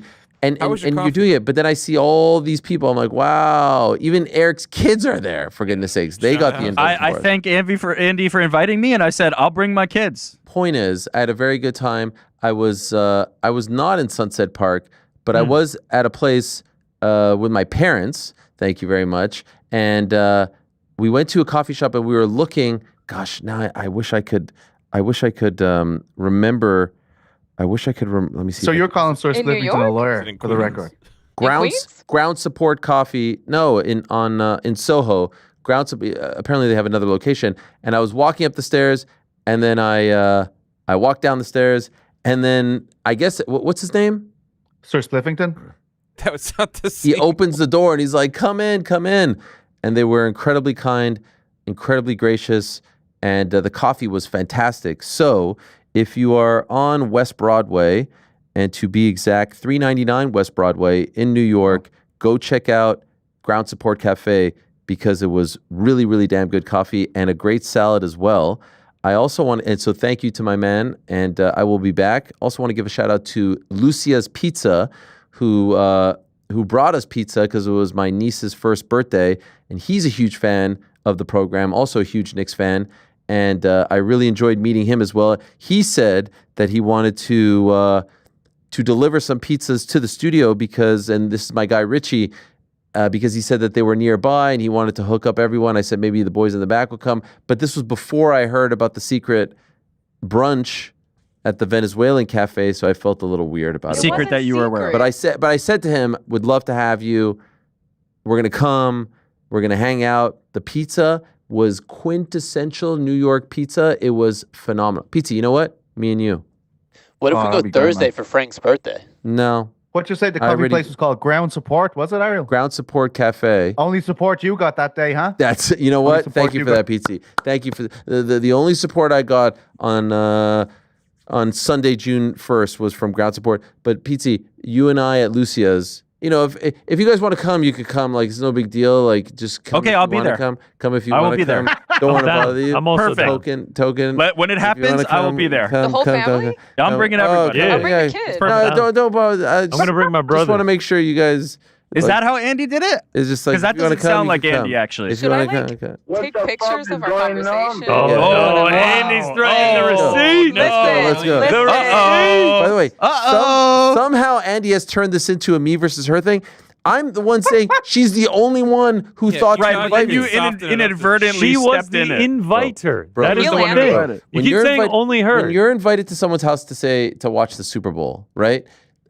It's the host that invites. So this she was the host. Andy was the whole time. Not the host. She hosted all of them. She is not Fight Feast. The Andy blame set this goes up on for you. us. On you, Rick, on UGC, on cameraman or camera woman, Nick, and on Frank. Yeah. That's who I'm blaming. So Andy doesn't count. Is what you're saying? No, because it's not our thing. It's not our thing. It's not Jordan's thing. I'm scotch free. No, yeah, of course. Oh, great. It's all not right, your I'll thing. see you for pizza. Rick said, "Come see, come saw." He's here. He's there. It's not your thing. I'm in and out. Andy, you know, Ariel, I think you're right. Eric and Connor and Frank all should have individually texted you, said, "Hey, we're doing Fight Feast, Venezuelan restaurant. Why don't you come by?" The people who are in charge of the production. Venezuelan restaurant in Queens. This one was Andy. Not one of I'm the all of a sudden on your side. invitees. Not one of the invitees. All right. No, Andy was not invited. Andy set this all up. Yes. In fact, Invitee. invited me, and then I said, "Andy, I'm bringing all my kids." She Andy, made the remember that? reservation. No one wants to hear She this. chose the played restaurant. out. She chose No one wants to everything hear and this did it played all. out on She me. gave us the time. I was like, I yeah, sure. literally I'll be there. texted you the day that I asked Rick. No. Wow, You you were invited right me, there. Andy? I was there. I said, thanks for the invite, Andy. I appreciate it. We're I'll never be going to there. win this one. We're never going to win this one because I'll they'll be just there. talk over us. They'll yell. They'll say, "Oh, we didn't invite you." When come on. No, we did invite you. Andy, Next time they should actually send you an email, maybe something in the mail. This will be remembered. By the way, something should be a little more what genuine. remembered? This will be remembered. What does that even mean? When we invite you to show up. something and then you like almost mock us. You're like, well, I'm not going to Venezuelan food in Queens. That's Fucking crazy. that's crazy I would talk. never do- I'm busy. Frank, I was got that at the something birthday party on Wednesday? You certainly were. I mean, see you Thursday. Dare I Do you say have I your was ticket for ballerina? We'll see you on No, Thursday. because I said I wasn't going to that. I said I can't go to that. So I wasn't playing the game. I say up front. Ballerina. I have seen a lot of commercials for that movie, by the way. It's gonna be good. I didn't realize it was a John Wick. Oh yeah. John Wick World. All this information was given to you. This the doesn't day of change the anything, but I have he seen was a lot he of was out commercials, from the jump. especially during the NBA playoffs. What else, Frank? Ground Support Coffee. All Go right. check them out. They're great people. Lastly- Lucia's Pizza as well. Jason Carney says, "Is there a backup fighter for Kayla if she misses weight?" That's a great question, Jason. I haven't heard of one. I don't think there's a backup for the main event either. But obviously the co-main is the one that a lot of people are wondering about. By the way, it's a nice little card. We're going to talk more about this card tomorrow and how I think it's flying under the radar. Merab, Sean O'Malley, great fight. Juliana, Kayla, I can't wait. Did you guys see the face-to-face? Stole our ideas, no big deal. Kelvin, Joe Pfeiffer, Yep. spicy. In. Luke Holland, I can't see that being bad Nope. in any way, shape, or form. Patchy Mix's debut is going to be great just to see against a guy who's tough, a tough out. Maybe not the biggest name of all time, but look, he has spoiled some plans before. Mario Bautista. Bruno Silva, Joshua Van, I'm in. Queen of Violence, Ariane Lipsky, Kong Wang, sure. Spivak on there. You know, the prelims are the prelims. Anyone else down here? Yeah, Nalash Moose, not bad. Got some power. Chaos, You wish you didn't go this far. Chaos You wish you Williams didn't and go Andreas this far. Oh, yeah, that one's put gonna be together good. on 6 days' notice. Listen, those we've seen a lot worse pay-per-views than these top 5. No, this is where the momentum begins. By the way, you said we didn't have any like positive news. Thank you to my father for a reminder. Oh, yes. Did we not talk about Josh Allen and Haley Steinfeld's nuptials? Mazel tov. That's the good stuff to end on. Mazel tov to the happy couple. Yeah, beautiful stuff. Oh, thank you, Mr. Jackman. Very, very beautiful photos. Yeah, look, Knicks are out. Friends didn't invite me, but there's still a lot of things to be happy about. So Andy's not a friend now. Wow, that's rough. That I is said rough. friends didn't invite me. What do you? Yeah, no, Andy invited you, so you're saying your friends didn't Just gonna invite. go cry That's in the rough. corner. You know what? I'm just gonna end the show. You know what? real This quick. is crazy. This is crazy talk. Thank you. Hey guys, tomorrow on the program we have one of the greatest sports writers of all time, Mark Kriegel. He has a book that's coming out tomorrow called Baddest Man. As you can see, I've been reading it and I enjoy it very much. It's about really like the making of Mike Tyson. It's actually the making of Mike Tyson. It says it right there.